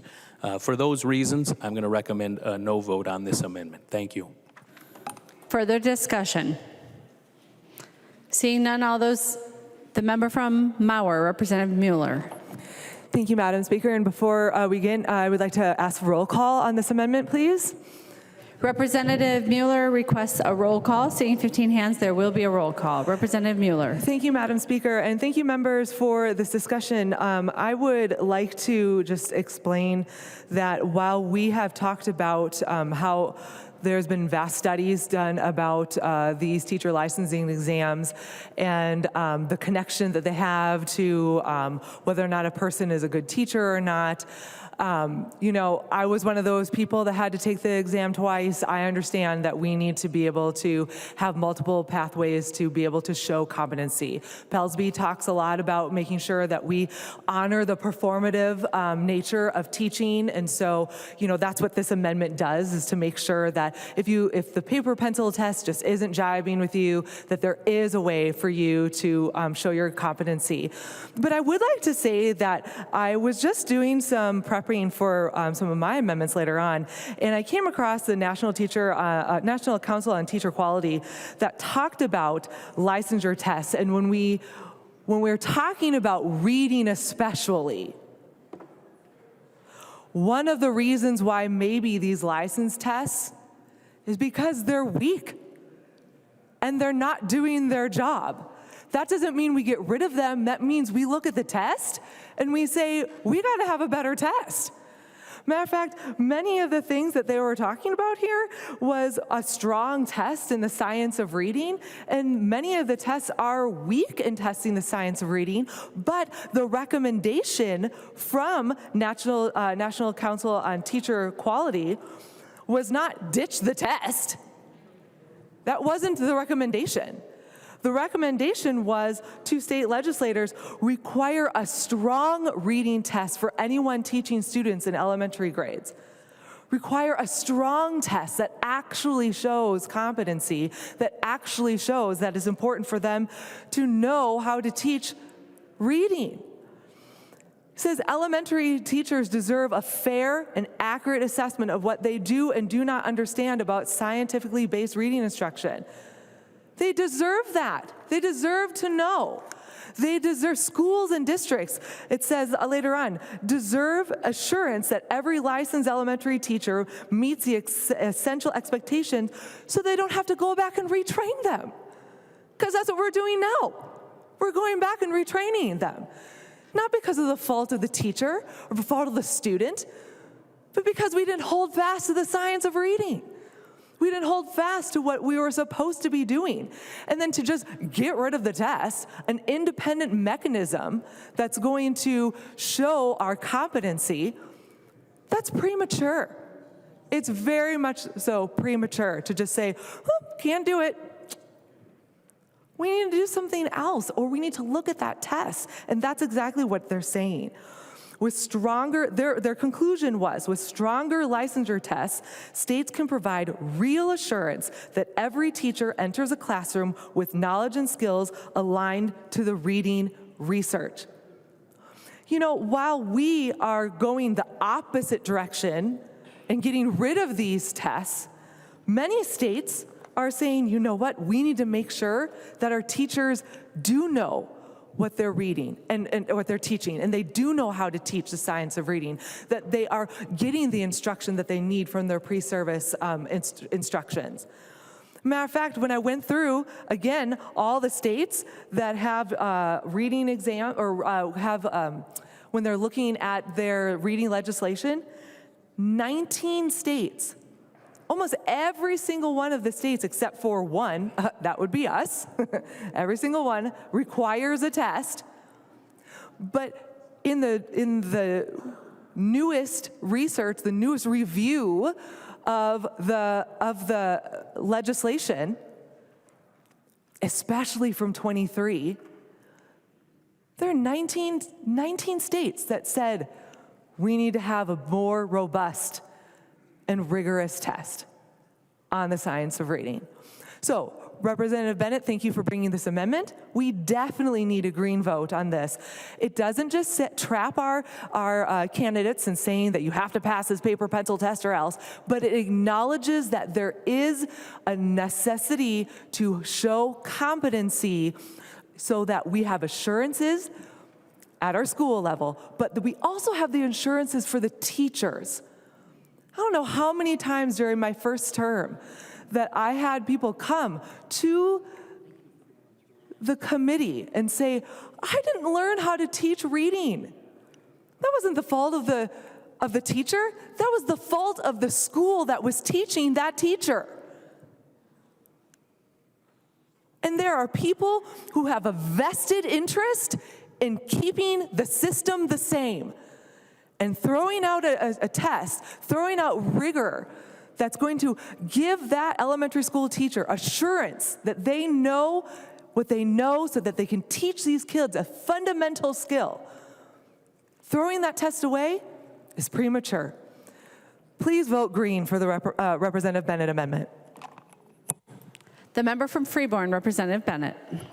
Thank you, Madam Speaker, and thank you, Representative Moller, for asking for a roll call. You beat me to it, so that was good. Members, again, at a time when test scores are plummeting, we should not be lowering our expectations and our standards for teachers. And I think back years ago, former President Reagan had a statement. He said, trust but verify. Well, that's what we should do here. We'll trust our teacher prep programs, but we should always verify. Let's return these assessments. Let's give that flexibility for those teachers that have a tough time with paper pencil tests, but let's assess the proficiency of our prospective teachers. I ask for a green vote. The clerk will take the roll on the amendment.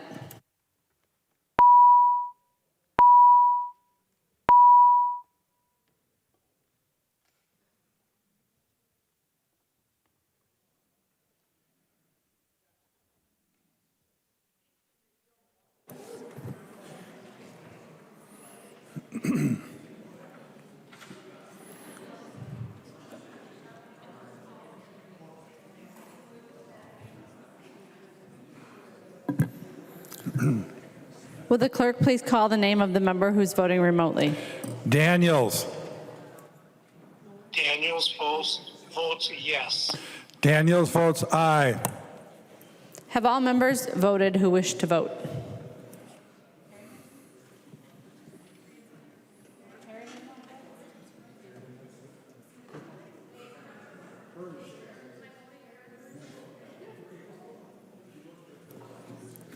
The clerk will close the roll.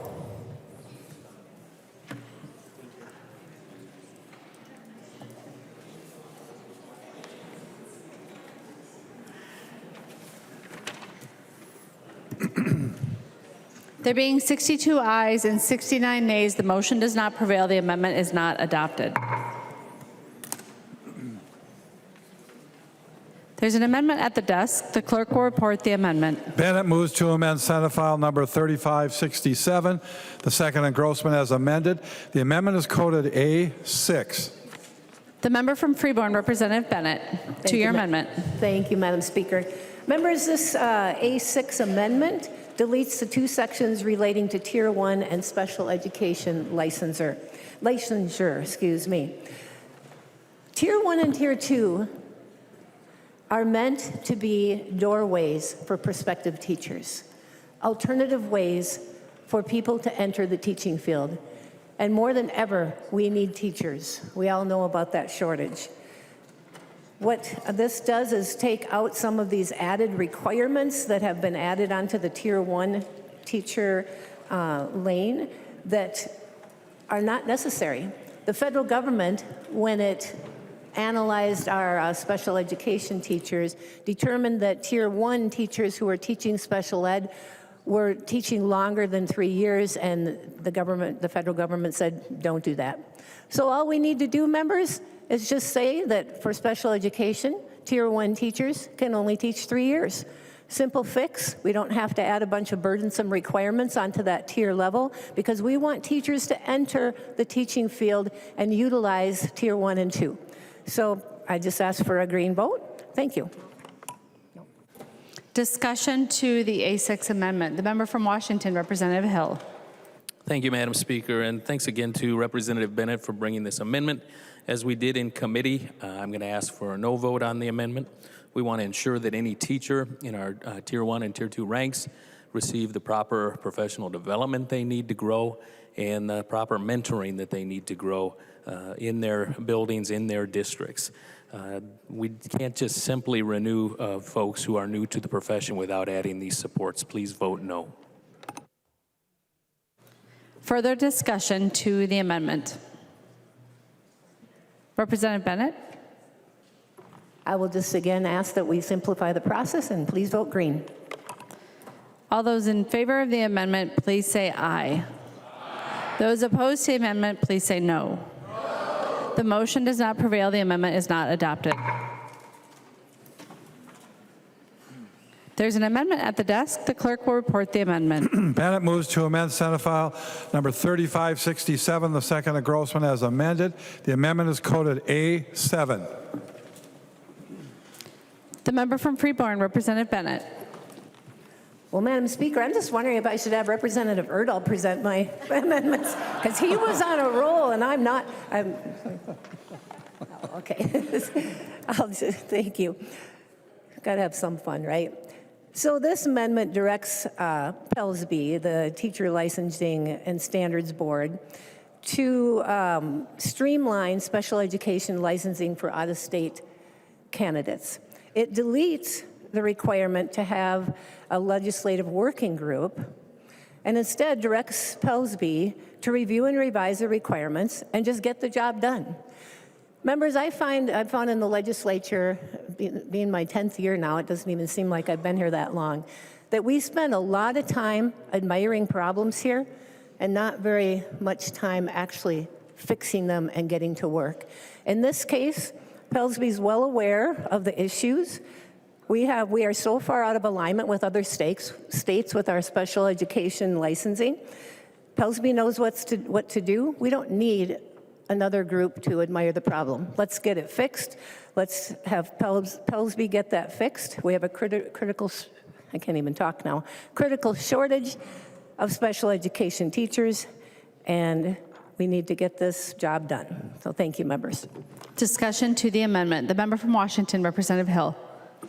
Well, thank you, Madam Speaker, and thanks yet another time, Representative Bennett, for bringing this amendment and continuing this important conversation. Tonight, I'm going to ask for a no vote on this amendment.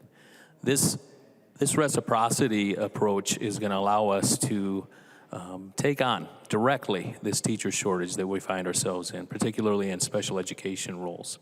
And we believe that the most effective quality outcome of this working group will be to have stakeholders who are practitioners, folks who do the work, not only in the classroom, but in our administrative ranks as well, to come around this problem and to examine it closely so that we can get the best outcome. And so as we move forward, we know that here in Minnesota, we want every single one of our children, without exception, to have a great, high-quality teacher in front of them so they can have a world-class educational opportunity. And for those reasons, I ask for a no vote so we can get this right and attack this problem head-on. Thank you. Further discussion to the amendment? Seeing none, all those in favor, please say aye. Those opposed, please say no. The motion does not prevail. The amendment is not adopted. There's an amendment at the desk. The clerk will report the amendment. Knutson moves to amend Senate File number 3567, the second engrossment as amended, and the amendment is coded A12. The member from Cass, Representative Knutson. Thank you, Madam Speaker. Members, what the A12 amendment does, it strikes down MDE's proposal to delay the release of our academic assessments, our MCA scores, by another 3 months. Currently, MDE is required to release these assessment scores publicly by September 1st. As Bakebird highlighted earlier, our kids are taking these tests right now. Actually, today, all 3 of my kids were taking these tests. Delaying these another 3 months just denies the public the knowledge of how their school districts are performing. Literally, by pushing these back, we will not get our test score results for 8 months after they take these tests. 8 months later, that renders them almost useless. There could have been so much intervention done in those 8 months to correct course, change direction if needed. Also, since 2004, MDE every year has met this deadline. 2 decades they have been able to meet this deadline. We heard in committee that it might take longer, it's too fast, they can't do it. For 20 years, they've been able to do this. And with advances in technology, you think that this would be getting easier. They should probably be able to do it quicker. In addition to that, I'm concerned that this could be perceived as intentionally delaying these results. Perhaps we don't want the public to know how our schools are doing. Since 2019, when Governor Walz took office, our reading proficiency has gone down by 16%. Math proficiency is down 17%. And our science proficiency is down 23%. We have a major crisis. Pushing back the public release of these scores doesn't help our students. This isn't going to benefit our schools. We must make this a priority. The sooner we get these results to the public, the sooner we get these results to parents, the better. The quicker we can provide intervention if needed, and the sooner we can change course. Our school administrators, our educators, our parents are working together in our communities, and they can improve our student performances. But when they're not provided the information, when the information is hidden from them, they're not able to do that. We're simply prolonging the problem and, quite frankly, promoting more of the same. We cannot allow these test scores, the release of these test scores, to be pushed back any further. Oh, and I request a roll call. Representative Knutson requests a roll call. Seeing 15 hands, there will be a roll call. Discussion to the Knutson A12 amendment. The member from Hennepin, Representative Pryor. Thank you, Madam Speaker. On this amendment, well, I first want to go back to what we've already adopted tonight, which is certainly these test scores as they relate to an individual student, as it and as that student's score could be revealed to the, or told to the parent at an earlier date, we do have the language to make sure that that is clear that that can happen. So that's not an issue that we're addressing, we'll be addressing now, because we do have the language to make sure that continue to happen. Then the other part is the aggregate scores that reflect the performance of the school, really is what we're looking at with these MCA. So what you have is not these individual scores, but all of the scores rolled up together. And as we heard in the testimony from the Department of Education, there's been some issues with getting, both making sure that they had the accurate information, verified information, and also that they were able to report it in a way that is most useful to folks.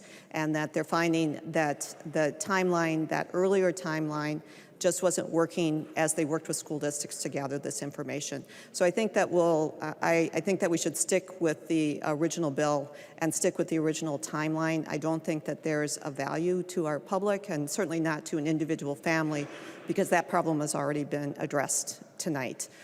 So I think that this is not one that I would like to accept. Thank you. The member from Olmsted, Representative Quam. Thank you, Madam Speaker. And back when I was on the school board, just slightly after the turn of the century, Byron was one of the first districts in the state to add some adaptive testing, and testing that we got the results within days, and we were able to give that to the teachers, the students, and we were able to responsively fix and improve and take care of things instead of after the fact. The other thing that helped us do is it helped us with community, parents and others volunteering to tutor and assist, and that partnership has helped our school to do very well compared to the state average. I'm surprised if I heard correctly the statement that, well, we already got the early release information to parents and that, but the department feels they need the extra time to release it because of concerns about accuracy and et cetera. Well, if it's inaccurate and we can't trust it and we need extra months to verify and check, then why are we giving inaccurate, unverified, bad information early to parents? I mean, it doesn't make sense. We need to more quickly, besides getting the schools and the teachers and the students and the parents informed, we need to get the community informed so they can step up and help. And that's what's worked down in my part of the state, is by the buy-in of the community involvement, helping where we need help, whether it's reading, math, et cetera, and delaying by months is not the right thing. And if the reason for delaying is inaccurate, unverified, we really need to fix something if those statements are true. So we need this amendment, and please vote green. The member from Anoka, Representative Scott. Thank you, Madam Speaker. Well, please support the Knutson amendment. It is really essential to get this data out. And you are telling me that kids are taking these tests right now in April and they can't get the data out in this digital technological age? They can't get accurate data out by September? This information should be out before school starts, in my opinion. The Department of Education is the Department of Education. This is should be one of their top priorities. They have to post this stuff publicly so parents can decide, hey, do I want to send my kid into this school district? Because look at what we've got. We've got reading proficiency down 16% under the Walz administration, math proficiency down 17%, science proficiency down 23%, consistent attendance at just 69.8%, and graduation rates are stagnant at 83%, and in some districts we know what that's like. So this is an administrative problem. The Walz administration needs to make it a priority. Tell his own department, get these test results out, get them accumulated, check them for your accuracy. It doesn't take 4 months. This is a matter of priorities. This is absolutely ridiculous that we would move this date out, especially past an election.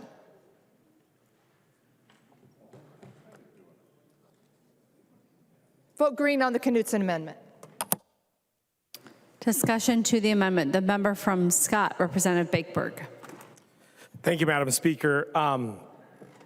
We had a good discussion about this in committee, and one of the things that really jumped out to me when I read this this proposal to move the date from October to December, let that sink in. So right now, kids across Minnesota, our kids in all of our districts, are taking the MCA assessments. Now, keep in mind, that is one data point that school districts use.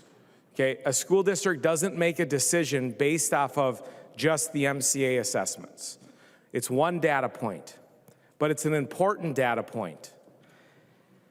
So they're taking the assessments right now, and the department is proposing and asking, let's not give that school-wide information until December. Would any of us, if we walked into the doctor and took a test in the doctor's office, and the doctor said, ooh, got some red flags here, I'll tell you in 6 months. We would never allow that. That is illogical.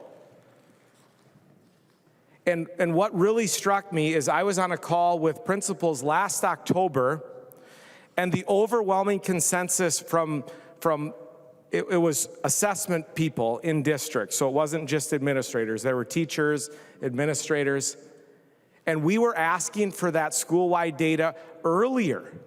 Give it to us in July. Because what happens in school districts, every one of them that I've been in, we have a data meeting in the fall prior to our staff coming back so that we can look at school-wide trends, look at patterns, so then we can plan accordingly to meet the needs of our kids in the community. I am grateful, Chair Pryor, that you took the amendment for individual families.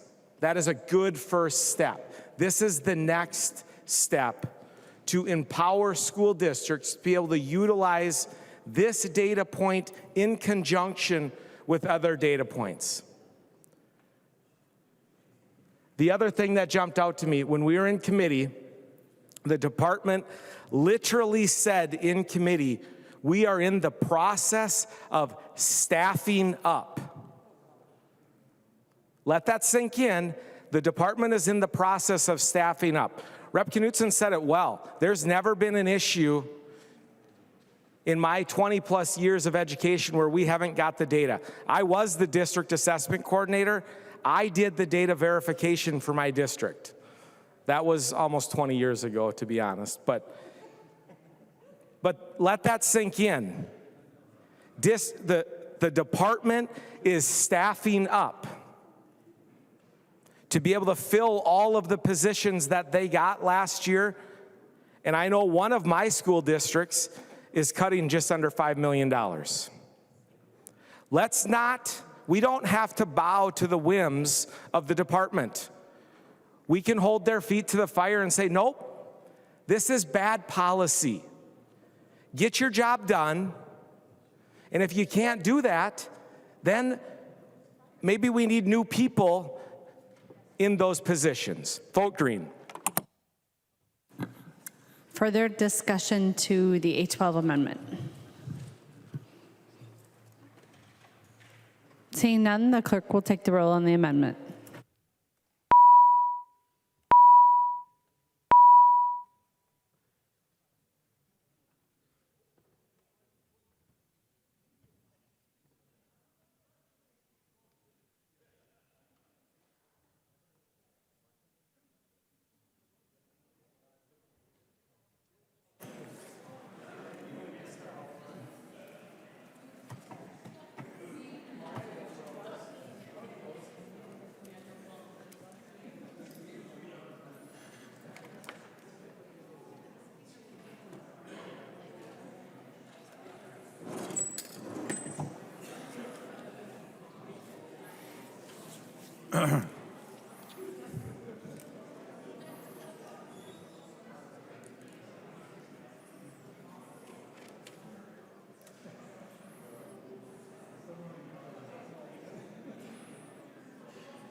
Will the clerk please call the name of the member voting remotely?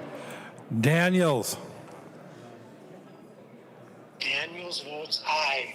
Daniels votes aye.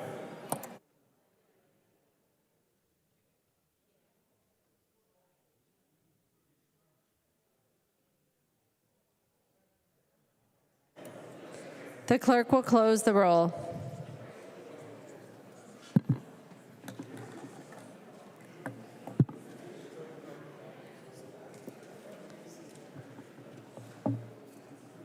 There being 62 ayes and 69 nays, the motion does not prevail. The amendment is not adopted.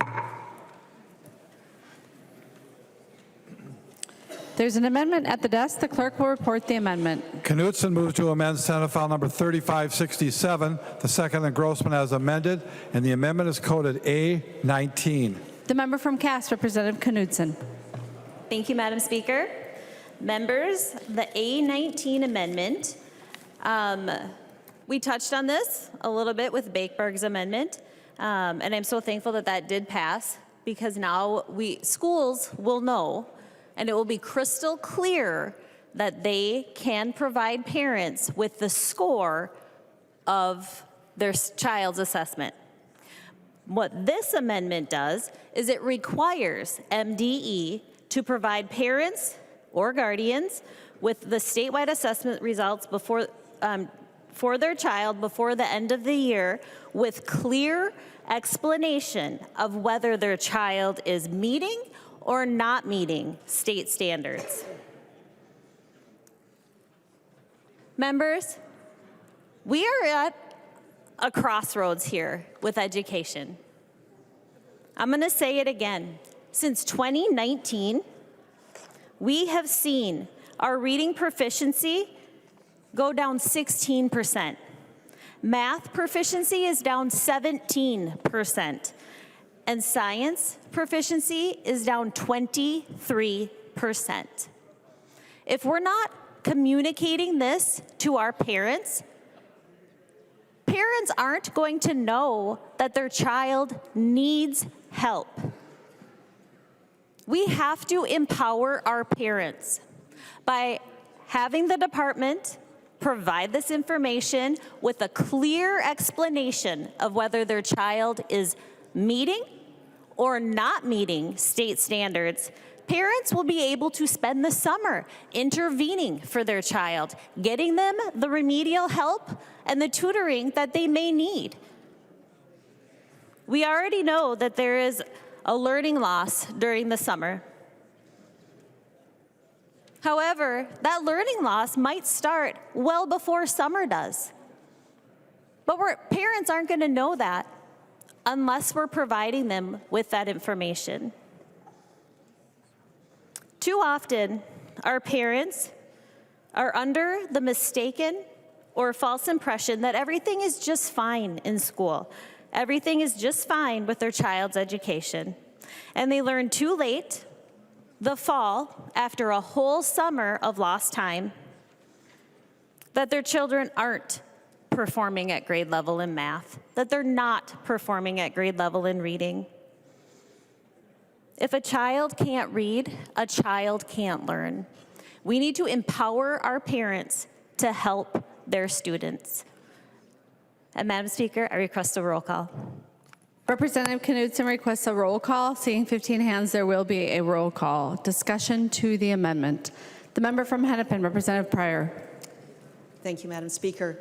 I think, again, that we had a good amendment that was introduced earlier in the bill and addresses, I believe, the underlying issue here, knowing also that that direct communication between the classroom teacher, the administrators, the support personnel in the school is the best way to hear about a student's progress. And I think that, that it's a more effective, that system and that dependency right now would be the relationships that we want to support for supporting students that may be falling behind in their coursework. So I would recommend a no vote on this amendment. Further discussion to the amendment. Seeing no further discussion, the clerk will take the roll on the amendment.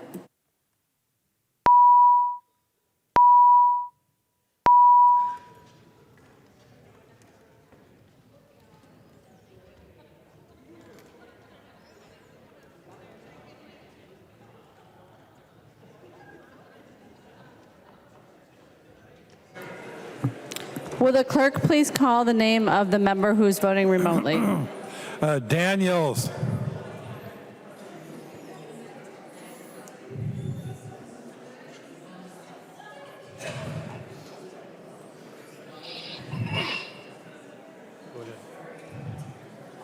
Daniel votes aye. Daniels votes aye. The clerk will close the roll.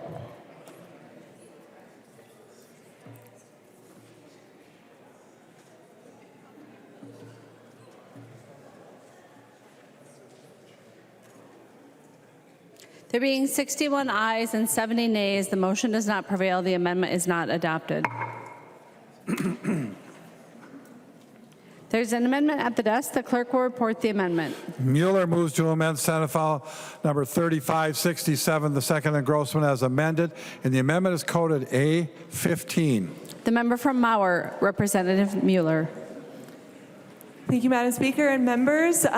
This is an amendment that is vitally important to those of us who live out in the rural areas. And so I really want to be able to talk about the short call substitute pilot.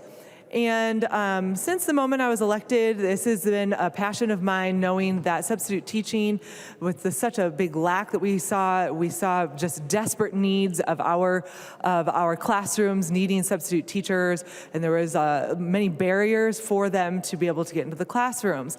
About 5 years ago, my district created a substitute teaching training and asked that they would have a little bit more autonomy and more flexibility on who they could hire for substitute teachers. There was a lot of discussion about that during my first term, and then in the second term, MDE kind of took the bill and moved it a little bit around and decided that in 2023 we passed a version of my bill, but instead it had just a little bit of tweaks. One of the things that was on there that makes it very unusable for us in the rural areas is the mandate that you have to, in order to participate in the pilot, that you have to pay your substitute teachers $200 a day. Now, I have said this multiple times. We cannot value our substitute teachers enough. We cannot value them enough, knowing that they're coming into a situation that is very difficult, oftentimes not knowing the kiddos right away. But this being able to mandate this $200 almost made all of my schools unable to be a part of the pilot program. They wanted to be able to be a part of it, knowing that they had more access to people, that there was a broader pool that they could choose from, knowing that they'd have more autonomy to be able to hire some people from the community that may later on become teachers themselves, but they just weren't able to have the $200 a day. So what ended up happening was that I worked with Pelowski and with MSBA and some other of the advocacy groups and came up with a language that you see before you today. And this language here that has been approved by Pelowski, approved by MSBA, which this is one of their #1 priorities, is to have this change so that we can see this pilot program even expanded into more areas, because they are seeing some good results with it. And this just says that either the same rate of pay as other short call substitute teachers in the school district or the charter school, or the employee's existing rate of pay, whichever is greater. Also, what was different in committee is what I have here is that it would extend the pilot to 2027. And the reason we want to extend the pilot is because, we are seeing, what I heard in committee was, this pilot is just about done. So let's just let it run its course and see if it's working. Well, we're not actually going to see it work correctly because we're seeing so many people not be a part of it that we're not going to get accurate data. So by actually extending the pilot another couple years, we will be able to end changing this so that they don't have to have the $200 a day. We'll actually be able to see accurate data from all around the state that allows each school to participate and be a part of this expanded pool. So with that, Madam Speaker, I'd like to request a roll call. Representative Mueller requests a roll call. Seeing 15 hands, there will be a roll call. Representative Mueller. Thank you, and I would encourage a green vote. The member from Hennepin, Representative Joachim. Thank you, Madam Speaker, and thank you, Representative Mueller, for all the work your school district did on this. We've talked about it a lot. Folks should know that a short call sub can only work 15 consecutive days in one district, and you can get that license. I just got mine this year with a BA and a background check. And you're proving that you have your BA. So you can do that and get paid whatever the district sets, or as Representative Mueller said, we tried the short call sub license to see if we could get more people into the schools and interested, where you're required only to have an associate's degree or an equivalent, and then also you could have a high school diploma or equivalent and have been employed in the district for a year. But that person could only still work 15 days at a time, and not only 15 consecutive days and then take a break. So I know part of your amendment is to extend this pilot 1 more year, actually 2 more years, which I think we'd have to have a lot more discussion on in committee. And the $200 was a way to entice folks in this very tight job market to come into our schools. I just was looking online at jobs in rural Minnesota. Walmart up in Pine City, $20 for a cashier. So you could get a full-time job at $20 with benefits, or you could go in for 15 days in a row and that's it. But that's what the enticement was with the $200. So this pilot project has 1 more year. We'll see the data and see if this worked, and I would ask for a no vote. Further discussion to the Mueller amendment. Representative Mueller. Thank you, Madam Speaker, and thank you, members. Thank you, Chair Joachim, for your comments. I just want to be able to explain, when we have the expanded pool and how it's supposed to attract more people, you said twice that you can only work 15 days. That's 15 days in one classroom. And that means that after 15 days, if you're in one classroom, you now have to be able to be certified and licensed in that classroom, because now you are no longer a short call substitute teacher, you're a long-term substitute teacher. And so it's actually pretty uncommon for a short call sub to be in the same class for 15 consecutive days, but it is very common for them to be called every day because we need so many short call substitute teachers. So that in itself is not really a concern. If you're talking about Walmart paying $20 an hour with benefits, and so we need to be able to attract short call substitute teachers, there's a slight difference here. Walmart will give you a schedule and you have to show up every single day or you lose your job. A short call substitute teacher, they get to decide their schedule. They can get called and say, hey, we desperately need a short call sub, and you say, listen, my kid is sick, I can't go in today. Guess what? You don't lose your job to come in tomorrow if you are available. The beauty of a substitute teacher, a short call substitute teacher, is that you have flexibility with your schedule. You're able to say, no, I'm sorry, I'm busy today, then I need to be able to be with my family or I have other commitments. But I guarantee you that if a short call substitute teacher, especially one that is able to go to multiple districts, they're able to get a job every single day, every day. I am during my when I'm not working as a legislator and when I'm not doing legislative duties during the interim, I work as a substitute teacher, and I can work pretty much every day because I can go to not only Austin, but I can go to the surrounding school districts that definitely need to have more availability of short call substitute teachers. So thank you, Representative Joachim, for your comments. Something that still we need to be able to have this amendment. Because while you were talking about, oh, they can only work 15 days, or oh, look, they can get better pay at Walmart. Well, again, that's not the actual job of a short call substitute teacher. There is different reasons for the way that it is, and for us to entice more people to be able to be a part of this pilot program, we are keeping people out of the pilot by having this mandate of $200 a day. Please, Madam Speaker and members, please vote green. Further discussion to the 815 amendment. Seeing none, the clerk will take the roll on the amendment.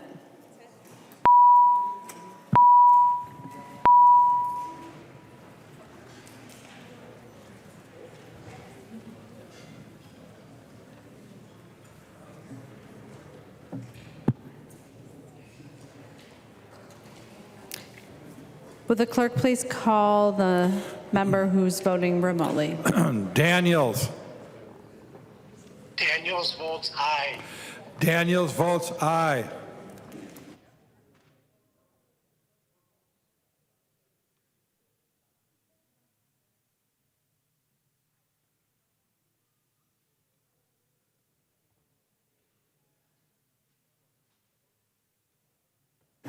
The clerk will close the roll.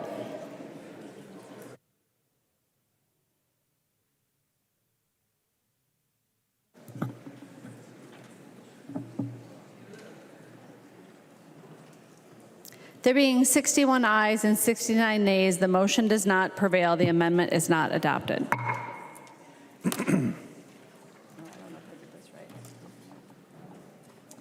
There's an amendment at the desk. The clerk will report the amendment. Mueller moves to amend Senate File number 3567, the second engrossment as amended, and the amendment is coded A20. The member from Moller, Representative Mueller. Thank you, Madam Speaker and members. And before I forget, I'd like to request a roll call. Representative Mueller requests a roll call. Seeing 15 hands, there will be a roll call. Representative Mueller. Thank you, Madam Speaker and members. I'd like to just start before I go into this amendment. I'd like to just draw attention to the button that I'm wearing today. The button that I'm wearing today is called Education is Freedom. Education is freedom, and we know how important it is for our schools to be educating our students. One of the core tenets of being a teacher and one of the core tenets of education is reading and making sure that we are actually teaching our children to know how to read, because literacy is learning. When you know how to read, you learn to read, you then read to learn. And it's important to have that fundamental skill in order to read. So what we're doing in this is that we are taking the READ Act and we're just giving it a little polish. We started this really amazing bill, and we're just polishing it up a little bit. The amendment has a couple of things that I want to explain. In it, we unequivocally stand with the science of reading. Now, before people get all weirded out, I want you to be able to actually look at the amendment. It's right in front of you. The pages we're able to give you, I apologize. Our staff was able to give us all of the amendment right in front of you.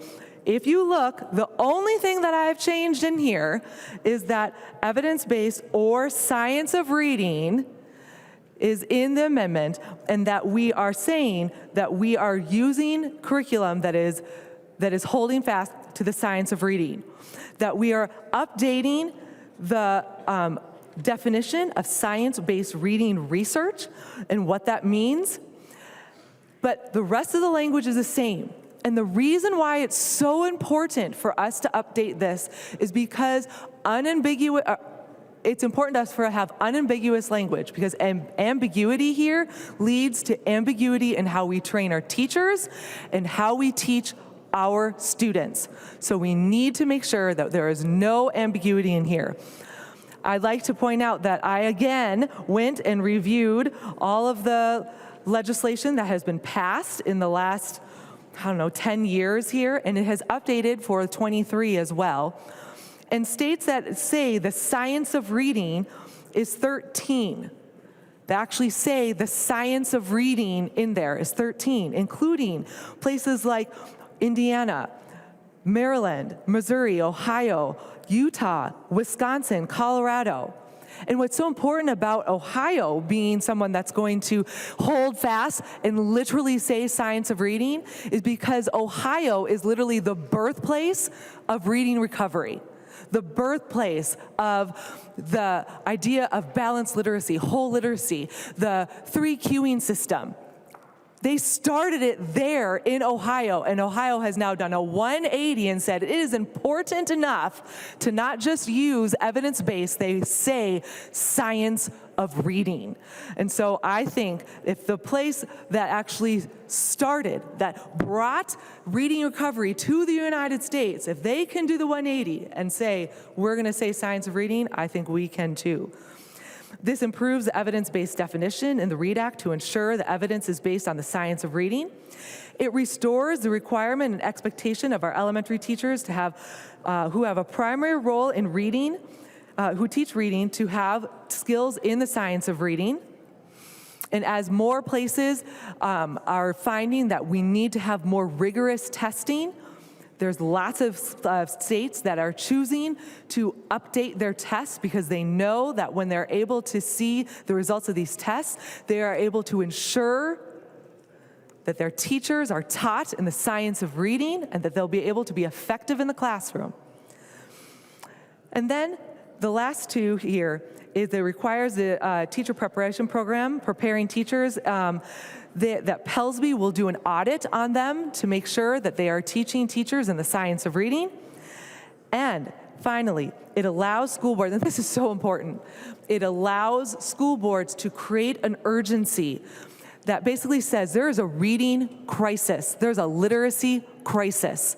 So by declaring an urgency that we are going to only meet the READ Act and work on that and and then have a moratorium on the rest of the standards, we are able to focus on the true thing that they should be focusing on right now, which is literacy. Remember, you've heard it so many times from my colleagues that literacy is learning. And in the last time since the Governor Walz has taken office, our reading scores are down 16%. 16%. We need to make sure that our students and our teachers are trained in the science of reading. And so I want to make sure that we are going to update, polish what was started, and that we are not having any ambiguous language. Because when we refuse to say the science of reading, we refuse to believe and implement the science of reading. Please vote green. Discussion to the amendment. The member from Hennepin, Representative Edelson. Thank you, Madam Speaker. Representative Mueller, thank you. So I'll just tell you, READ Act needs no polishing up. It doesn't. I think it's pretty shiny already, which is why we have 25,000 teachers that have signed up just this year. 25,000 teachers excited about doing the READ Act. So do you know what happens if you change structured literacy and the science of reading? Do you know if you swap those two, what would happen? Absolutely nothing. It's literally the same thing. You say potato, I say potato. In both instances, you know what it is? It's a vegetable. So it's a starchy vegetable, but it's a vegetable. So literacy is learning, which is why we invested last year $92 million, record funds for the state of Minnesota in literacy. We tackled it. We do swiping literacy reform, and we're going to continue that work. The reading audit that you're asking for is great, and it's in READ Act 2.0. That was my idea. Thank you. But I will say this. Getting rid of suspending all things, everything else, just so we can do reading alone, I think we can do more than that. And I just want to remind the body what we did last year, because there's some good stuff here. Recess for all, reducing suspensions, access to menstrual products, unemployment benefits for our bus drivers and cafeteria staff. Let's suspend that. I don't think so. Ethnic studies for our kids so that we can learn about each other. Suicide prevention, universal meals. Thank you, Representative Jordan. I'm pretty sure one of the things that most people are excited about are many of the things in here. It's not just reading. We can walk and chew gum at the same time. Vote no. Further discussion to the Mueller amendment. The member from Scott, Representative Bakeberg. Well, I would love to talk about what happened last year, but it's getting late.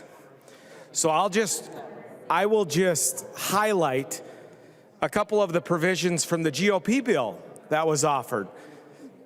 5 and 5 on the formula. 5 and 5. What was passed was 4 and 2 on the formula. Overwhelmingly, what I heard from school districts was get out of our way, fund us, give us funding, give us flexibility, and get out of our way. I'm Representative Edelson, I have said publicly multiple places, the work you've done on the READ Act, you've done a good job with that. But to say that it needs no polishing, you and I both know that's not true, because we have talked extensively to educators across the state that have widespread concerns about different items within the READ Act. One of the concerns, the main concern, is fund it. The GOP bill had $250 million for the READ Act. Because I see that bill, we see that as an investment in infrastructure, similar to roads and bridges. So that would be one way to polish it up. But I rise not to talk about that or talk about last year. We'll do that in a little bit when we talk about mandates. But I want to support Representative Mueller's amendment for two reasons. So there are pieces in there that talk about teacher prep programs using the science of reading. And you use potato, but that's not what's translating out in real world. Because just in case you don't know, this isn't real world. What actually happens in our schools is different. And the other piece is a Pelowski audit of our teacher prep programs. This is critical. These two components are critical because, two examples for you. The first one is I was having a conversation with a leader, the head of a teacher prep program, just this fall.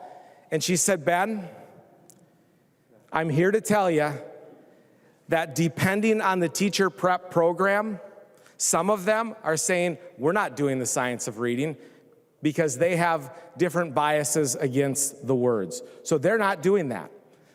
What that means then, the teachers that I hire, that principals hire, will not be trained. They will not be trained in the science of reading. So then that falls on our local school district, and that investment that we did, we had $250 million, $90 million, since you brought it up, Representative Edelson. The other thing is, I was going through my email, my school district email, and I got this email, and it was weird. It was about a professional development training opportunity, and the name reminded me of something. Well, it was one of the people that is very, very outspoken against the science of reading. He is now going around the state marketing himself to do professional development training. And he will undercut all of the work that you've done, Representative Edelson, if we are not clear and explicit. Professional development matters. We need to make sure that our teacher prep programs are preparing our kids, our teacher candidates accurately so that when they get into the classroom, they are trained, and then when then they're getting ongoing professional development that is high quality. The mandate, the suspension of the non-literacy mandates, we heard that over and over from districts. Please, please give us some relief of the over 65 mandates. And I've also heard that, well, mandates are actually accountability for taxpayer dollars. I'm glad we're talking about accountability finally. But there's a locally elected group that knows what is needed in St. Peter much better than we do. They're called a school board. Let's get out of the way and empower them to support their needs, because the needs of St. Peter are different than the needs of St. Paul.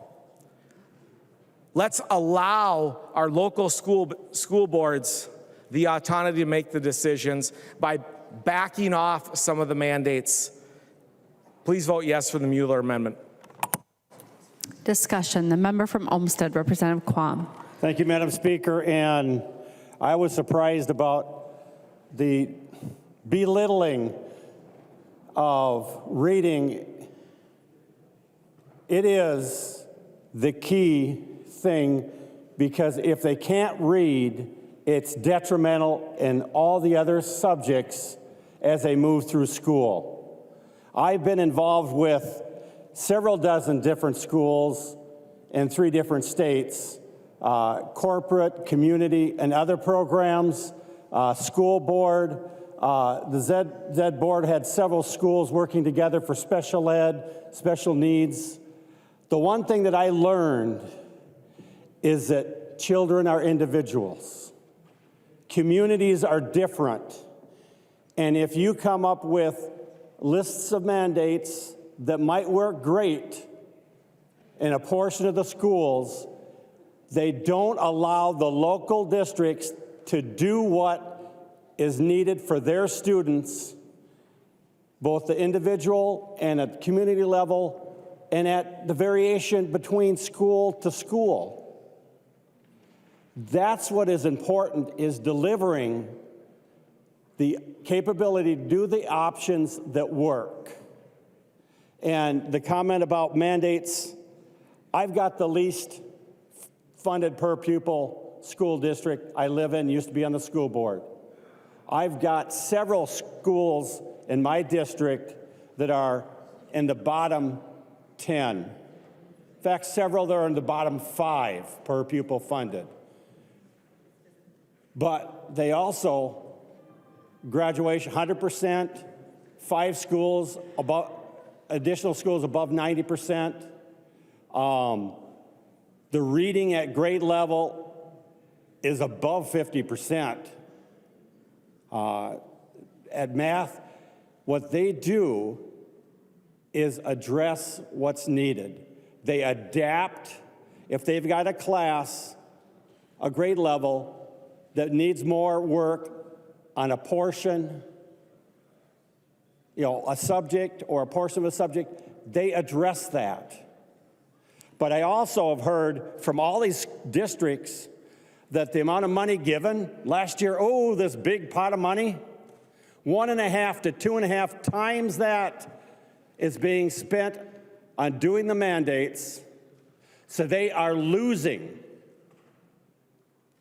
on their budget. They're cutting things on their budget because they have less money to use. And what we don't hear is the mandates take up class time, and that's almost more precious than the funds, because you need the class time to teach the students the skills they need. And if they cannot read, they are so handicapped. So prioritizing reading, I know very few people involved in the schools around my area, the successful schools too, that don't believe reading is at the top if they're going to be pushing knowledge. And I had years of being involved with special ed, tutoring, and team teaching to help the students that are having problems with this subject and that subject. I've seen a lot of different models utilized. And that is how we empower success in our schools. Empower the school boards, the local leaders, the teachers, to options to do what is best. Empower and engage the parents and the community to be involved. Success means giving the students the skills and capabilities to pursue their dreams and goals in life. And one of the things that is key in that is reading. So I am surprised at some of the discussion here on the floor, because I've seen a lot of success and bragging about some of the stuff done last year, which my teachers, school boards, and administration are telling me is detrimental. We've got to come to reality, and this amendment is a great step towards that reality. Thank you. The member from Freeborn, Representative Bennett. Thank you, Madam Speaker. You know, when I was in college, I played softball, and I remember our coach for the young women who kept missing the ball when they were up there with their bat. Our coach would say, keep your eye on the ball. Keep your eye on the ball. Representative Edelson, I know that we have very talented staff, teachers, administrators in our schools that can walk and chew gum at the same time. But it's kind of difficult to keep your eye on 65 balls at one time. You can't do that. I remember as a teacher trying to incorporate these mandates that would come down from the state, and every time it's staff development time before and after school.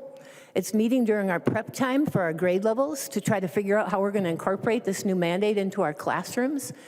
It takes time. Our teachers and administrators and staff only have so much bandwidth, and that's time. And so if they're focusing on all 65 mandates, which they have to right now, then they don't have time for the key skill of focusing on literacy. And as we've said here, literacy is learning. And if a child can't read, a child can't learn. They're not going to learn the ethnic studies. They're not going to read the sign in the boys' bathroom that says, don't play with these products, they're not toys. They're not going to be able to read anything. So literacy is learning, literacy is important. We should allow these schools that want to declare this urgency to do so, focus on reading, keep their eye on the ball. Discussion to the A20 amendment. Representative Moller. Thank you, Madam Speaker, and thank you, members. Representative Edelson, thank you for your points. Unfortunately, as you were sharing your response to my amendment, I noticed a couple of very glaring errors. You said it doesn't need polishing, but yet we're going to continue to work on it, and I have a bill 3744 of your Reading Reset or Reading Act 2.0. Not quite sure how it works to not need polishing, but yet you need a new bill. Number two, we invest over $90 million. How much of that money actually went to the classroom? If I remember right, that would be 30, maybe a little more, as the rest of it went to carry. And number three, wherever I'm at, number three, 25,000 teachers signed up. It's a mandate. Of course they did. It's a mandate. They have to. So, yeah, of course we have a lot of teachers. The school district is working their tails off trying to get their teachers trained because they're mandated to do it. So, yay, good. What I'm saying here now is it's not a vegetable. It's not a vegetable. It's the foundation on how we learn. If you want equity, you want to make sure that all of our kids can make sure that they're going to succeed in life, we need to teach them how to read. And we decided that we're going to make this amazing investment, and all of us agree that. All I'm saying is that if this is really important as you say it is, it doesn't mean that the mandates go away, the other 64 bazillion that you passed last time would go away. It just means it's delayed, and that we get to focus on what is important right now, which is literacy. They want to do this. Our schools want to do this, but I have heard so many times that they don't have the money to do it, they don't have the time to do it, and they don't have the clarity on how they're supposed to do it. Seems pretty amazing to me that as we talk about bipartisanship, don't need polishing from the minority party because apparently you already have all the answers. Vote green. Further discussion on the 820 amendment? Seeing none, the clerk will take the roll on the amendment.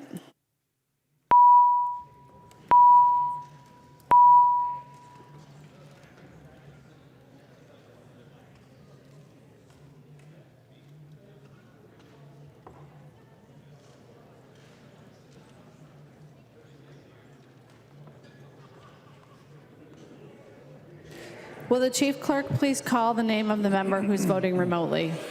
Daniels. Daniels votes yes. Daniels votes aye. The clerk will close the roll.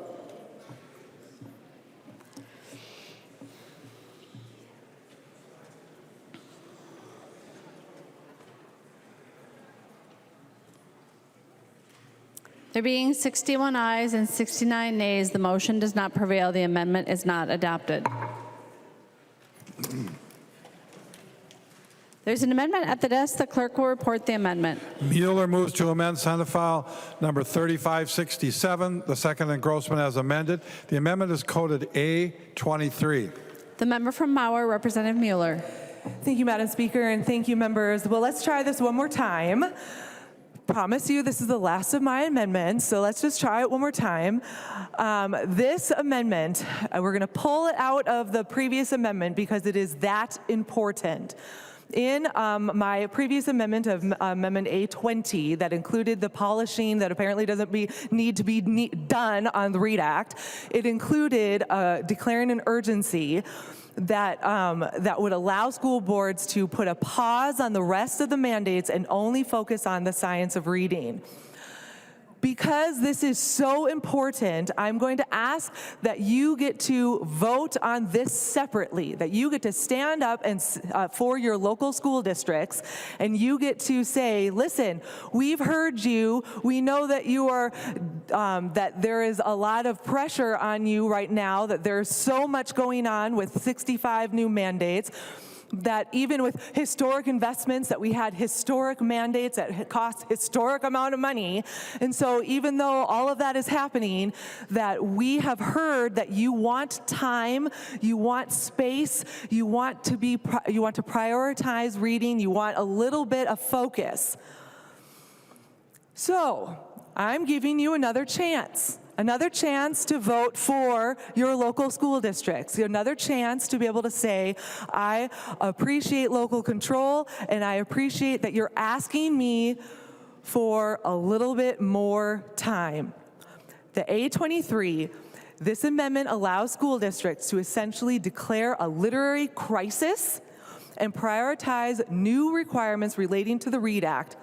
In declaring an urgency, the school district can suspend the new non-literacy related requirements imposed by the 2023 session, and they can then pick them back up in 27. We've heard several times that during the 23 session, the trifecta has, under one-party control, has decided to give our school district an unprecedented amount of mandates. And while we understand that we may differ a little bit on the READ Act, if we're going to implement it, and we're going to implement it with fidelity, then let's make sure that our school districts have the time, the space, the resources to do that well. So, Madam Speaker, I would ask for a roll call, please. Representative Mueller requests a roll call. Seeing 15 hands, there will be a roll call. Representative Mueller. Thank you, Madam Speaker. We can take a moment and appreciate that there is a bipartisan agreement that literacy is important. And if that is a bipartisan thing, then we need to stand up for our school districts right now and let them implement the READ Act with fidelity and focus on what is the most important part, which is teaching our teachers how to read instruction and teaching our students how to read. Please vote green. Discussion to the amendment. The member from Hennepin, Representative Pryor. Thank you, Madam Speaker. So I don't know how this happens. we do have a bill on the floor today that's worked this year, but we're spending a lot of time talking about things that we worked on and passed last year. So I guess that's where we are right now, because that's what the amendment says. So I'll talk about some of the things that we did last year and why they are important and why suspending them, which means delaying. So another kid graduates from another grade, another senior leaves the classroom without some things that we did pass last year. So that's what this amendment is about, and that's what I will address now. Some of the work that we did last year was about recruiting and retaining really great people in our classrooms. We wanted training for paraprofessionals, and we mandated that. We also said that we need to pay these people, including unemployment, and we funded that. And these are the hourly workers that we want to retain through the summer, so they'll come back in the fall, because they know our kids. We want them to come back. We want them to retain. So there's work that we did about retaining the people that work with our kids, and that was in last year's bill. Then we did another group of things, and the first one I'm going to mention is on a different plane, and it is a serious one. We mandated opiate antagonists to be in the school buildings.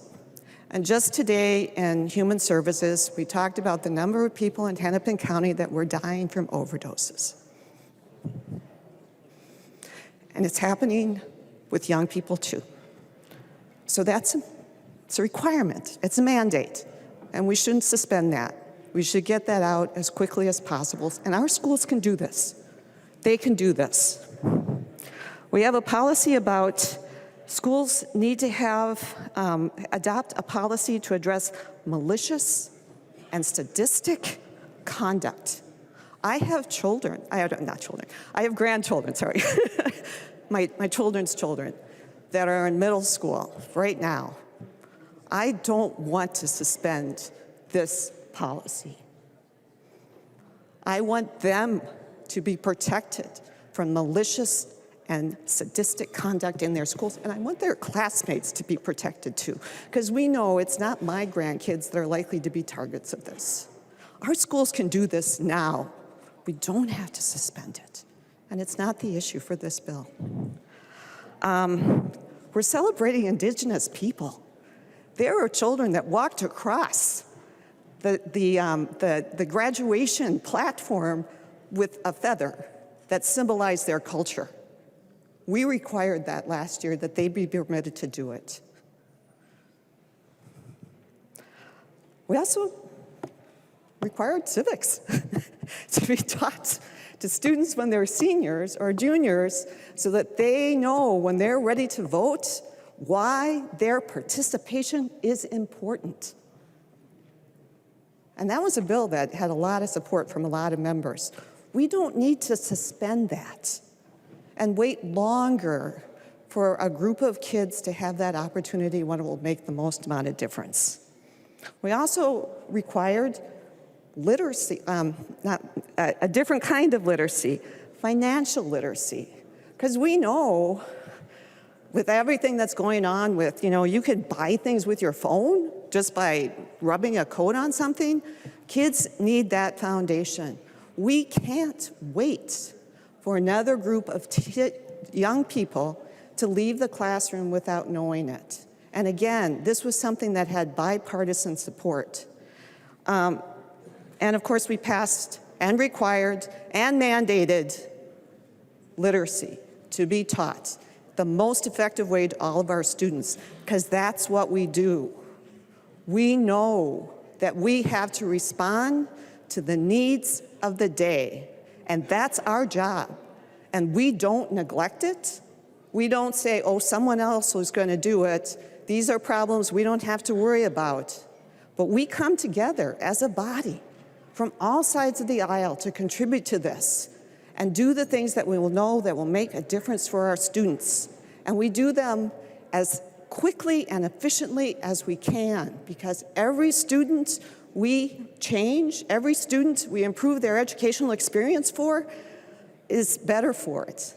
And we try to put deadlines that made sense, that can be adopted at our local level. We made an adjustment with the civics because we tried to roll it out too fast, and that's what this is in this bill, not last bill, when we do get to this bill. But that's what we do. And that's why it's important. So vote no. Further discussion. The member from Scott, Representative Bakeberg. Thank you, Madam Chair. I just want to make sure that we understand the actual bill that we're talking about and the language in the bill. And we could walk through all 65 plus mandates and talk about the value of all of those, but I don't think anyone in this body wants to do that, or do we want to go back and re-legislate? But I would challenge us to think about, since we adjourned last spring, I have heard nothing but give us relief from the mandates. That has been the biggest thing. What Mueller's amendment does, there's a word in there that, frankly, we didn't use very often last year. There's a word in there, and it says may. What that word does is it gives local control to the local school district to say, hey, we want to adopt this policy. And they could go through and they could decide what they want to keep and what they want to not focus on. Because for anyone that has been in a school, you understand that the pace is very rapid. So there's not a lot of time built in for professional development. So they have to find nooks and crannies within their day to do PD. So this is releasing some of the burden that from Republican districts, from Democrat districts, overwhelmingly, please give us some relief from the mandates. Some of them, they're good. I voted for some of them. But we have to allow for some flexibility, and we have to respect our local school districts and empower them so that they can innovate. Chair Pryor, you talked about malicious and sadistic conduct.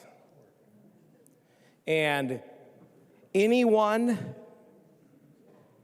would agree that harming someone with harmful intent, being malicious, and then deriving pleasure, sadistic, that is sick. But guess what? Schools don't need this body to tell them to stop that. We're good.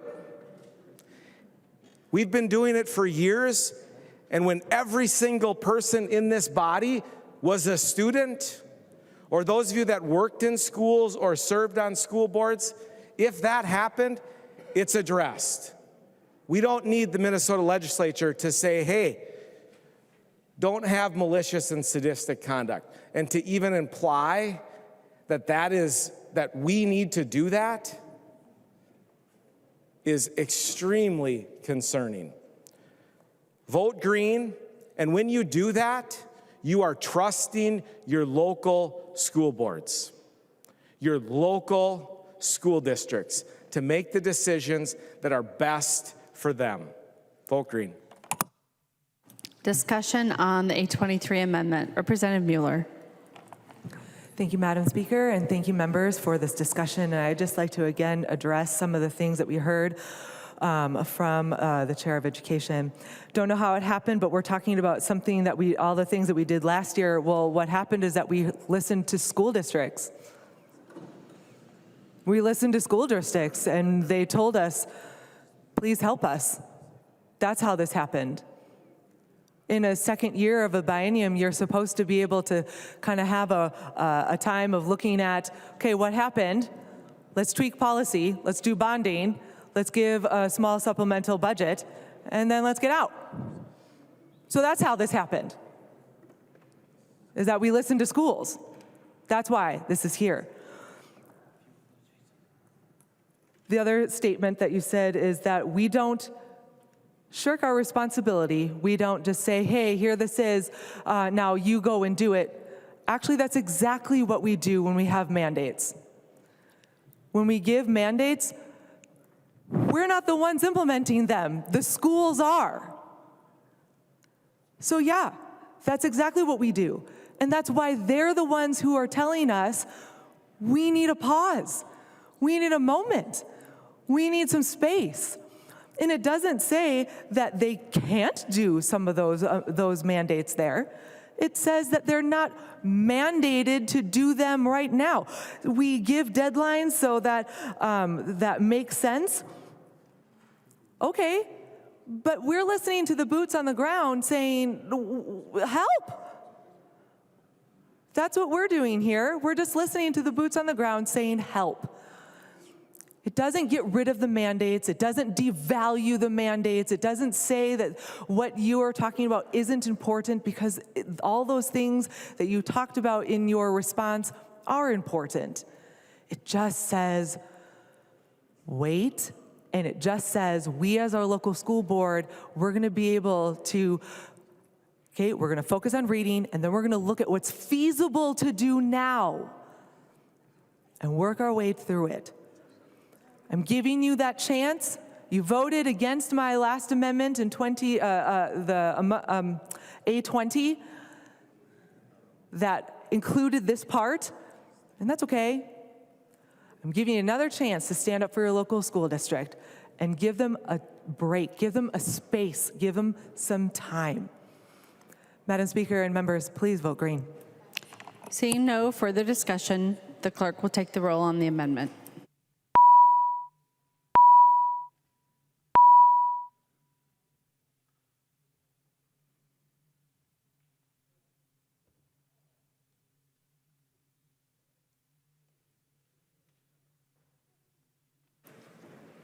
Will the clerk please call the name of the member who's participating remotely? Daniels.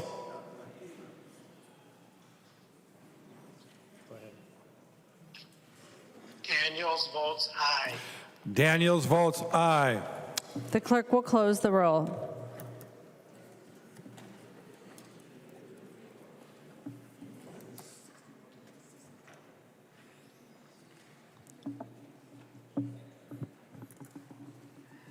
There being 60 ayes and 70 nays, the motion does not prevail. The amendment is not adopted. There is an amendment at the desk. The clerk will report the amendment. Creashaw moves to amend Senate File number 3567, the second engrossment as amended, and the amendment is coded A10. The member from Morrison, Representative Creashaw. Thank you, Madam Chair. Members, the amendment repeals the ethnic studies requirement, and the language that we're striking simply says an ethnic studies course may fulfill a social studies, language arts, math or arts or science credit. That in itself doesn't seem to make sense. Let's let a math course stand on its own and not find political ways to change that curriculum. So with this amendment, I'm simply asking that we repeal that and put that back in the hands of local social studies teachers. And with that, I would ask for a green vote on the amendment. Discussion to the amendment. The member from Hennepin, Representative Sencer-Murrah. Thank you, Madam Speaker. I would encourage a no vote on this or a red vote. This body last year passed an incredibly important piece of legislation that young people from across our state have been asking for years, which is to say we want a curriculum that we can see ourselves. We want to be seen in the classroom. I can tell you that I was the lead author for this bill, and I have had students from districts across the state come to me and say, thank you for passing that. Thank you for passing that for me. Thank you for passing for that for my younger siblings that will come after me. I don't feel seen in the classroom, and I think that this curriculum is one step forward to doing that. Just want to speak briefly to the flexibility that we gave districts by saying that an ethnic studies course could fit an English requirement, could fit a math requirement. We actually know that there are courses, and we know this from the course catalog, courses across our state that are already embedding ethnic studies into multiple departments, multiple kinds of classes, and so that's why we gave districts the flexibility that we are asking for. So please, members, vote no on this. We don't want to go backwards. We want to meet our students where they they're at, and keep this incredibly important piece of our curriculum that students across our state will have access to. Thank you. Discussion. The member from Wright, Representative Hudson. Thank you, Madam Speaker. Members, deja vu. Here we are again, talking about ethnic studies. You know, there's been a lot of chatter in this chamber over the past year and a half that we first termers have been here about the importance of democracy. It's oh so important that we echo the voice of the people, that we provide access to those whom we represent, to the process, so that they understand what's going on and so they can vote accordingly, so that the government that we offer them is by the consent of the governed. The interesting thing about that is, if that was in fact the goal, one of the things that you would really try to do is be very specific and open with what it is that you're accomplishing with your legislation. Students want to be seen. That's what this does. Last year we talked about teaching history as if that's never happened before. You know, I'm probably the median age of everyone in this room, so a lot of us went to school decades ago. Did you not learn about Black history in school? Were you not taught about the Civil War? Were you not taught about Jim Crow? I was. Were you not taught Native studies? Taught about the tribes? Taught about treaties? All that stuff was in my social studies curriculum. South Washington County, Cottage Grove, Park Senior High. I don't know, maybe they were ahead of the curve, but we learned that. This isn't about history. It's not about being seen.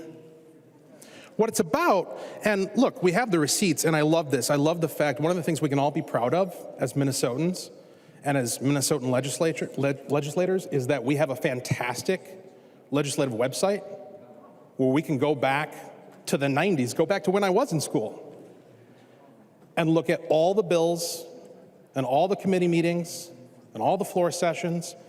But we don't have to go back that far. We go back last year.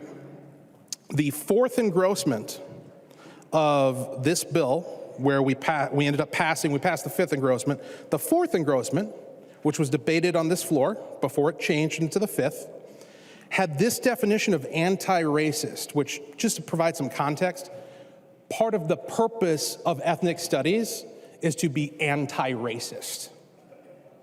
This is how it was defined in the fourth engrossment of the bill. Anti-racist means actively working to identify and eliminate racism in all its forms so that power and resources are redistributed and shared equitably among racial groups. Now, I cited that last year, much as I just did now. And I don't know for sure, and I can't speak to motive, that's against our rules, but it is interesting that by the time we got to the fifth engrossment, which is the one you passed, that definition changed. Anti-racist in the law that was passed means actively working to identify and eliminate racism in all its forms, so far the same, in order to change policies, behaviors, and beliefs that perpetuate racist ideas and actions. Much more gentle, easier to swallow, easier to accept.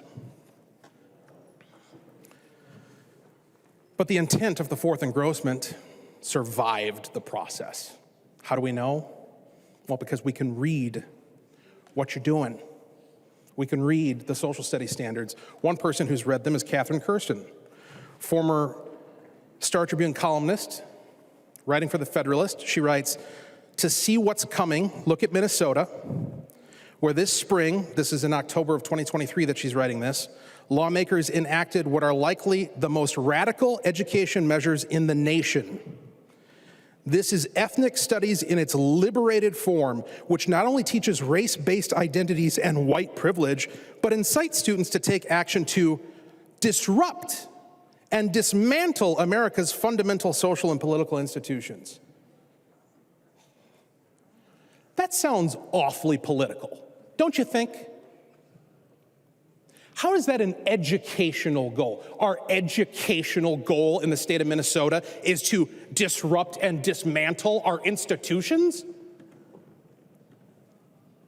Minnesota's new K through 12 social studies standards exemplify this ideology. The standards add ethnic studies to the core social studies disciplines of history, civics, economics, and geography, and incorporates its concepts throughout. One ethnic studies anchor standard is titled resistance.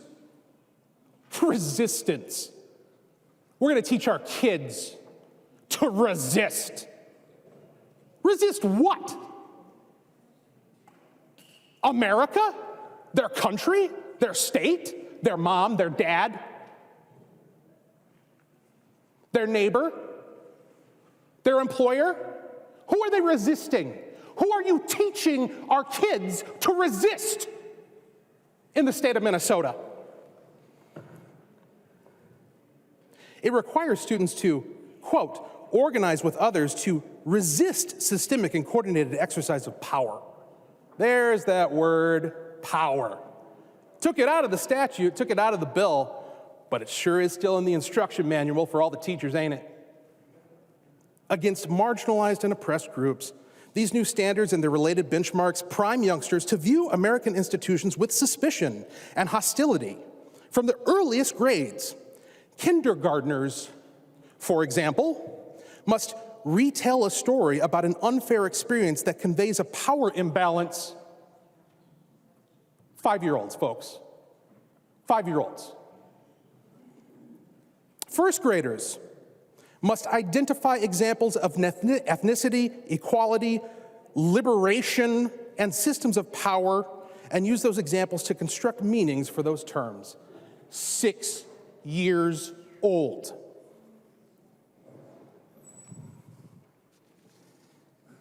Goes on to say, the ethnic studies-driven campaign to discredit American institutions as illegitimate is most clearly evident in the standards that focus on criminal justice. This is my favorite part.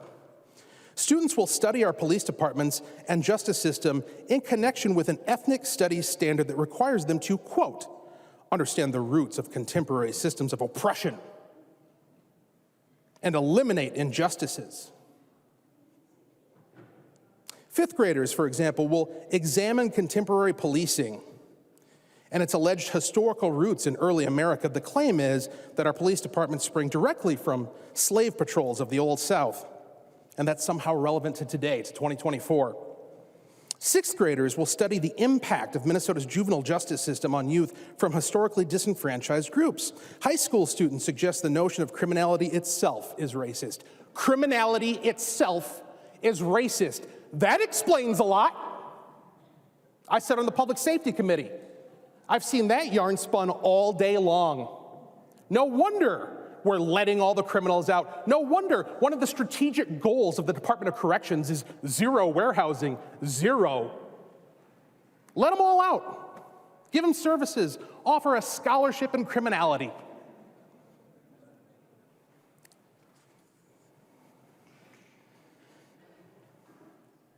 Biased, misleading instruction of this kind will likely convince many young people that policing and the very idea of criminality are oppressive, racially constructed, and among the many things schools are instructing them to resist.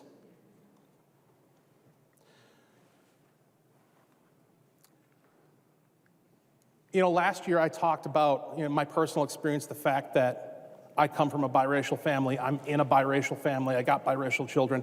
Since then, I've learned about all of your mixed race families. And I'm really excited about the fact that we exemplify the very dream that MLK got up on the National Mall and pointed towards. Little black kids and little white kids playing together, not thinking about each other's color. You talk about going backwards. This goes backwards. This goes backwards to a time when everyone was judged by the color of their skin. You're going to teach my sons to look upon half of their family with suspicion, to distrust police, to dismantle institutions. You're going to teach them that in school.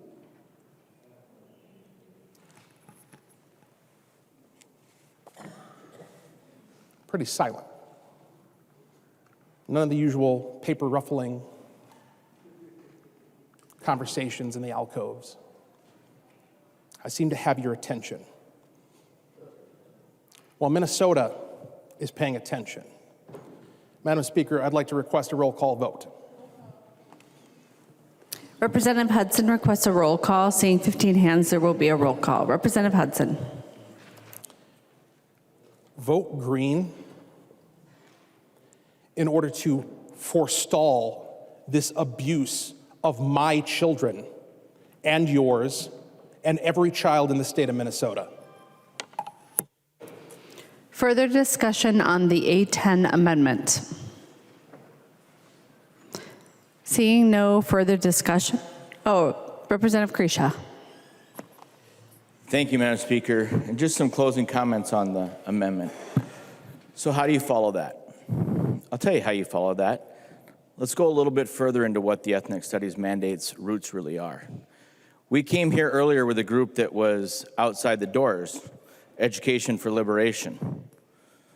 Education for Liberation is who's pushing this. Let's go back to 2019 when they first filed and became an entity. And then in 2020, and a little later, they received a $35,000 grant from the Pelowski board to do stipends for summer camps. Who is Education for Liberation? As Representative Hudson pointed out, it's a political organization. Those are not my words. If you go and you look at their website and you look at the curriculum they're pushing and the Education Liberation Network that they're part of and the coalition, and by the way, the coalition must be mandated as one of the individuals on the working group that Education for Liberation is part of. This all connects. So Education for Liberation has summer camps where they offer stipends to push their agenda. Again, these are not words that I've made up. These are the things that are right off of their website and the books they have. They're against SROs. They want to be a political force. Here's two books that they recommend. Palestine, a Socialist Indoctrination. Palestine should be indoctrination, but it's Palestine, a Socialist Introduction. The second book, BDS, The Global Struggle for Palestinian Rights. They come out anti-Zionist. If you look at their pictures of Israel, they're not pictures of Israel as a state, they're Israel as a socialist country.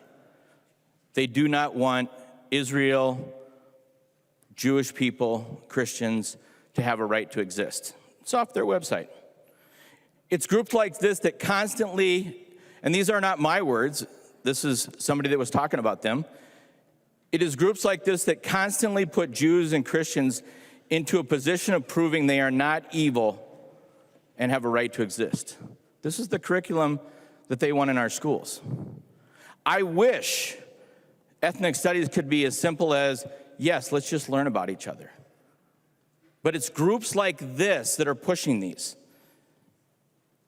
Members, this amendment repeals the new ethnic studies course and instructional mandates enacted by the DFL majority last session. That is true. This repeals the working groups and stops radicals from moving into the classrooms. Representative Hudson illustrated that point about as well as I've ever heard. That's exactly what this is doing. This is not just about celebrating different cultures. This is not just about getting to know your neighbor from a different part of the world. This is about an organization that, by their own words, has said, we want to be political and change the status quo. That is their words. Members, there was an article in 2022 in the Minnesota Post. The article was entitled, Only Black Parents Can Close Minnesota's Achievement Gap. Members, we have reading scores at 49%, Math scores still at 45%, 10 points lower than pre-pandemic levels. And we are offering not nice to have ethnic studies, political indoctrination and ideology in our classrooms. The author says, when we talk about the achievement gap, and by the way, the achievement gap is still there. Remember that thing we used to talk about? So from the article, according to Lee Hayes, for many, the answer to Minnesota's dirty little secret is having more black teachers in classrooms that students can readily identify and relate to culturally. After all, representation matters at all costs, right? That's how we can fix this problem, right? Maybe we can just culturally sensitize our way through this. But here's the bigger point. No, the most urgent right is that black students learn how to read, write, and do arithmetic at grade level and beyond, so that they are adequately prepared to become productive members of society, which includes being ready for today and tomorrow's technologically advanced workplace. Representative Hudson has it right on. He's not just arguing for his kids today, he's arguing for all kids' future. Members, our schools, our students, educators need to be focused on the problem at hand, the math and science and reading, not ideology and indoctrination. These new mandates around ethnic studies were among the large amount of new mandates that we've heard. We've heard in committee. A finance individual from a school district literally said, the mandates are torpedoes that we are trying not to let sink the ship. Most recently, I'm reading a book called The Ship of Ghosts about the USS Houston, who stumbled in World War II with the USS Perth into an armament of Japanese ships.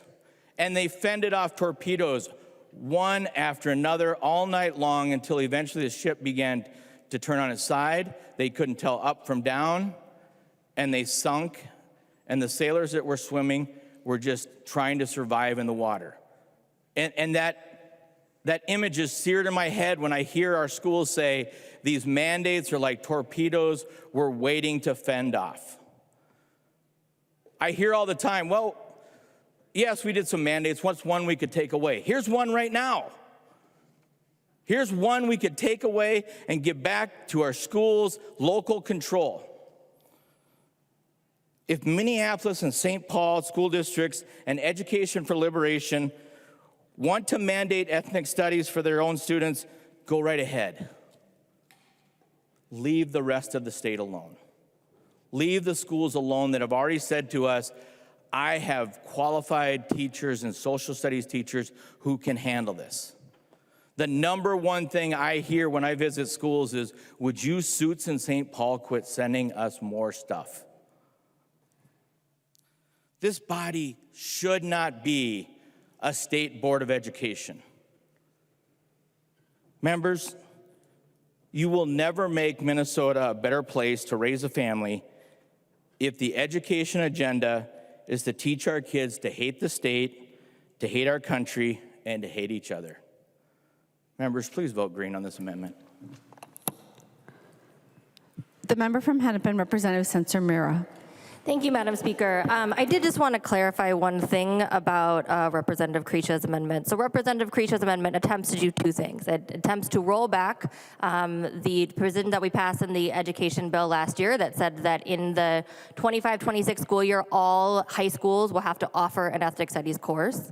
Separate from that is a process that does not have to do with this legislature, which is about standards making. And Representative Hudson walked us through some of the standards. Those were not created by this body. We do not create standards. That is a process that is separate. There was a working group that met many times. There was an administrative law judge that actually approved the standards, gave some feedback on changing one of them. Over 850 members of the public submitted comments on the first draft of the standards, 600 comments submitted on the second draft. 250 people attended the virtual public hearings in November 2023, and over 50 people spoke at those hearings. So passing Representative Crisha's amendment would be undoing the will of the people. And I also just want to speak to this argument that, and again, you know, we can walk and chew gum, that let's focus on the basics. Let's focus on reading. Let's focus on math. Ethnic studies is something that comes after, something extra. As part of the READ Act, we looked at different reading curriculums across the state. Representative Edelson had a working group that did this. They could not find one curriculum that did not show a racial bias. They could not find one curriculum that did not show people of color in an unfavorable light compared to white people. That is why we need ethnic studies. That is why we are looking at the curriculum. Thank you. Representative Crisha. Thank you, Madam Speaker. And just quickly, rather than raise a point of germaneness, this is just on the ethnical studies mandate. And I would just simply say again, we will never make Minnesota a better place if we continue to put agendas that teach us to hate each other, to hate the state, and to move our families in the wrong direction. Please vote green. The clerk will take the roll on the amendment.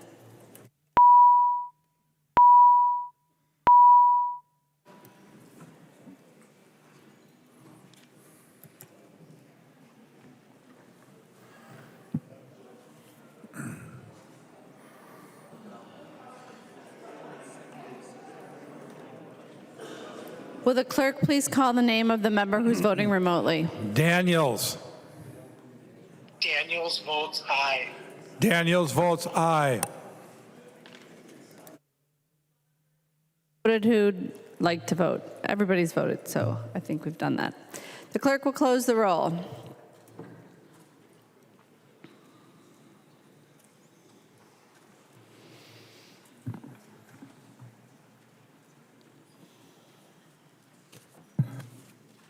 There being 61 ayes and 69 nays, the motion does not prevail. The amendment is not adopted. There is an amendment at the desk. The clerk will report the amendment. Bakeberg moves to amend Senate File number 3567. The second engrossment as amended. The amendment is coded A3. Representative Bakeberg. Thank you, Madam Speaker. The A3 amendment is very, very simple. It seeks to restore local control in the areas of student discipline. So we're going to look at one of the 65 mandates centered around student discipline. And really the purpose of this is to maintain a safe learning environment for our students. So what the amendment does is it allows for the dismissal of students in K through 3 when there is a safety threat. It restores the prior law about alternative settings. It repeals the so-called prohibition on recess detention. I think really just at a basic level, this is the next step to not only trust, but to equip and empower our local school districts to keep our kids safe. And I want to look at the Minnesota Principals Survey. These are not my words, these are principals' words around this discipline issue. So this is from the Carey Institute at the University of Minnesota conducted this survey. Principals acknowledge suspension should be used sparingly.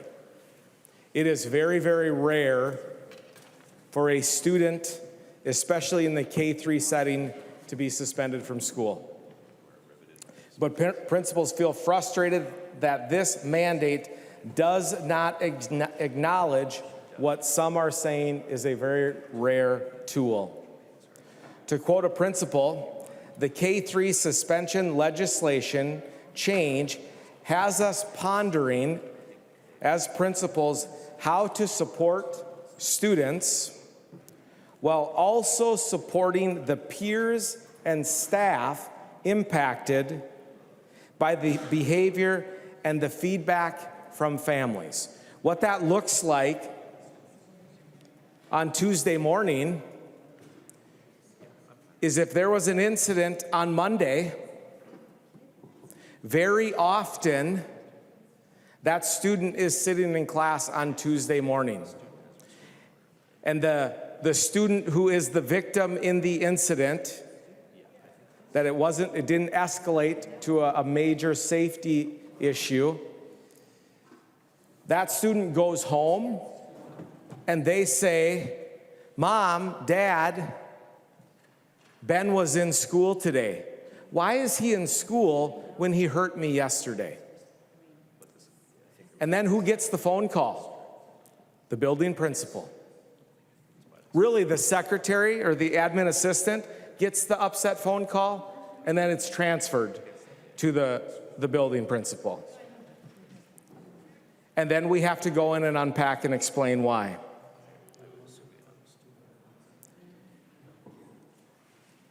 The recess detention piece, and this is really interesting, respondents seem frustrated by legislators, that's all of us, that we are predetermining what should and should not be available in regards to discipline and to keep the school safe. Let that sink in.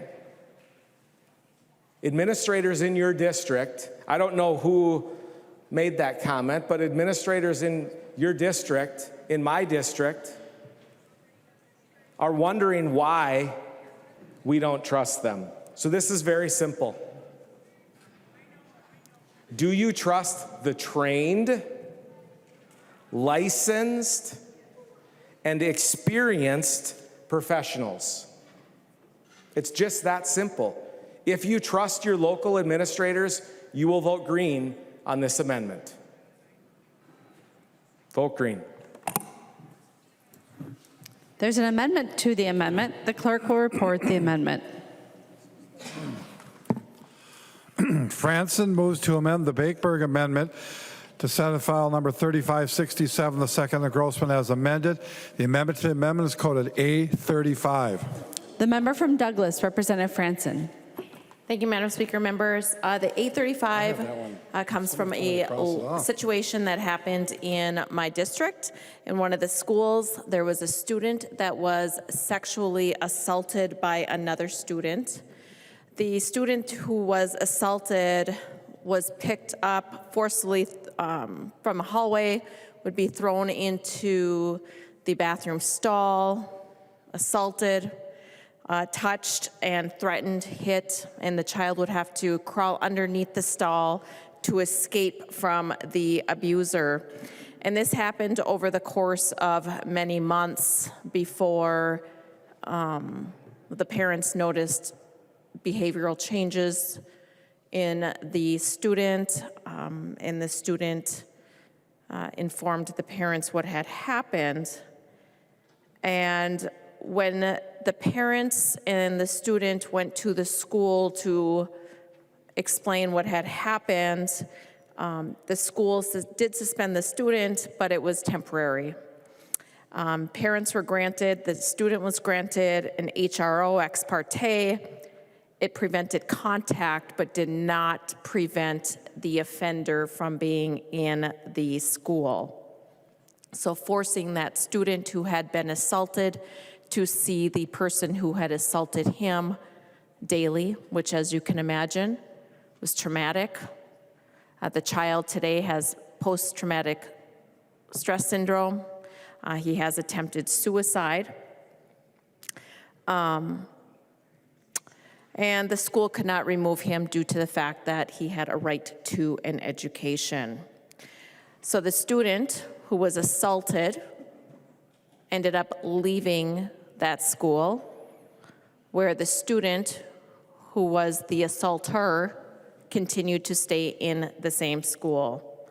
So the student who was assaulted had to transfer schools, is now forming different friendships, and feels like the student himself is the one that is being punished. So the student and the parents have asked me to address this. And the student himself was very pleased to know that there was language out there. The bill has not been introduced yet. It was supposed to be, but should be next week. So that's why we have the amendment here today. But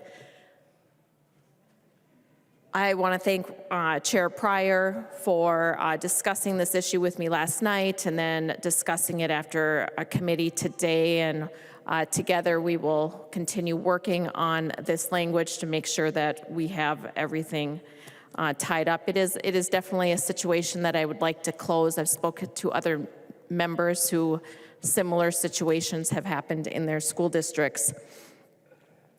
The student is also extremely grateful that he is believed, and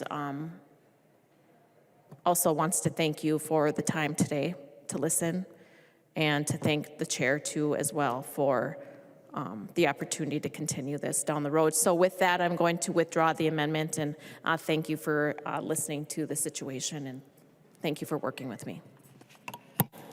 Representative Franson withdraws the amendment. On the underlying Bakeberg amendment, discussion. The member from Hennepin, Representative Frazier. Thank you, Madam Chair, and Representative Franson, I just want to thank you for sharing that. I mean, those facts are egregious. Hearing those facts, I've worked in education for over a decade, and hearing those facts would actually make it easier for a district to expel a student with those type of facts. So it is incredible to me that there was no action taken with facts like that. So I hope we can figure that out, and I hope that district, after hearing this, actually reevaluates how they deal with situations like that. That should never happen, and it should never be allowed for a student to remain in that environment if they've done things like that. So thank you for sharing that. I'm looking forward to working on things to address issues like that. So thank you for sharing that. To my friend, Representative Bakeberg, I'm going to ask for a no vote on his amendment. And one of the things I want to point out is that, we talk about the academic disparities that we have in this state. And yet we're searching for tools that remove students from the educational setting in a way that would exacerbate those educational disparities. And I think what we did by putting parameters in place to ensure that kids remain in an educational setting is a way toward lessening those educational disparities. And I've heard a lot of talk about, since 2019, we've had this dip in educational attainment. But there are some major things that have happened during that time period. You might recall we had a pandemic during that time period. We had the murder of George Floyd and a worldwide protest during that time period. And we're fooling ourselves if we don't think those external factors haven't impacted our kids in a way that would have an impact on our educational outcomes. We have to acknowledge that. Now, we're doing all we can to try to reverse the impacts of those once in a lifetime, hopefully once in my lifetime, once in our lifetime events that happen. But they did happen, and they are a factor in what's happening with our kids and their educational attainment. But this amendment does not address that. There are exemptions in the law already that deal with if there's a threat of that kid causing harm to themselves or causing harm to other students, that they can be removed. With the recess piece, there is the ability, if parents agree that that kid can be removed, can be held back from recess. The school can do that. Studies show that when kids get out and have some activity outside, like today was a beautiful day, that helps them in terms of their behavior. We don't want to take that away from our kids because it goes toward having better educational outcomes. So I'm going to recommend a no vote for those reasons. Thank you.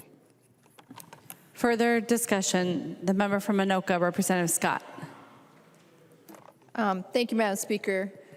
Well, first of all, Representative Frazier, I don't think you are doing all that you can to make up for lost learning during COVID, during the pandemic.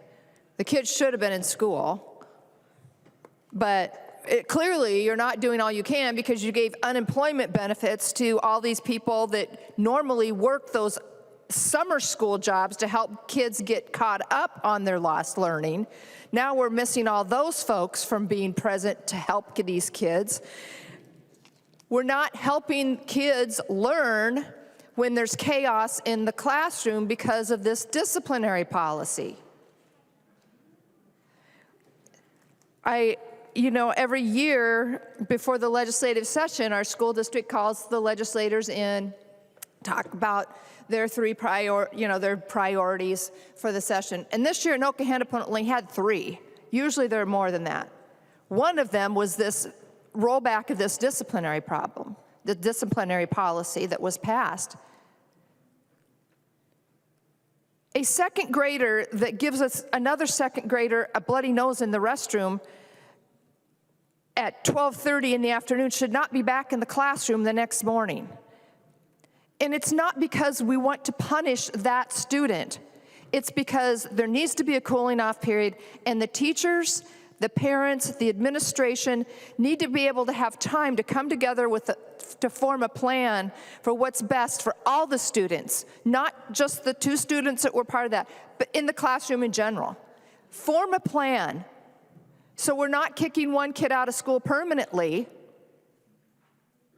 but we can't put a kid that's in that state back in the classroom the next day where they're perceived having no consequences for their actions. That's not okay. Would Representative Ream yield to a question? I'm sorry, Representative who? Ream? Representative Ream. Yeah. She will not yield to a question. Okay. Representative Scott. Well, that's unfortunate. I mean, I was going to ask, you know, do you think it's okay for a second grader that gives another second grader a bloody nose in the restroom to show up to school the next day? I think that's a pretty easy question to answer, but if she doesn't want to, I understand. But members, this is a common sense thing here. We need to allow teachers, here's the other thing that you're not doing to do all you can to make sure kids learn, because teachers are leaving the classroom because they aren't supported by the policies that we're mandating on them. They can't control the classrooms. They're the ones that are professionally educated, professionally trained to know how to de-escalate and what to do in these situations when kids need some de-escalating. And we're taking a tool out of their toolbox. This is chaos. It's crazy. Thank you, Representative Bakeberg, for bringing this bill. It's so important. It's so common sense. Please vote green on the Bakeberg bill. And if you haven't asked, could we have a roll call for this one? Representative Scott requests a roll call. Seeing 15 hands, there will be a roll call. The member from Washington, Representative Anderson. Thank you. Washington County, or in Stillwater School District, actually had a very similar experience as Representative Scott talked about occurring in Anoka Hennepin. There's several of my colleagues also represent parts of the Stillwater School District, and we were all together back in January at a breakfast with the superintendent, the school board members, and some teachers. And besides lots of discussion and complaints about the 65 mandates and the fact that they're having budget issues because of that, their number one thing was the student discipline. It was the number one thing. And they said that since they had implemented that, because they were forced to by the state legislature, that they were having like one incident a week in each school of angry, angry parents because there was something happened with a kid, they couldn't do anything about it, and the parent of the victim's parents were incredibly angry. And people are starting to pull their kids more and more out of our public school systems. And it's because of things like this.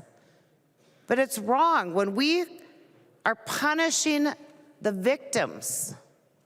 We are punishing the victims with this sort of thing. That's wrong.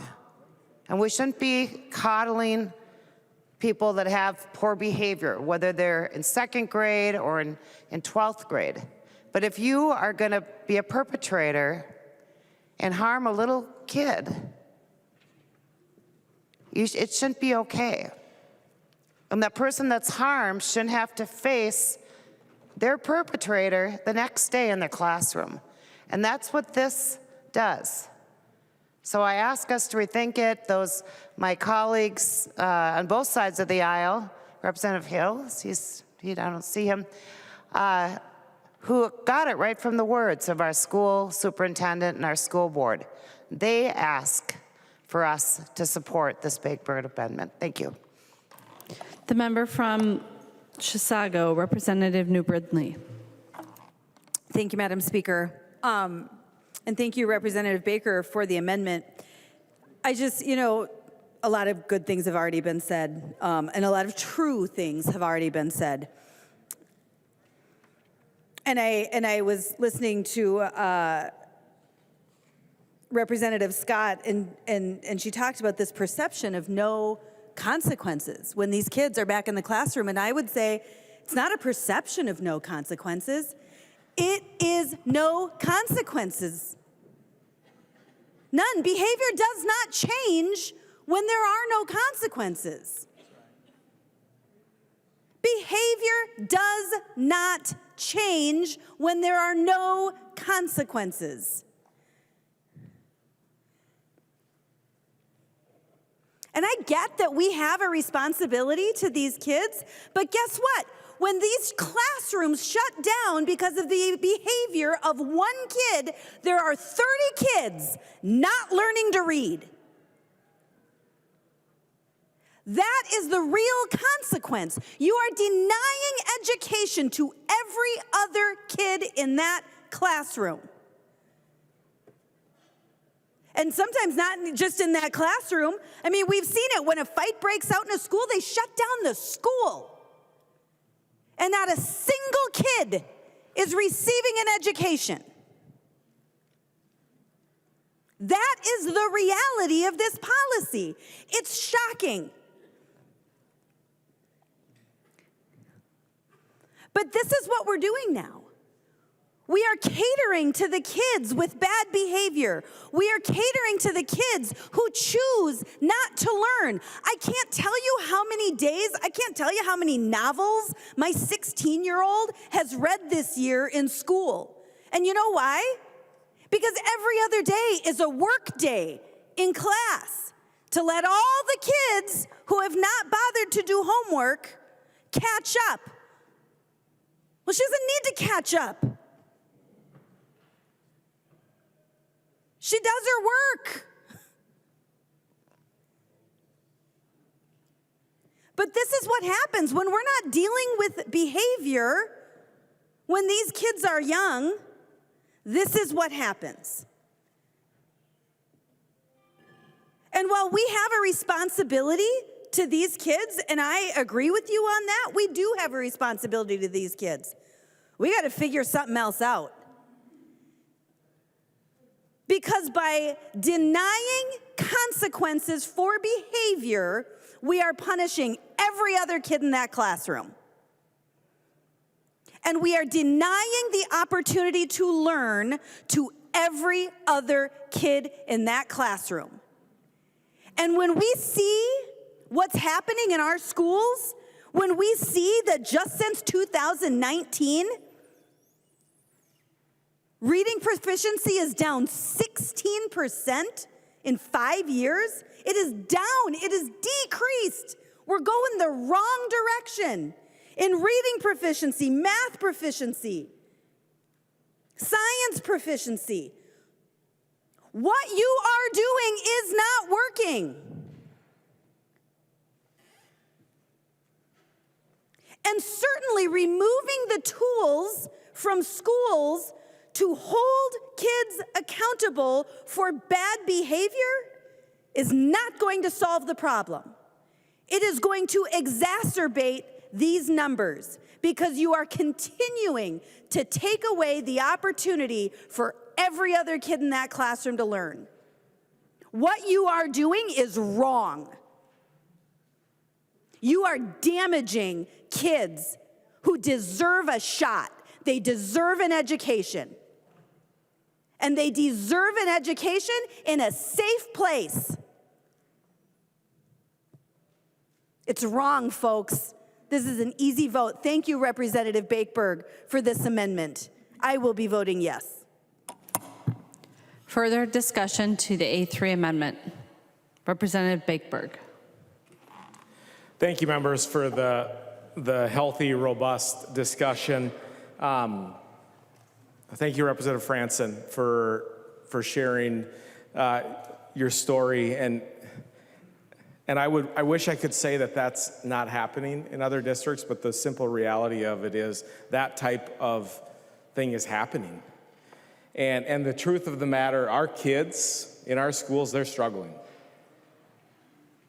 Our staff in our schools are struggling. It's a hard job. And one of the things that has struck me when we talk about what happens in schools, we need to remember that those are people that are working really, really hard to do the best job that they can do. And when I make a decision about discipline for a kid, there's probably 3 or 4 other issues that I'm dealing with at the same time. So when I hear us talk about this or that, or we should have done this or should have done that, hindsight's 20/20. We need to give people some grace to work through things. One of the things that we always try to talk about is that discipline is teaching. And we have to have a broad range of tools within the toolbox to be able to teach appropriately.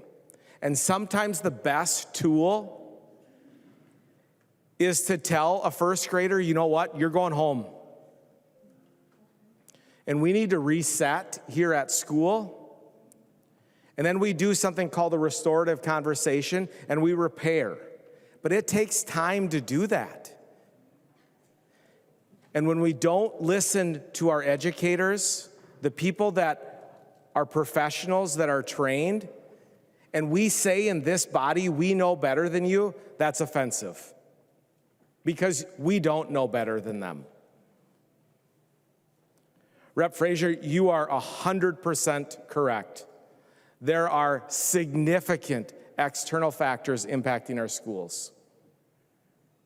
And right now, our schools have to deal with everything. And they should not be the solver of every societal issue. We've talked about that tonight. And the reality of it is, where things are right now, they're not able to use the tools that they've used in the past, so then resources are taken from other areas. So if a student is not able to be sent home, if a student is not able to have a recess detention, that student has to be somewhere in the school. So we have to think about the unintended consequences. That's why I would encourage you to vote green again. Let's trust our trained, experienced professionals. If you went to principal for a day, you would have heard about this. Vote green. The clerk will take the roll on the amendment.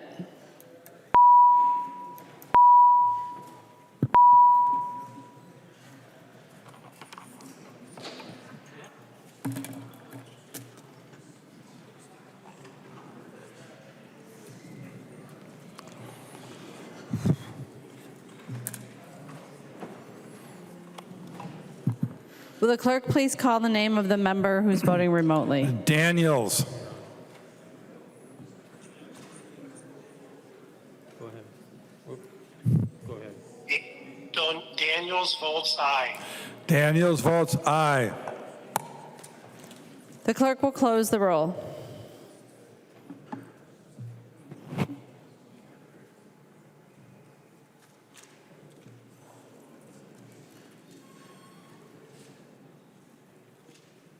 There being 62 ayes and 68 nays, the motion does not prevail. The amendment is not adopted. There are no further amendments at the desk. The clerk will give the bill its third reading. Third reading, Senate File Number 3567, as amended. Third reading as amended. Discussion to the bill. The member from St. Louis, Representative Zalesnikar. Madam Speaker, members, it's getting late, and we all want to go home. And I guess when I listened to all the conversation that's went on in this bill, there's a few things that I just want to highlight. In a previous bill, we talked about transparency. We talked about junk fees over and over and over. And yet, making sure we get these MCA tests in less than 8 months can't happen, even though it's been happening for 20 years. It doesn't seem like it's transparency to our parents, transparency for our kids. So we're lacking transparency in something called education for our families and for our kids, which doesn't seem to need to happen. The second thing that caught me by surprise was listening to the teacher prep program part. Not having to have teachers show return demonstration for competency seemed odd to me because RNs, LPNs, CNAs, I can go down the list, have to show. In fact, this body wrote the assisted living rules. A CNA has to show. You have your certificate, you go take your coursework, you test it out. Guess what you get to do when you get hired by the nursing home in Cambridge, the nursing home in Mankato? You get to do it all over again. You get to do return competency, even if you're an RN.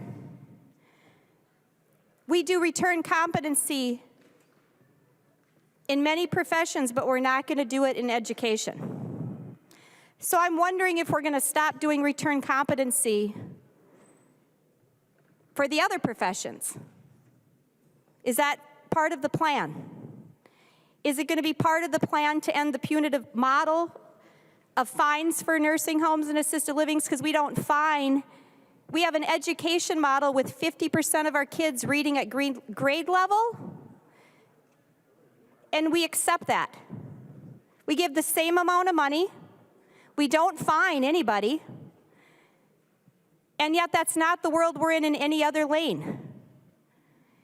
And so what are we doing for our educators? We are mandating them, and they're asking for this body's help. Let us get back to the basics. Let us get back to what we're here to do. Because the reality is, if a kid can't read, there's no greater discrimination. Talk about being oppressed. If you can't read, that's the pathway you're going to, because your income is going to be oppressed for a lifetime. I'll guarantee you, if you do a study on that, it will show the direct correlation. We've already talked about how many mandates. That's all I've heard in 2024 from the districts I represent. We're swimming in mandates. Can you lower the number of classroom days we have to do so we can figure out how to do classroom the training for our teachers? The teachers, the educators, everybody is asking for help. And we're just saying, no, we're going to add more things, keep going on this path. So yes, there's some things that happened. We have menstrual products. I wasn't against that. Did I think it was nuts to put them in boys' bathroom in 4th grade? Yeah, probably. I don't think that's a great idea. And the people that have emailed me don't think it's a great idea either. And while we've done those things, we still don't have kids reading at grade level. I don't know how many times we say that. Our classrooms that get the highest funding to the lowest funding. I've looked at all the districts. And Representative Quam said it. He has a district that has very low funding and has very high outcomes. So we have to be willing to look at what we're doing and how we are supporting our educators, because I've been in every classroom. I think if you're a legislator, you shouldn't make bills for education unless you're spending time in all your classrooms back in the district. I don't think we should write rules if you're on the committees for public safety unless you're riding in a police car and going back in the district to do that. The same with human service, the same with childcare. We cannot legislate down here without knowing and actually knowing what happens in these fields. And there's several bills being dropped that say, look, if you're going to be involved in that, you're going to actually go back and be a part of the job and see what is going on. Because it's easy to legislate here. But I'll tell you what, the educators are very dismayed because we keep telling them we had historic investment, and yet we have historic layoffs. Every time I get the paper, a new school's announcing that they're having layoffs. How does that match? Historic investment, and we have historic layoffs. So if the districts don't have flexibility to decide when they implement all these mandates, we're going to continue on this path. So all of the things you're proposing to accomplish, I would challenge you to say, I don't think the historical story is going to say that. Because we're in layoffs right now. And we're not fooling the educators. I'm getting bombarded with people asking me, what's going on? How can we have historic layoffs when we supposedly had historic investments? And they aren't even done with it yet because we haven't implemented the Family Medical Leave Act. I just got emails from districts on the sick and safe leave, how it's impacting them. We're not done. So members, we absolutely have to change course. Education has to matter in Minnesota. I urge you to vote no. The member from Meeker, Representative Erdahl.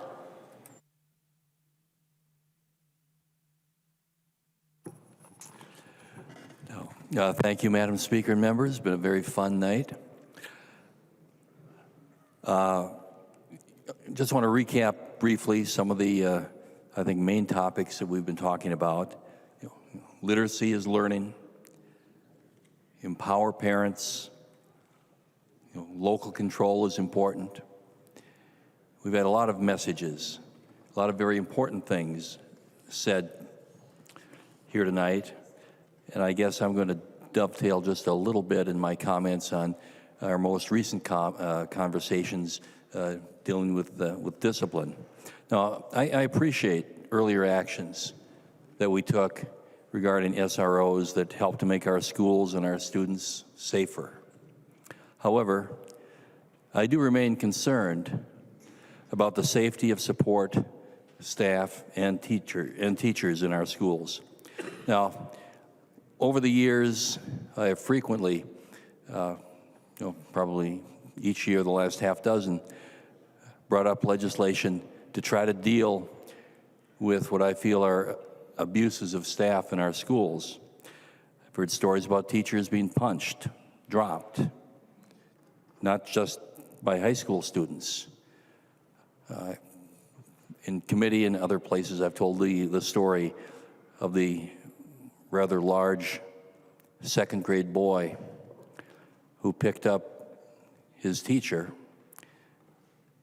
and dropped her on her head, broke her neck. The teacher's career was done, but nothing happened to the young man at all. So what are the repercussions for these actions? What happens to the students who are perpetrators? Very little, and in some cases, nothing. In the past, I've tried to offer legislation to address this, as I said. Now, my focus was not to punish the student, but to ascertain why this behavior was happening and to offer help. Maybe remove the student for a few days and just try to find out what's going on in this student's life. I've gotten nowhere with that. Schools must be safe for everyone. Safety drills in schools have been one of my hallmark pieces of legislation. We must continue to ensure that all students and staff are treated with respect and feel safe in our schools. And I wish that this bill did more to recognize that. Thank you.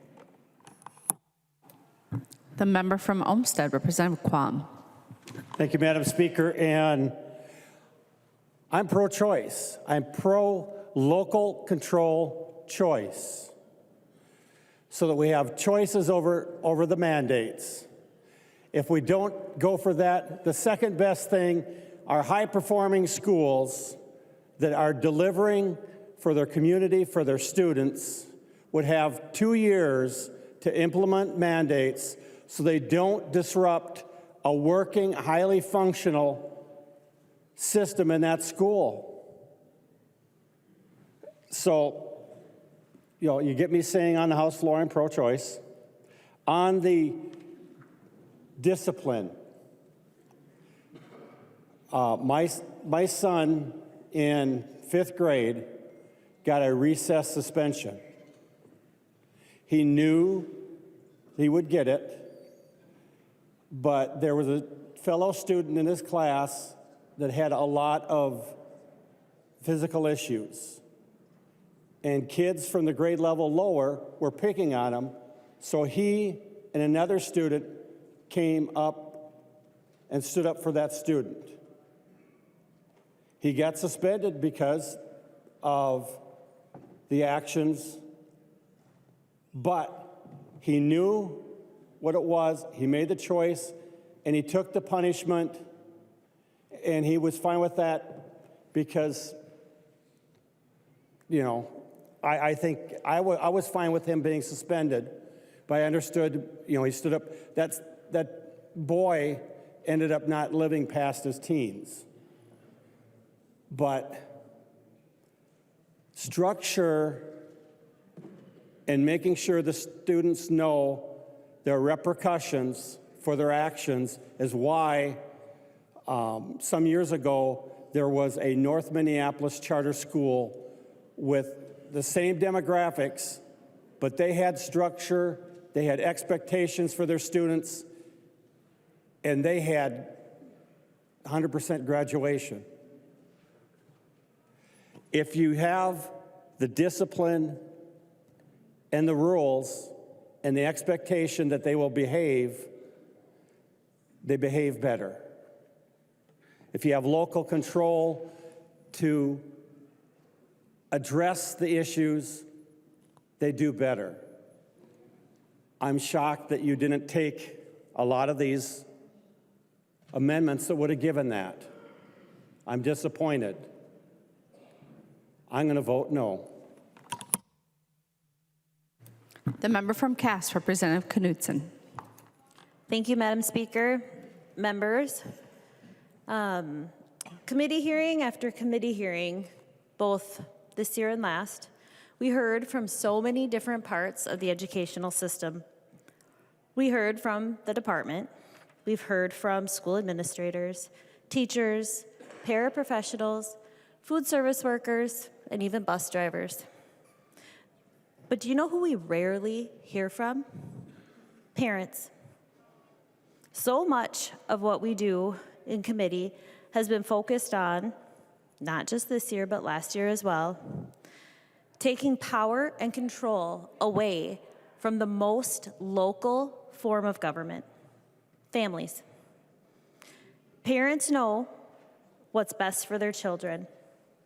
And directly beyond that, the local school boards that are often comprised of parents and grandparents of the children in their schools. But bill after bill, you've taken this authority away. We are in an educational crisis in Minnesota. Less than half of our students can read at grade level. Less than half. Worse than that are our math scores.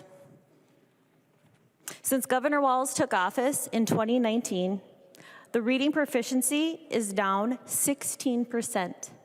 Math proficiency is down 17%. Science, 23%. Admiring the problem is no longer enough. Our school administrators, our educators, and our parents working together in our communities can improve our schools and improve our students' performance. But when you try to hide the truth from the public and from our parents, you are just inviting more of the same. Parents know their children best. They see their struggles and their successes every single day. They are their biggest supporters. Members, we can do better. Our children deserve better. Empowering parents empowers students. The member from Scott, Representative Bakeberg. Thank you, Madam Speaker. Thank you, members. Thank you for a good discussion about what I believe is the most important thing that we can discuss here, our kids. Before I jump in, I want to thank Chair Pryor for her work in committee, for her leadership in committee, but also to Chair Pryor and to other members that are retiring to your service to your constituents. We're not always going to agree on different topics, but all of us choose to serve here, so thank you to Chair Pryor. Thank you to the staff that do an amazing job in committee, regardless of your party. I want to take a minute and just recognize Jody Withers, though he does a fantastic job for us, and he's super uncomfortable right now, which is kind of fun to see. But, you know, I'm sure some of you are wondering, why are we talking about the bill last year? And I think Chair Pryor indicated that, and I think one of the reasons we're talking about and highlighting that is because we heard a lot about it. It didn't matter where I went, whatever setting I was in, even in my own building. We heard about successes, but we heard about the significant struggles of implementation. And my real hope is that we would actually listen to the people that do the job every single day. And I think that's probably my biggest disappointment with this bill, is that we didn't really, truly listen. We didn't show humility and say, you know what? We swung and missed. We missed a few things. Let's go back and fix that. I've been in my position as a principal long enough that right now I'm changing things that I thought were a great idea 8 years ago. And I was convinced I was right. And now I look back and I'm like, I was dead wrong. We have to do that in this body. Education does not need to be a partisan battle. It does not need to be. We can come together. We did that earlier. And we can solve problems. We can have rigorous debates and discussions about what's right and what's wrong from our perspective. And guess what? We can learn from each other and maybe change our perspective. That's what I've done my entire career in education. Those of you that have served, Representative Hill, I'm sure you've done the same thing. But we have to show humility. We have to listen. And when we do that, we have to act. Because when we don't, kids are impacted. And generations are impacted. I wish we would have done more of that in this bill. And that's why I'll be voting no. The member from Anoka, Representative Norris. Thank you, Madam Speaker. One of the topics that I think we can all agree on the importance of is the mental health of our students. And that's why I was so alarmed last year when one of my constituents, his name is Brian, came to my office and told me the story of the challenge he had of getting space at his daughter's high school for her to do Zoom appointments with her therapist. She was hoping to do them after school and before practice started. And originally, he reached out to the school, and they said no. And so he appealed it up the ranks through the district. When they all said no, he went to the state and the Department of Education. And when they said no, he took it to the federal government. And they said no. And the fortunate thing is that eventually he did find somebody at the school district through the community ed department who was able to get some space for his daughter Brielle to do her Zoom therapy appointments before practice. And he thought he had solved the problem. But when he was driving home with his daughter one day, she said, "Dad, you solved our problem, But what about all the students across Minnesota who don't have a dad like you who can spend all this time and navigate these systems to solve their problem? And so that's what led him to my office. And I said, let's work on a bill. And so we drafted it up, we introduced it. We worked really hard throughout the interim with the representatives from all the different school organizations to address their concerns and try to make sure that it worked for the logistics in their buildings. We got it heard, and today I'm proud that it is part of this great bill that we're going to be passing off the House floor. So I want to thank Brian, I want to thank Brielle for their courageous advocacy, and I want you to know that because of you, so many more students are going to be able to access the mental health resources that they need. The member from Moller, Representative Mueller. Thank you, Madam Speaker and members, and it's been a good, robust debate.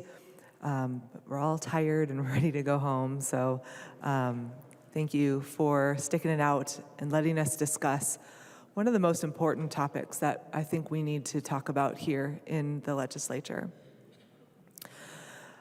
As we continue to talk about all the many different provisions in this bill, listening to the moving story that Representative Norris just talked about, I try to remember that, you know, when we are really trying to prioritize what to focus on here in this body, that there really isn't anything more fundamental than reading. Just in the time that we've been on the floor right now, from 3 o'clock to almost midnight, we've had hundreds of sheets of paper put in front of us that we are to read, analyze, examine, and process. And all of us were taught how to do that. And yet, we have students in our classroom right now who cannot. We have teachers who were not taught correctly, and they are struggling because they want to do everything they can to help those students. And rather than fail the students, which they feel like, they wonder what's wrong with them. There's a vested interest in many of the things that we've heard about. There's a vested interest in keeping the system the same. And this body last year said that literacy was important. This body last year decided that reading was foundational. And we all acknowledged the problem. And we decided we would do something about it. And we're not done, because the bill is not right yet. There is nothing more important than educating the next generation. Our children are so important, and the teachers who teach them are heroes. They deserve better literacy instruction. Our children deserve better literacy instruction that's based on the science of reading. They deserve to have teacher prep programs be held accountable so that they can go and do their job with fidelity and excellence. Because I don't know what teacher doesn't want to do that. Without the provisions of polishing the READ Act, we really are saying, look, we just did this. Without taking the amendments that we offered today, especially the one that says, let's just hold up a little bit so we can focus on the most fundamental skills of teaching our children to read, of teaching our teachers reading instruction based on the science of reading, rejecting the charlatans that have sold us a lie. Instead of doing that, our schools are being crushed by mandate after mandate after mandate after mandate that costs more money and more money and more money. More time, more resources.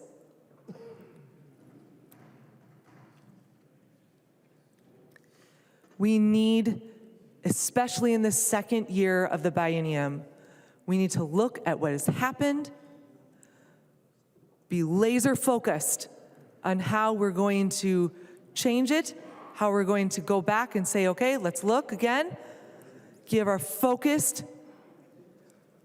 policy changes, focused finances,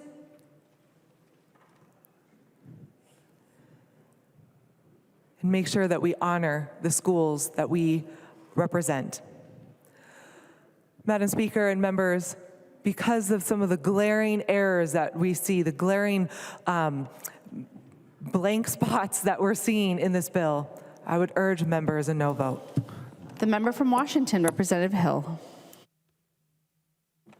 Thank you, Madam Speaker, and thank you for the great debate and discussion here tonight in the chamber. I want to begin by thanking Chair Pryor for her incredible leadership, her dedication, and her passionate advocacy for all of Minnesota's kids across the entire state.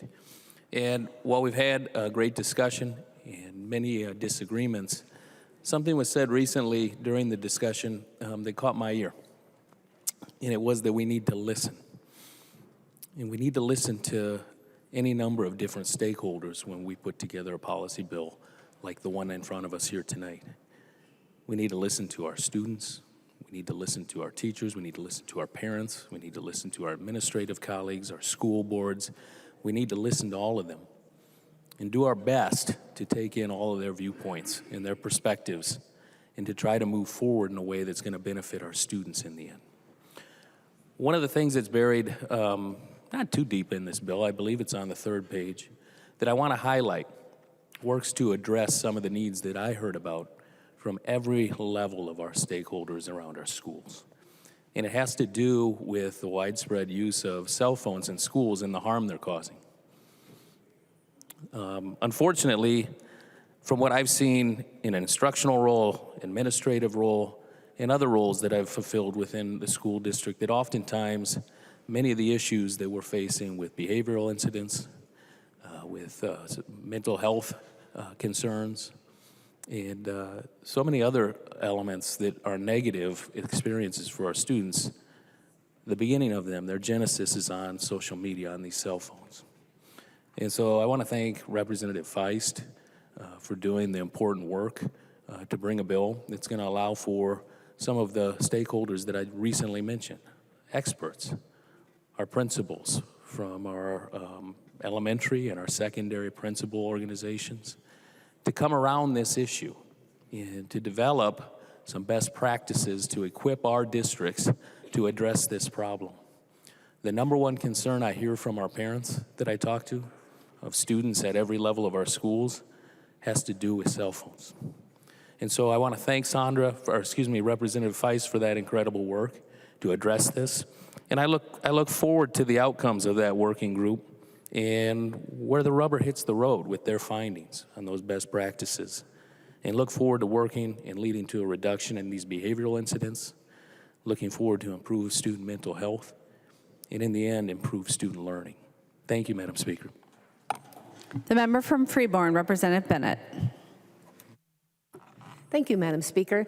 I would like to start out by just saying thank you to Chair Pryor, to Vice Chair Hill, for the committee staff. I just so appreciate the respect and the kindness that I saw and your hard work. So thank you very much for that. And to all the members on both sides of the aisle of the Education Policy Committee, thanks for your respectful dialogue and discussion. It was good. That's the kind of thing that we need, so I appreciate that. I'll just share a few things about this bill. First of all, some areas that I agree with. I think it's excellent that we're streamlining the special ed paperwork for the adaptive PE assessments. There's a PSEO notification component in this bill that would help students not fall in the cracks, students that are in PSEO and drop out or aren't attending, that would notify the schools about that. The clear criteria for flexible learning days, the 4-day week that Representative Baker has been working on with others. Appreciate those things being in there. But then there's areas that I do believe will be harmful in the end. And one would be delaying the test results that we talked about. I won't belabor that, but parents and communities deserve to get those results sooner, much sooner than what this bill is effecting.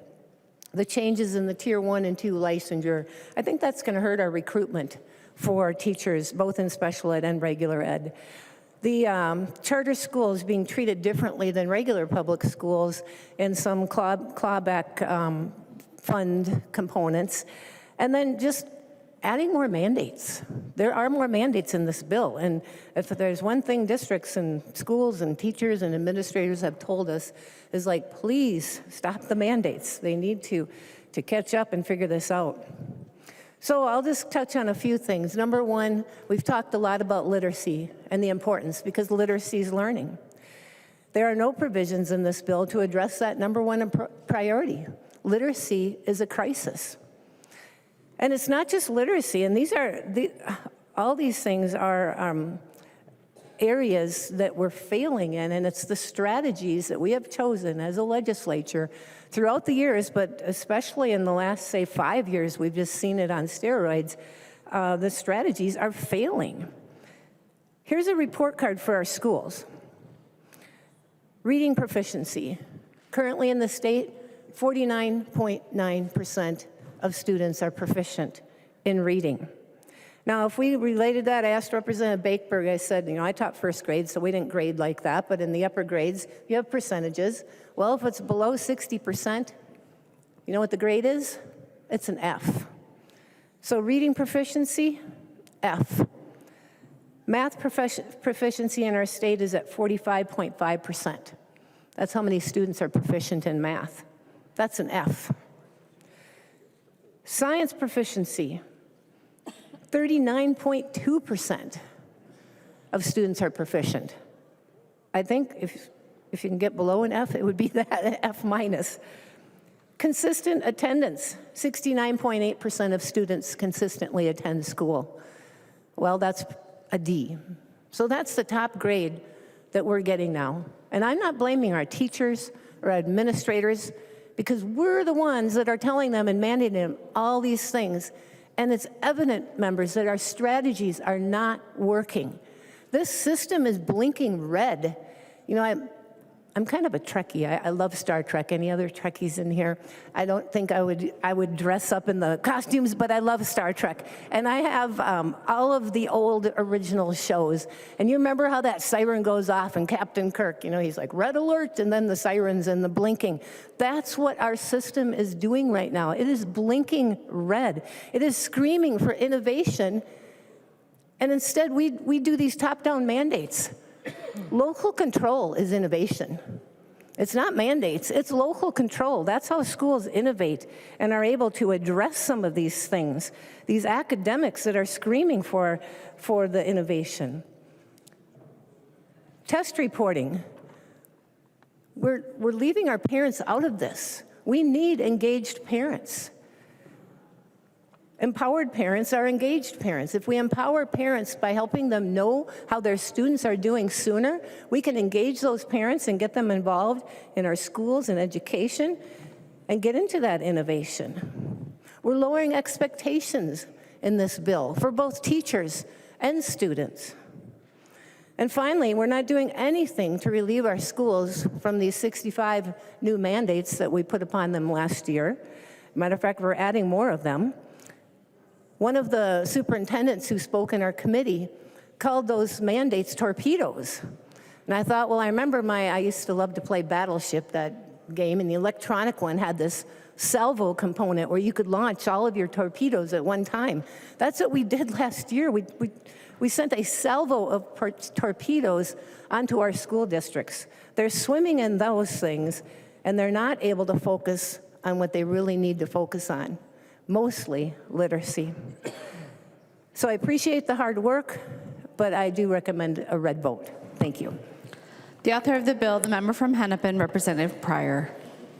Thank you, Madam Speaker. Thank you, members, for sticking with us tonight. I think we can term it a wide-ranging discussion that we've had covering many decades. At the beginning, I did some highlights of the bill. From time to time, we did hear something about the bill tonight, and I hope you read your bill briefs. So I'm just going to turn to the thank yous. So first of all, thank you to all the authors that brought these bills to the committee, because this is actually what we're voting on tonight, and it was great work, and I really appreciate it, and it came from both sides of the aisle. So good things are going to turn out from that. And then also, even if your bill is not in here, you were part of the discussion and you contributed to the discussion. And so appreciate your being and doing that work. So that's the beginning of the thank yous. Next, the committee members. It was a very strong committee, a very respectful committee, and thank you for everything you contributed these last 2 years. Thank you to Lee Bennett for anchoring and being a partner. And you have been a partner, and we have been partners, and I appreciate that. So then I want to turn specifically to the way and why this works is because we have incredible staff people. And so I want to talk about just the people that are there, making sure that things work, like TV sets come on and Zoom meetings. Maddie Ryan, our page, Barry LaGrave, House Public Information, Bill Broom, Remote CART Coordinator, Brian Basham, who is the writer, that people can follow the committee, see what's going on. Nonpartisan, Christine Parra, Tim Strom, Cassandra McGinnis from the Revisor's Office, and of course, the staff that we work most closely with and know best. So Isabel Anderson, Wilson Lee, our committee administrator and CLA, and then, of course, the researchers that actually are the brains of the outfit that we all depend on. So on both sides, Mr. Jody Withers and Mr. Morris Beltrandi-Runquist. Great people to work with, and please vote green. The clerk will take the roll on the bill.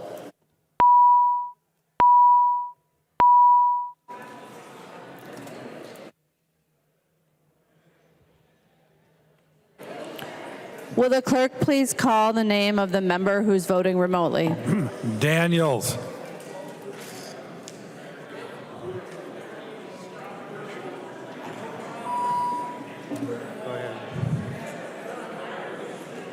Daniels votes red. Daniels votes no. The clerk will close the roll.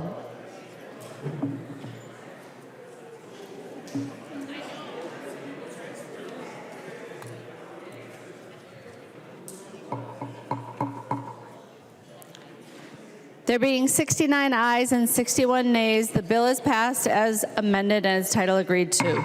Messages from the Senate. Message from the Senate, Madam Speaker. I hereby announce the passage by the Senate of the following House file. Herewith returned as amended by the Senate, which amendments and concurrence of the House was respectfully requested. House file number 3436, an act relating to transportation. Message is signed Thomas S. Bodden, Secretary of the Senate. Tab key moves that the House refuse to concur in the Senate amendments to House File number 3436, that the Speaker appoint a conference committee of 3 members of the House, and that the House requests that a like committee be appointed. Representative Tabke. Thank you, Madam Speaker. That is my motion that we refuse to concur. There are some fundamental differences, not many, but some with the Senate bill that we would like to fix. All in favor of the motion to refuse to concur, please say aye. I think I said that wrong. All in favor of the motion to concur, to refuse to concur, please say aye. All opposed to the motion to refuse to concur, please say no. The motion prevails. Announcement by the Speaker. Announcement by the Speaker. The Speaker announces the appointment of the following members of the House to a conference committee on House File number 3436. Tabke, Hornstein, and Petersburg. Message from the Senate.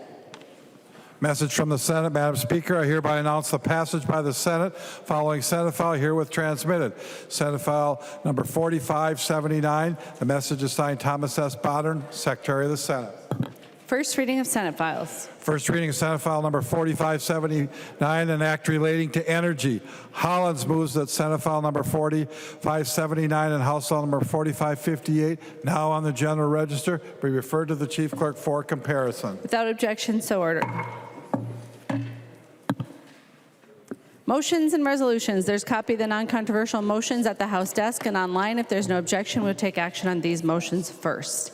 Hearing no objection, the motions prevail. Representative Long. Madam Speaker, I move that when the House adjourns today, it adjourns until 3:30 on Monday, April 15th, 2024. Representative Long moves that when the House adjourns today, it adjourns until 3:30 p.m. Monday, April 15th, 2024. All those in favor, please say aye. Aye. Those opposed, please say no. The motion prevails. Representative Long. Madam Speaker, I move that the House do now adjourn. Representative Long moves that the House do now adjourn. All those in favor, please say aye. Those opposed, please say no. The motion prevails. The House stands adjourned until 3:30 p.m. Monday, April 18th, 2024. Is that right?